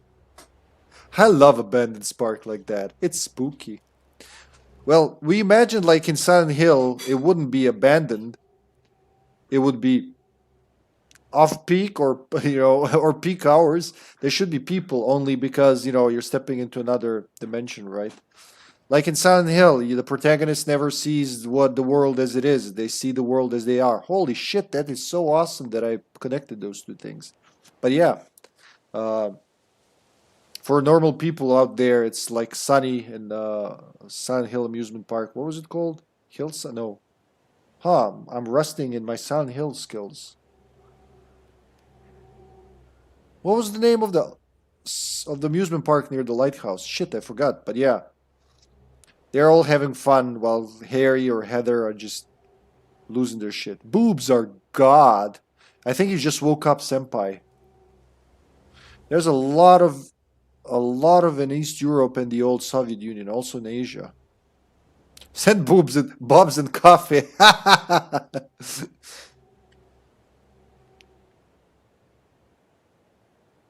We don't have those, but I'd like to see. Is it always sunny in Finlandelphia? It's always foggy in Finlandelphia. It's the opposite.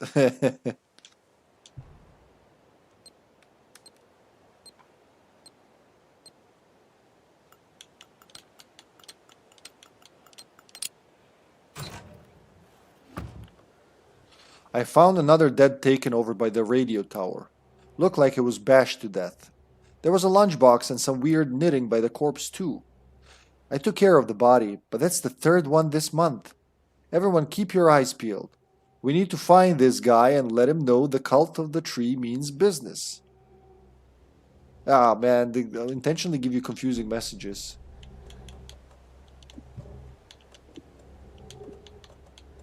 Actually, that's good. Move. And I got 17 shells of a rich person. I gotta watch that show. I've seen some clips Lyubka sent me. It looks like it's right up my alley. Certain episodes made me laugh so hard. Yeah, I've seen it's Danny DeVito being silly in that. I really gotta check that out. Among other people, right? I just seen some clips and didn't know it was like that. It's like surreal comedy. Kind of like Mighty Boosh, the American version. Hold on, I gotta be careful. This guy is walking around.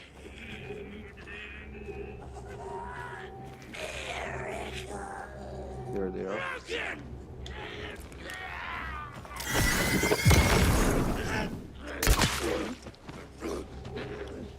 Oh fuck, I forgot this. You gotta reload after each. Alright, there you go. Shit. I don't have the upgrade to have 2 arrows yet. It reloads forever, like a real crossbow. Oh, you gave me my 2 bolts back and a bonus pack of bullets. Very nice taken. You would love it. It's dark comedy with no exceptions. Yeah. City of Water. City of Watery? I'm sorry, what? Have you seen your town? It's like 5 houses and a... Okay, there's a trailer park, but that does not constitute a city. You can't just put city on that. Jesus. False advertisement and whatnot. Oh, this one's locked. Beautiful.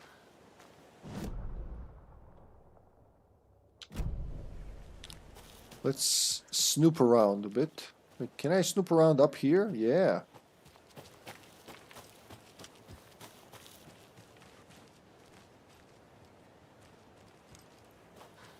Number 0. Huh. Was it target practice?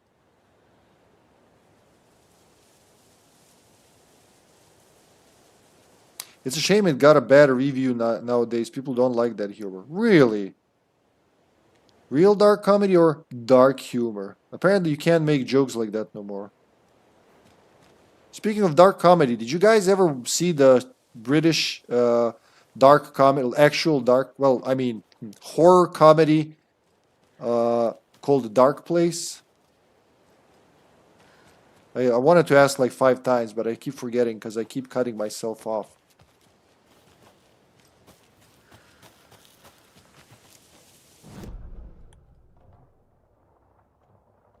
A radio tower. What's going on with the radio tower?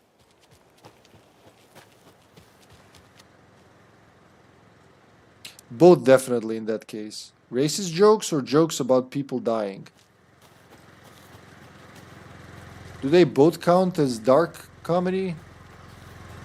Like, not thinking about horror comedy. When you say dark comedy...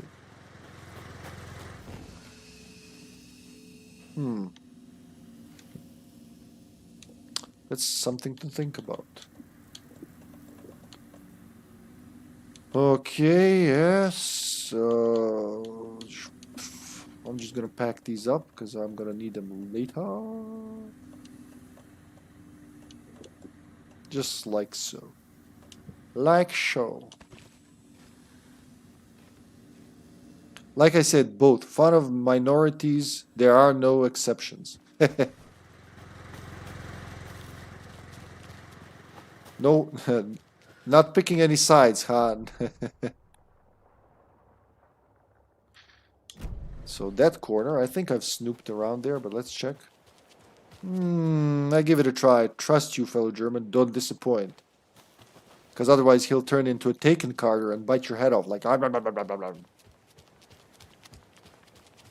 And then he's going to preserve it in a jar and send it to Serbia. And you don't want that to happen. You don't want to make me a cannibal, do you, GameCube Zombie? I don't want to be a cannibal. But I can't see how people get offended for jokes. What, Carter?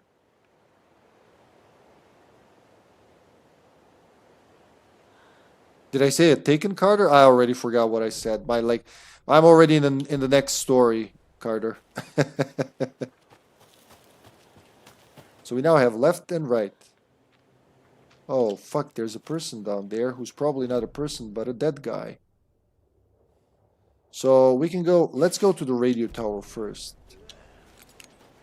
I'm gonna ignore that dude down there. Hopefully he ignores me too.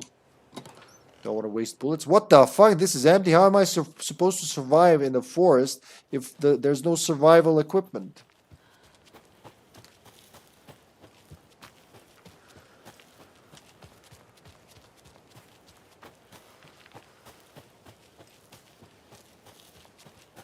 Light. We have it.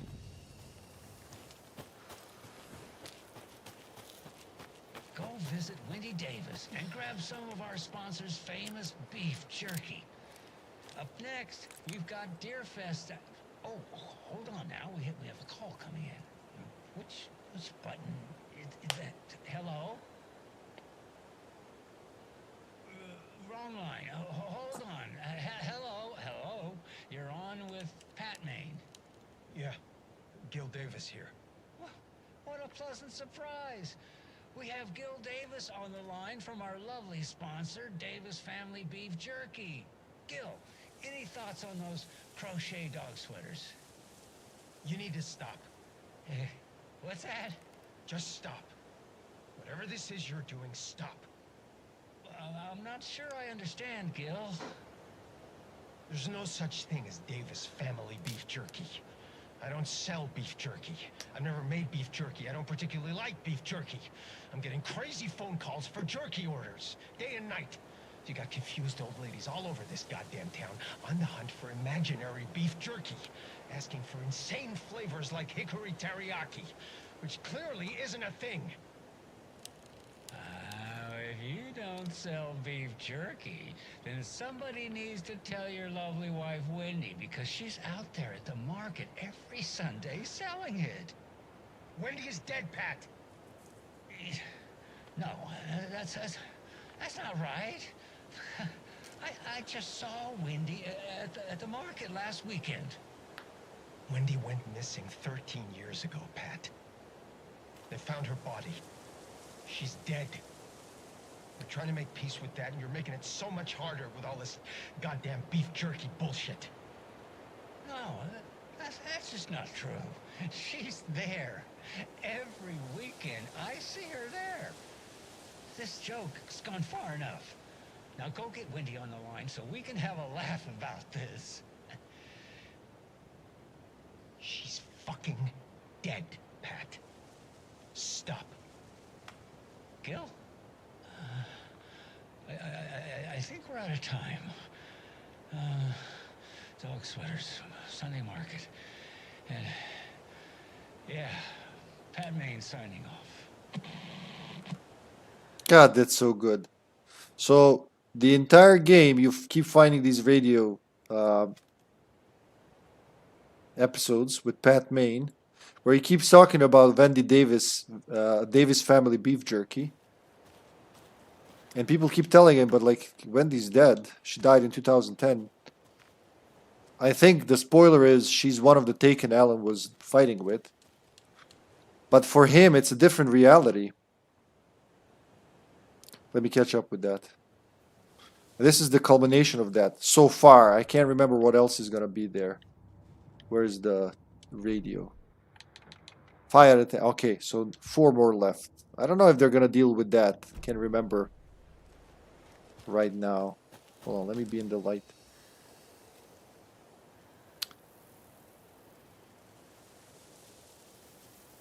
Well, Saga fan had posted sex jokes about Anne Frank. For me, that's disgusting on multiple levels. Yeah, he got really mad at Saga fan, the whole community. Wished him to die of cancer. The only person I ever had to mute in chat was Carter. I don't know the joke. Depends if it's flat or a good one. Heresy. Beef jerky is awesome. I don't know the joke either, honestly. I wasn't there. I just know of the incident. Yeah, beef jerky is awesome. Poor Pat. Like, nobody asks, where the fuck did he get beef jerky samples if Wendy Davis is dead? So I guess 2 realities are overlapping. Flat. An excuse to be offensive without actually being funny in a meme thread full of racist memes. Now I just want to hear the joke more. So now it's like piquing curiosity here, doing the opposite.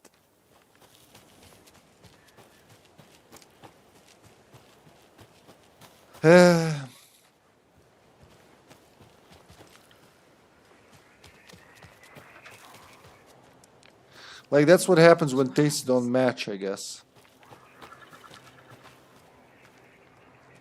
Somebody's eating a lot of apples. Oh, it's a picnicker's place.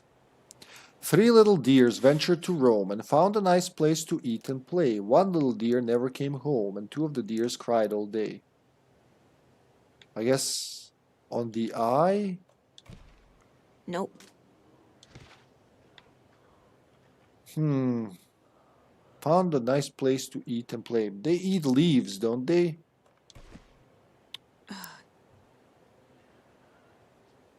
Nice place to eat and play. 1 little deer never came home, and 2 of the deers cried all day.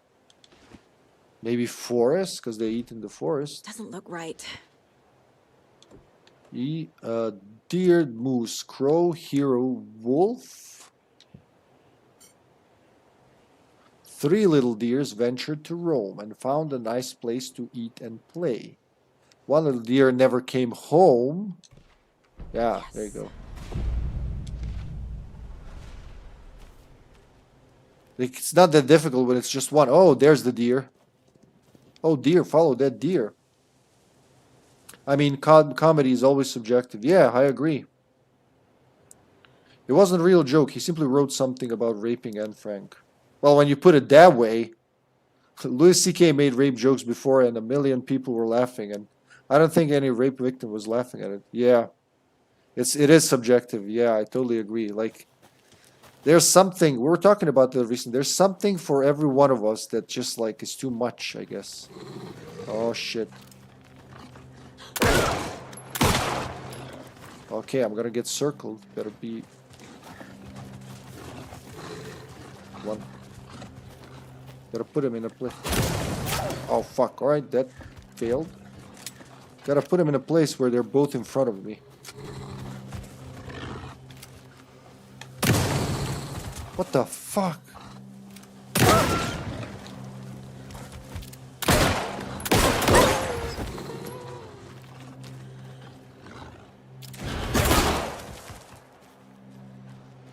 Where is he?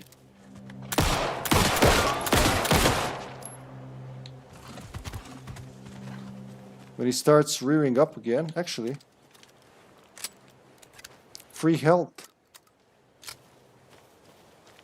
Where are you, boy? Come here, Wolfie. Wolfie, Wolfie. Where the fuck is that wolf?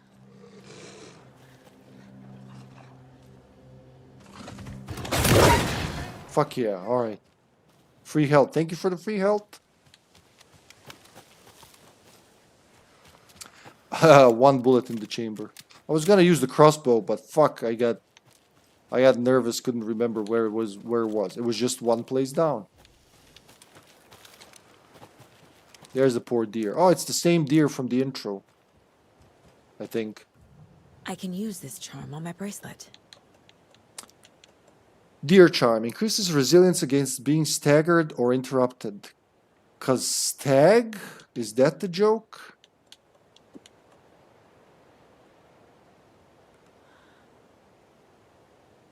I agree, but raping an underage victim of this Holocaust has a very specific audience. See, when I say that out loud like that, that's that doesn't sound that good. I mean, what was the joke? Tell us. You're just listing a crime now. Love the bow in this game. Yeah, the bow is probably like that, and the rifle were my favorite weapons. Tell us the joke so we can ban you, huh? Be like, hello, look at this bastard, sick bastard telling this filth in my chat.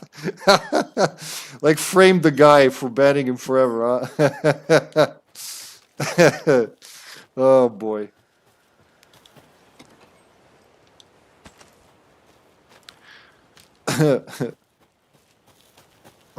This is serious, guys. Come on, be serious. I have a feeling there was more here. Like, I feel like there was a page or something. There's another lunchbox. Ah, there was a lunchbox. That's right. I lowered my... Oh, here we go. This is pretty hot. I lowered my rifle. Standing on the car's roof, I looked out at the carnage. The zombies had almost won, but luckily I was here. Heroes are sometimes the people we least expect them to be. Now my town was finally safe, thanks to me. I slung the hot piece of iron over my shoulder 1 more time, hopefully for the last time. The townspeople, cautiously emerging from their hiding places, surveyed the same carnage I saw, and cheered my name, and waved, and they cheered again. Now I could finally get back to my quiet, unassuming life, reading books and gardening and fiber crafts, and being the world's top mycology expert. Suddenly, a hand seized my wrist.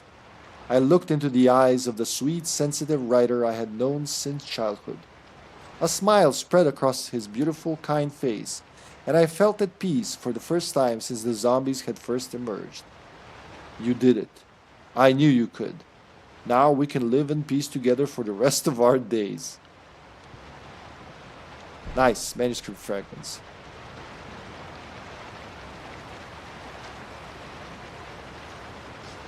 If everyone had good jokes, everyone was on stage doing stand-up. Yeah, we'd all be standing up.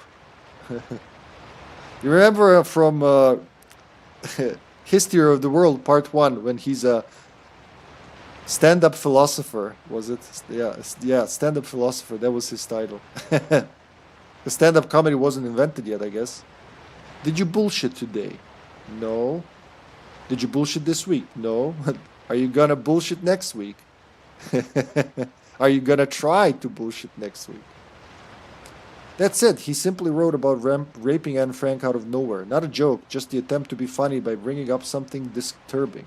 Like the disgusting coworker type who tells you how his morning shit looked like. Did you have coworkers like that? You poor thing. But you know, that's basically Instagram in a nutshell, isn't it? Like social media in a nutshell. Like the way some people are selfieing, that's one of the things I say is like the next step is just taking a taking a photo of your morning shit and posting it like, hey guys, see what I made. Boring. But context is important. I'm pretty sure it was very funny. Indeed. Hey, blooper reel. How's work going, man? Always Sunny is definitely a satire, though. The writers, if you ever listen to them in any capacity, are often making fun of issues to show the absurdity of it through hyperbole. I love that. They're fully aware of what they're poking fun at. All right, kitty, you want your... Like, there she goes. She decided that it's time to come back. Through the lens of awful characters. The episodes about gun ownership here are really funny and telling about the state of the ownership here, in my opinion. Fair enough. Meme thread full of racist memes making fun of racial discrimination. Basically the shit that are... What's AFD or NSU? Oh yeah, you said the other day. Yeah. Would find funny. 100% I wish everyone would get that. The blooper reel thing, huh? I get off work in 6 minutes.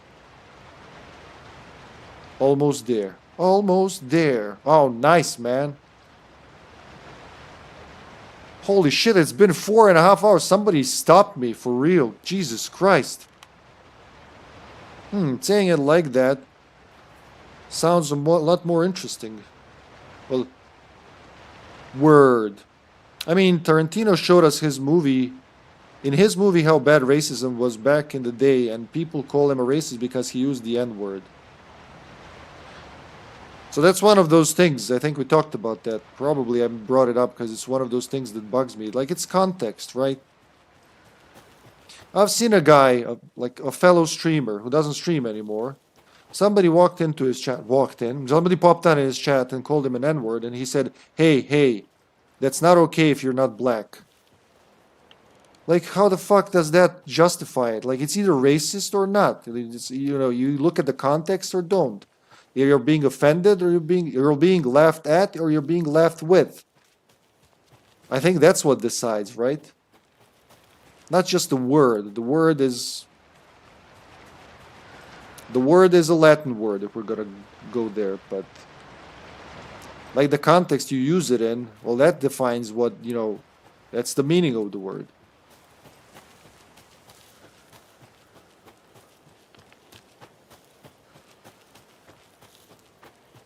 Picnic area. So that's it. We've scoured this area. Man, I feel like I spent an eternity here.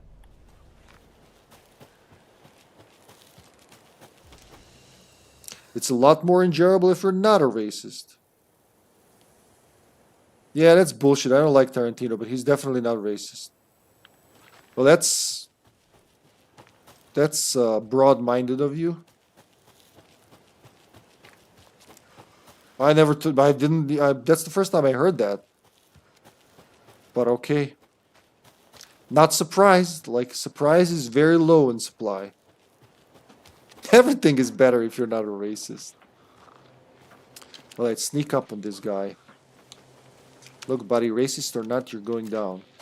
With a crossbow. Oh, that's the poor hiker, I think, from Bright Falls. The birdwatcher dude. Or maybe the dude whose apples are up there.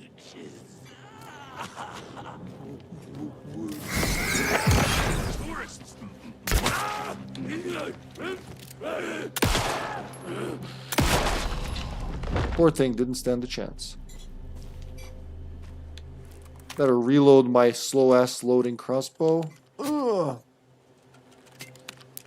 First time I hear someone agreeing to something even though he don't like it. That's like saying Control is a good game even though it's boring and reading through Anne Frank's diary. Oh my god. Oh, like he did a double whammy. That was like a combo breaker. Boom, roasted. Oh. Oh wow, that like murdered the chat apparently. Are you there, chat? It's me, Hippie. Welcome to the chat room. I've been here the entire time. How are you doing, stream? I think they're listening to us. You've nuked the stream. You guys, you.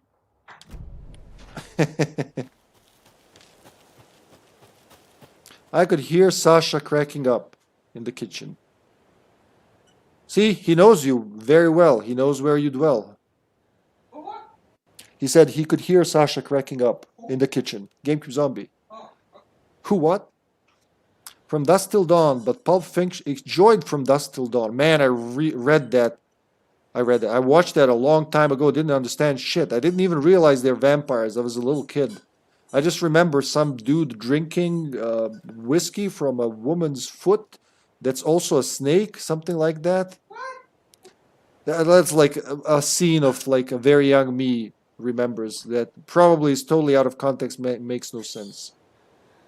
But Pulp Fiction is extremely overrated. Same with Kevin Smith. Both have a very good style, focusing on the characters and the dialogue, which is very rare in Hollywood. You know, as a kid, I liked Clerks 2 a lot. As a kid, as a teen. But at some point, something clicked, and I admire Clerks 1 a lot more. And Mallrats is, I think, an underrated movie somehow. Because there's like so much happening in that movie while nothing is happening at the same time. I got the same message twice. Wow. I love Mallrats. Claire Forlani, I had a big crush on. Wait, who's that? Is that the girl who plays Renee?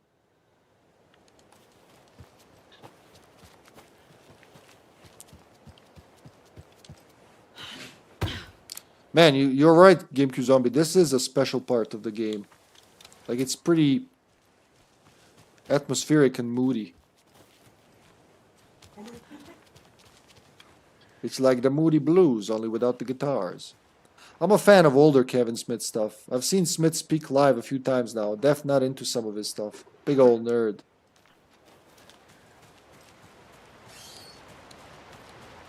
Like, Mallrats 2 takes a different approach at horror, at comedy. Though it has some pretty cool jokes.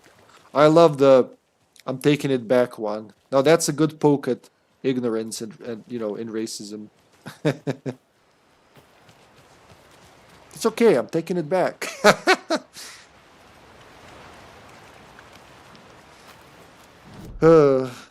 Yeah, Smith old stuff is better than the new stuff.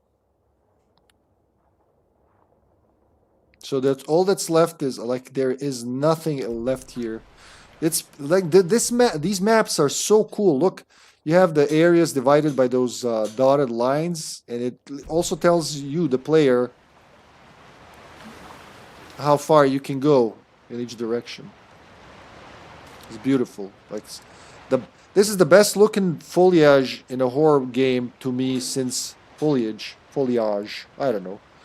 Since Resident Evil 1 remake and 0, you know how good those ferns look and vines climbing the buildings. You know, if you played, you know what I'm saying. Let me explain, dear Padawan Kenobi. I agree that the Mona Lisa is a cool painting, but I won't hang it up in my room. I get why people enjoy it, and the work put into it is amazing. But it's not something I am often in the mood for because my taste is different. See, that's like appreciating art even though you don't like it. Oh, wow, look at this lighting. But I can just like, this is what I did when I played by myself. I would just be like, wow, look at this. Like, look at how light, you know, refracts on the leaves. It looks so realistic. Wow, wow, wee. Well, as someone who doesn't give a shit about graphics in games, I am pretty horny for this shit.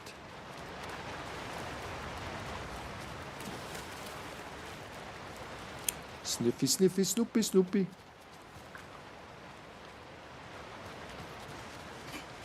I feel like a real-life detective snooping in the woods. I don't appreciate control, though. I'm different than Frankenstein. If I don't like it, it sucks. If I don't like it, it sucks. Spoken like a true mature gentleman.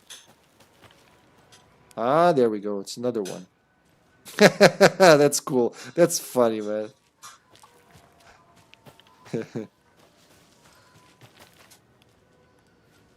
You funny, Sally. I kill you last. Wow. What did I get? I didn't see. I hope it was shotgun shells, because I love shells in my shotgun. I get the backpack, the denim backpack, denim. The pot, you know, the old school propane pot, the beer, Ahma beer, no less. The apple, but why the clogs or loafers? What the hell was that all about? Another one of those lunch boxes. Hi, hero. I think a few pieces of paper from my private fan fiction project got mixed into some of these stashes, but I don't know which ones. I posted some online and they're getting pretty good reviews, but I'd appreciate it if you didn't read them. It's a privacy thing. You just like slapped that on a box and didn't realize you slapped your own fanfic. Oh man, the ranger's cabin. Can't wait to get there when this fucking water moves. Ranger cabins I love in this game a lot. It's not my fault the world revolves around me. I mean, well, oh, poor you. You didn't have a choice in that, did you? I thought it's a leg, but it's just a branch. It's not wide enough for anything else to be hiding here. How many of these? Wait, I have a shit ton of stuff to do here. We'll do that. There's a safe place coming up. Ranger cabin. Ranger danger. Why can't you walk through? Look, she can. If you don't like water, like you're not gonna go. If you don't want to get, you're not gonna go waist deep into water. And be like, nah, this is as far as I go. You know, like dipping your toes or like wetting your shoes. Imagine walking around with those wet shoes. Like, it's all fine, like all the way up to my waist. But that's where I draw the line. I'm not a fan of Remedy games. They have good ideas and some stuff is really well thought through, but it lacks atmosphere, and while it's groundbreaking stuff in a game, it's very old stuff for people like me who read old sci-fi books. Heinlein, for example, used something like Control in his book Puppet Master, which is old. You could just drag this boat to this side and just paddle over. I know. German title is Weltraumollusken Erobern die Erde. Alan Wake, no atmosphere. See, it's different for everyone. I think these games are loaded with atmosphere. Like the kind I like. Especially Alan Wake 1. Well, especially everything past Max Payne 2, yeah. Like, don't get me wrong, I love Max Payne and Max Payne 2 a lot. But obviously, clearly there's been some improvement over the years with the later works. So Alan Wake, Quantum Break, Control, Alan Wake 2, they all have different atmosphere that I like. But it's not for everybody. Hey, if there was something that everybody liked, I don't know what would happen, but something would happen definitely.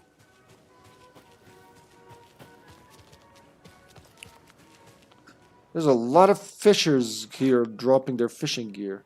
I love that cat emote. What the? What the whiskers did you just say to me? I thought Carter could appreciate atmosphere even though he don't like it. Clearly he is just afraid of the dark. Truer words have never been spoken.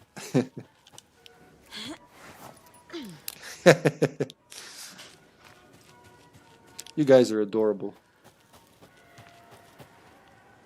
Funny and smart.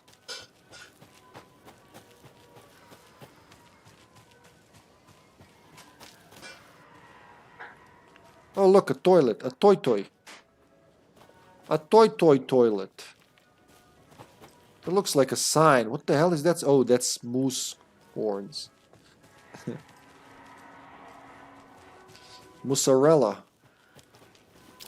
Best in town. Hot dogs. Cold drinks. Enjoy. I could go for a hot dog right about now. Duh. What the hell happened? I think I knocked something over. So is there something here? The map will tell. No, the map doesn't give two shits about me right now.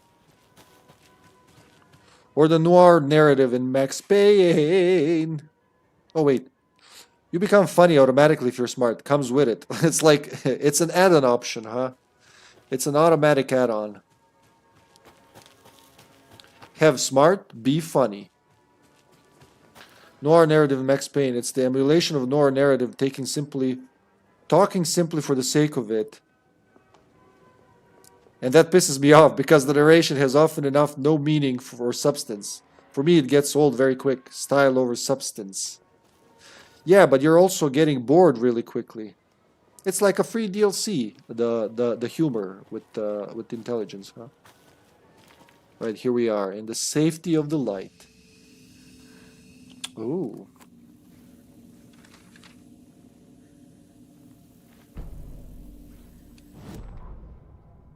Scratch on the hunt. That's how I feel in Control and Max Payne, but never in Alan Wake. Yeah, I should feel like blessed that I enjoy them all. I didn't like Max Payne until a couple of years ago, honestly. I tried playing the first one, a couple of times, and I didn't get fired. Like, yeah, I played shit like this, but better. Like, I found it like suffering, only without the horror. You know, but there is some hints of horror, but not like in suffering. That it's like Silent Hill with a lot of guns, you know. And then I don't know what happened. I think, yeah, after I finished Control for the first time, I was like, yeah, let's go back. I was listening to James McCaffrey a lot. Let's go try that Max Payne again. And then I liked it. Maybe it's very possible it's influenced by my experiences, because Alan Wake was my shit. The first Alan Wake, that was my shit. And it still is. The nature, the narration, his constant talking to himself, with himself, about himself. But also like the open-ended ending. If there was never an Alan Wake 2 and that's how it ended, I'd be okay with it. I didn't even expect Alan Wake 2 to materialize with everything that was happening, right? And then I played Quantum Break because of that. And I loved it because I love time travel stories, and I love how like all the plot holes are filled, speckled over beautifully. So even when I had comments like, why was it locked from the inside? Well, later you find out why it was locked from the inside. Everything is, you know, and the more you play, the more these things you see. So I appreciated that. And, you know, the rest just fell in place. When I saw that the Control exists, I literally saw it exists on Xbox Game Store. I was like, oh, wow, a Remedy game. I have never heard of this. It was already out for 2 years when I downloaded it. It was on Game Pass. And Sasha and I just fell into it.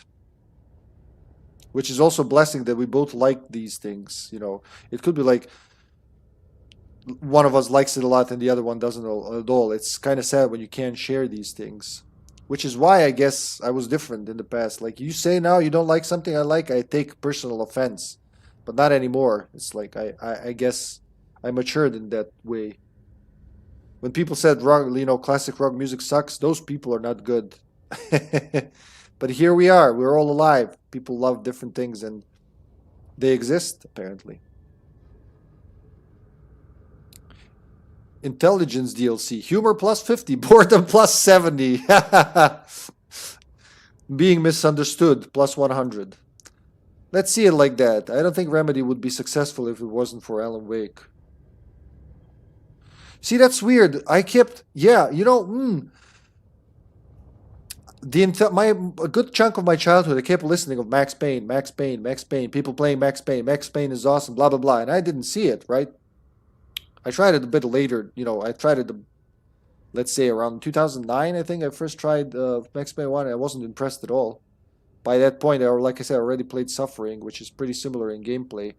Plus, it has, you know, interesting backstory for each creature and yada yada. It's not a perfect game, far from it, but it's a very entertaining horror game. And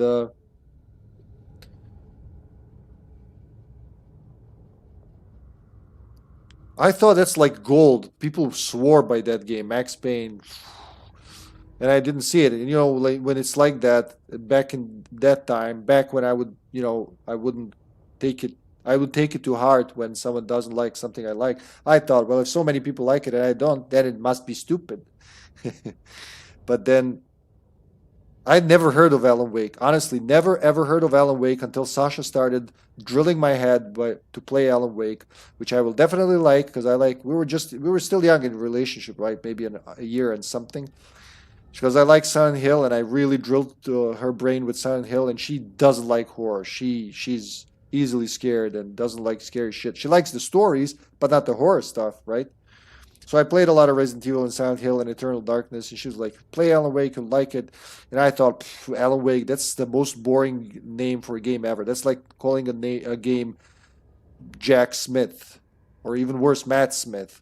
And it was highly discounted someplace, and I bought it, and I got into it just, you know, because I wanted to do it for her. She did many things for me by that point, and I didn't lie. I told you this story. I didn't stop literally till next morning. I went to bed at 3 a.m. And I couldn't believe, like, I've never heard of this game. I've heard so many times about Max Payne, never heard of Alan Wake, and there it was existing for 5 years already when I played it.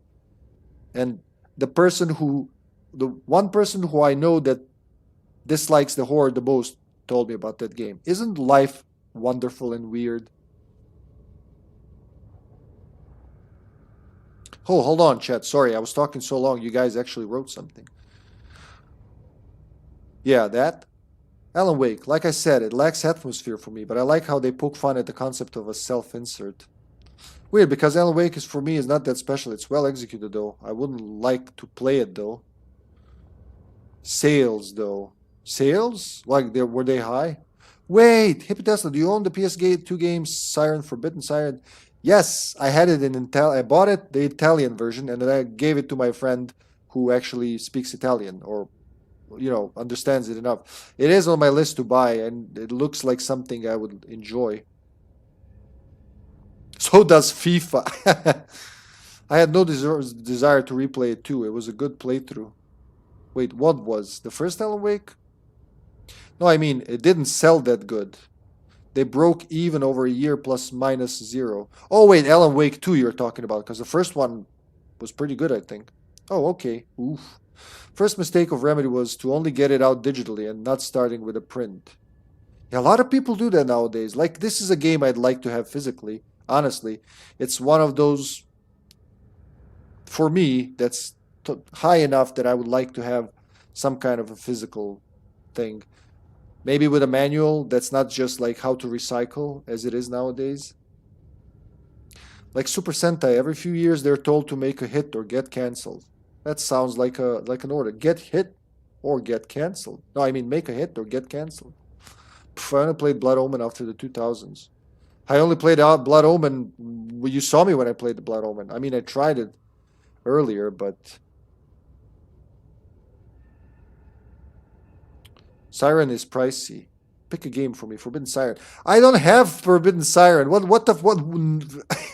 Almost bought a copy of Siren last month for 79 euros. There you go, Carter. Get the 80 euros and we can talk. But I have to refund that now. I refunded one rent, by the way.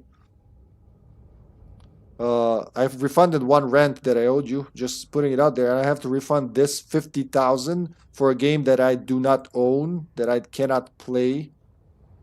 There's a PS3 or PS4 port on PlayStation Store for $9.99, I think. Oh, good. I just need a PlayStation 3 or 4. in some like 20 years. Nobody's requesting Fatal Frame. It's insane. Because I don't have that either. I gotta get those games, guys. I really want to play it, especially Fatal Frame, because I know what that is. But I just don't have it. I made my game redeem. Acknowledge it. I will refund it. Refund. Go back to you. It's on your list. Buy it faster. Let me step on it. Vroom, vroom. You wouldn't consider emulating it? No. That I don't even know how that would work. No. Sorry, but no. It would have to be like a very high joy and effort. And I can't emulate something I don't own. That's piracy. And police says piracy is bad. For me, probably. Because I'm the one who's going to get fucked. Not for the developers of a 20-year-old game.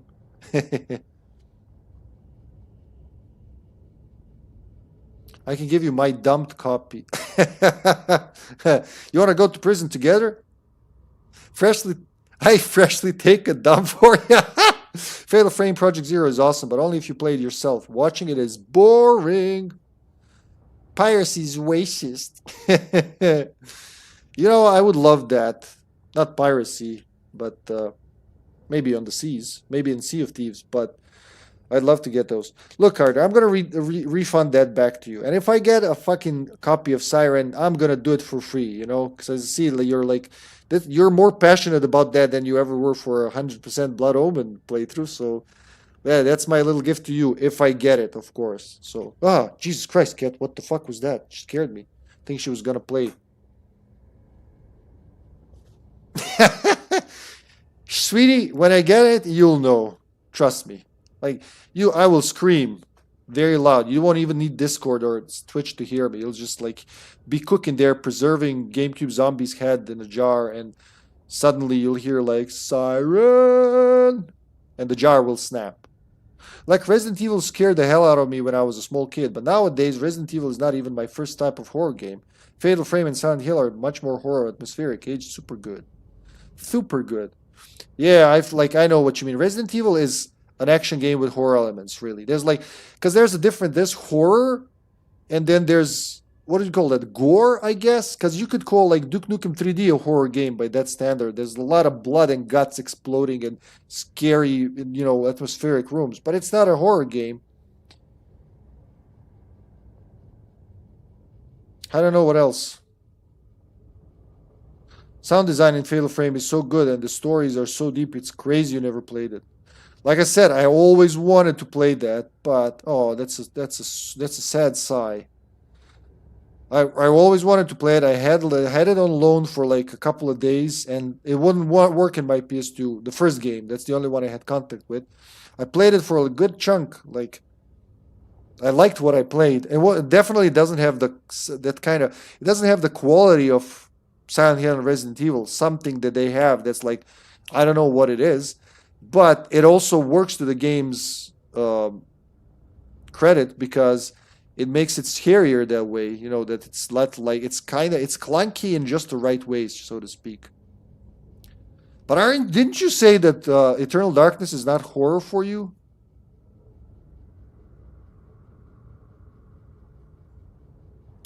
Fatal Frame a lot more than Silent Hill. If you say so. Doom, yeah, you could call Doom horror. But then Doom 3 is survival horror. See, they were like, we're close to something here. And, oh shit, what did I find? Scratch on the Hunt, I think? I think that's the one I found. The first two Dooms, like, they have horror elements, but they're pretty much hyper-action games. But then somebody did Doom 64, which was more atmospheric. It was not quite there, but it was in the right direction. And then I guess id Software looked at it and said, fuck, like, if these Resident Evil, Silent Hill, Fatal Frame guys can do it, so can we. Also, System Shock.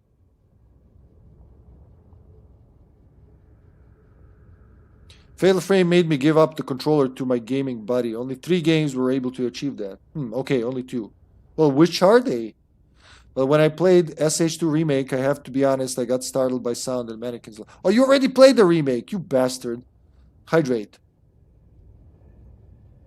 Calling a man bastard because he played something that I didn't. Real classy me. Hydrate. Cheers to Forbidden Siren. Is that like water siren? Am I gonna drown or something? Let me play Rex this. stalked through the forest, a terrifying dark presence in the night, more sensed than seen. Darkness boiled in his skull, like a storm cloud crammed into a bottle. The woods were alive with those he had taken. They were coming with him, directed by him. His army of darkness. His singular purpose was a sharp, pulsing black hole in his head, waves roaring out of it to whip his flock into a frenzy, filling them with his purpose. The clicker. He wanted it, to make his horrific ending to the story come true. The art was there. The clicker would push it across the final threshold, a detonator to send out a tidal wave that would spread to overtake reality. He was so close to claiming it. The Taken gibbered and shouted, straining against their invisible leashes, filled with bloodlust. Scratch let them go. They launched themselves into the night with violent glee. He ripped a signpost from the ground, swung it in his hands as if it was made of air. Ahead, the music started. It called him on. Let the final Deerfest commence. Oh, wow, that's so much later. Yeah. I'll leave these for now. I'll be back to that. Don't worry, I haven't forgotten about you guys. I just want to make this safe. Local girl, alright. Super. Since we're doing this,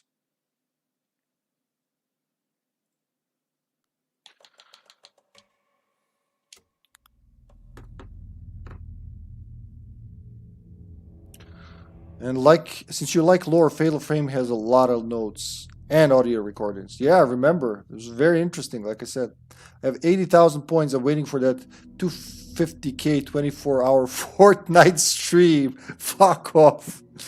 Condemned. And maybe Call of Cthulhu, Dark Corners of the Earth. Is that a good game though? Call of Cthulhu? I'm like seriously asking. I think I have it and I've seen it around, but I don't know, like, is it good? Is it good?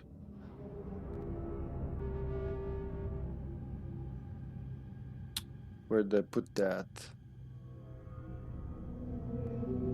Ah. Here we go. Something more chilly.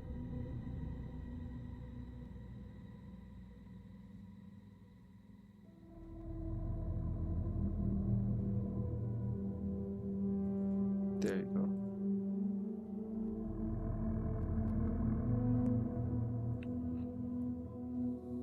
Let's see.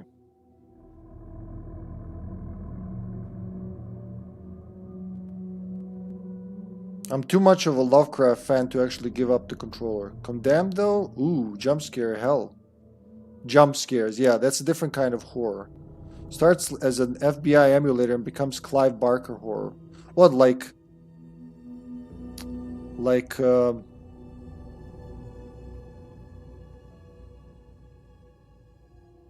because Clive Barker also did Undying. That was pretty good and underrated, I think. Have you played Undying? Hydrate, redeem. I drank. I already drank. I literally drank the glass in front of you. Catoodle my doodle. Fassizzle my nizzle. What the fuck are we doing here? You know you're a narcissistic streamer if your face is bigger than the game screen. We are talking here like, what's the point of looking at the fucking title screen? Like Cenobites are hiding you down. I guess that's something I'd like to see. You're talking about the Cthulhu game, right? What about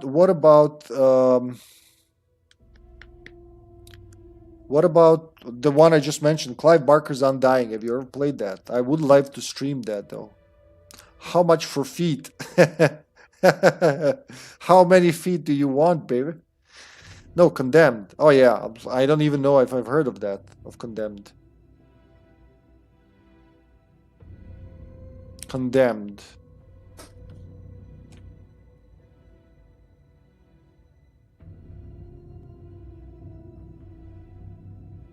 What video game?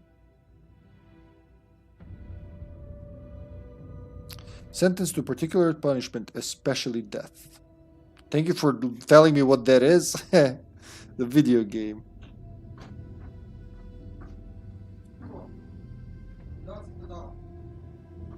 A series of horror games by Monolith Productions. Condemned Criminal Origins 2005 and Condemned Bloodshot 2008. The series has been censored or banned by some governments for its violent content. Never heard of this, son. For Xbox 360 and Windows. Wow, and I was looking for some horror stuff on Xbox 360, honestly. Condemned establishes real-life FBI work, and then homeless people start to mutilate themselves like Cenobites and hunt you down, and it might be all in your head or not. Well, that's a good hook. That's a good hook. So Xbox 360, that's actually fairly easy to procure then. Is it though? GameCube Zombie would know. He's our resident expert collector, I'm gonna say.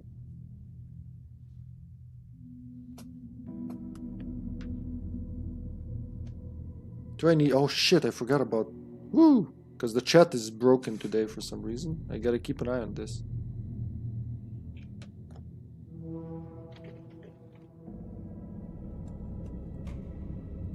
Let me see.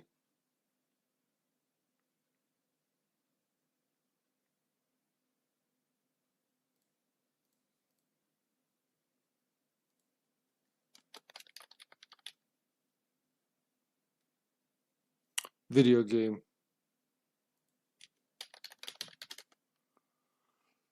Condemned Criminal Origins 2005 video game.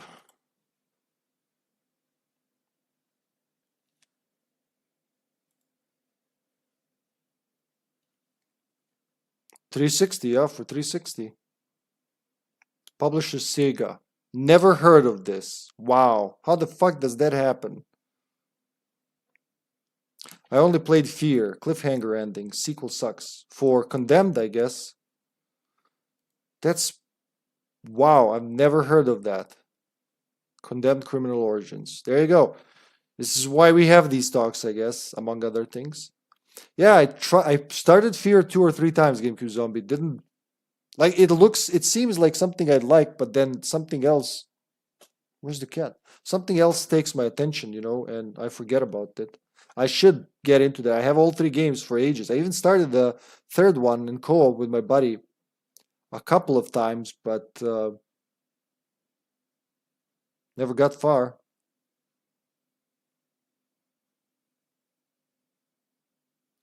Remember playing it on my laptop in summer 2009. Oh, that was cool back in the day. Oh, by Monolith, Fear, It's relatively cheap, 10 or 20 bucks for the Xbox 360 English version. Wait, physical or digital? Because if physical is that cheap and he's praising it that much, I'm just going to blindly trust him and get it.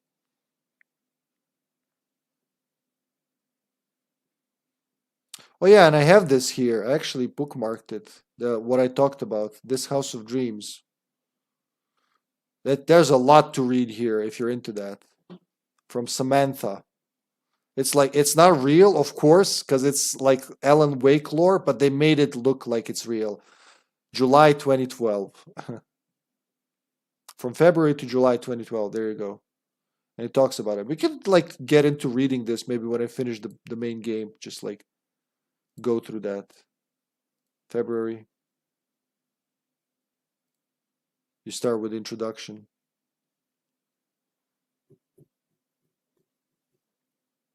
Forbidden Siren. Condemned Physical. Huh. Was just checking on eBay. Nice. Alright. So that's something to look into. Forbidden Siren is fucking art, son. It inspired me to write my best short story of all times. It's that good, huh?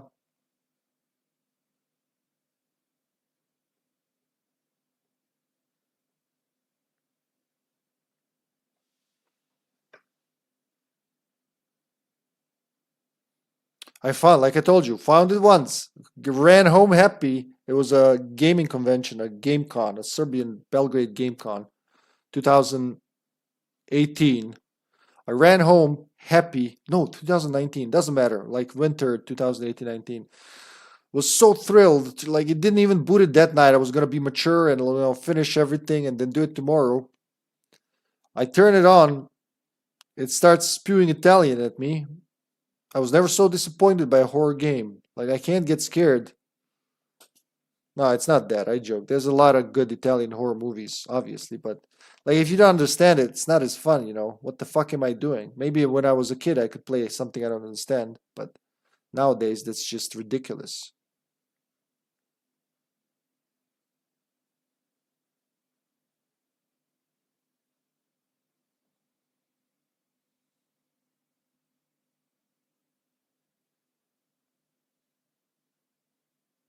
I wonder what that's gonna be like.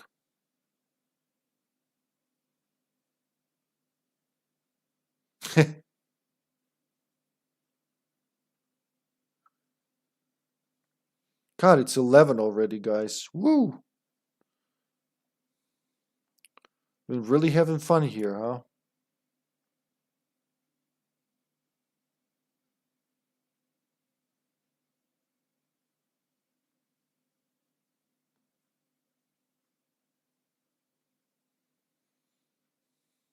Forbidden Siren is a masterpiece because it costs about $100 on eBay. Yeah, that's how I know it.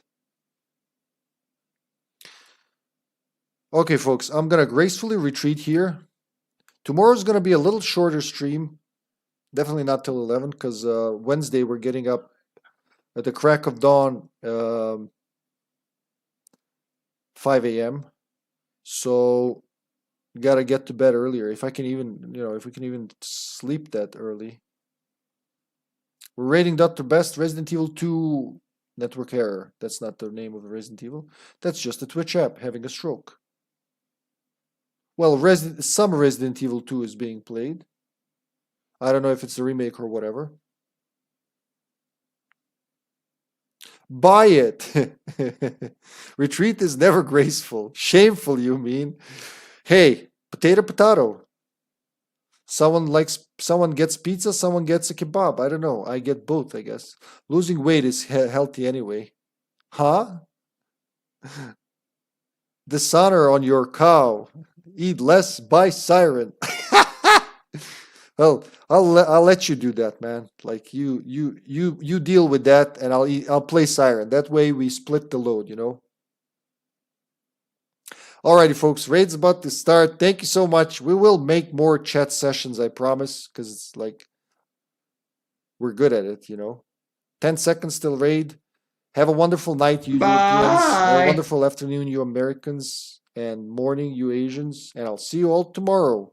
Bye.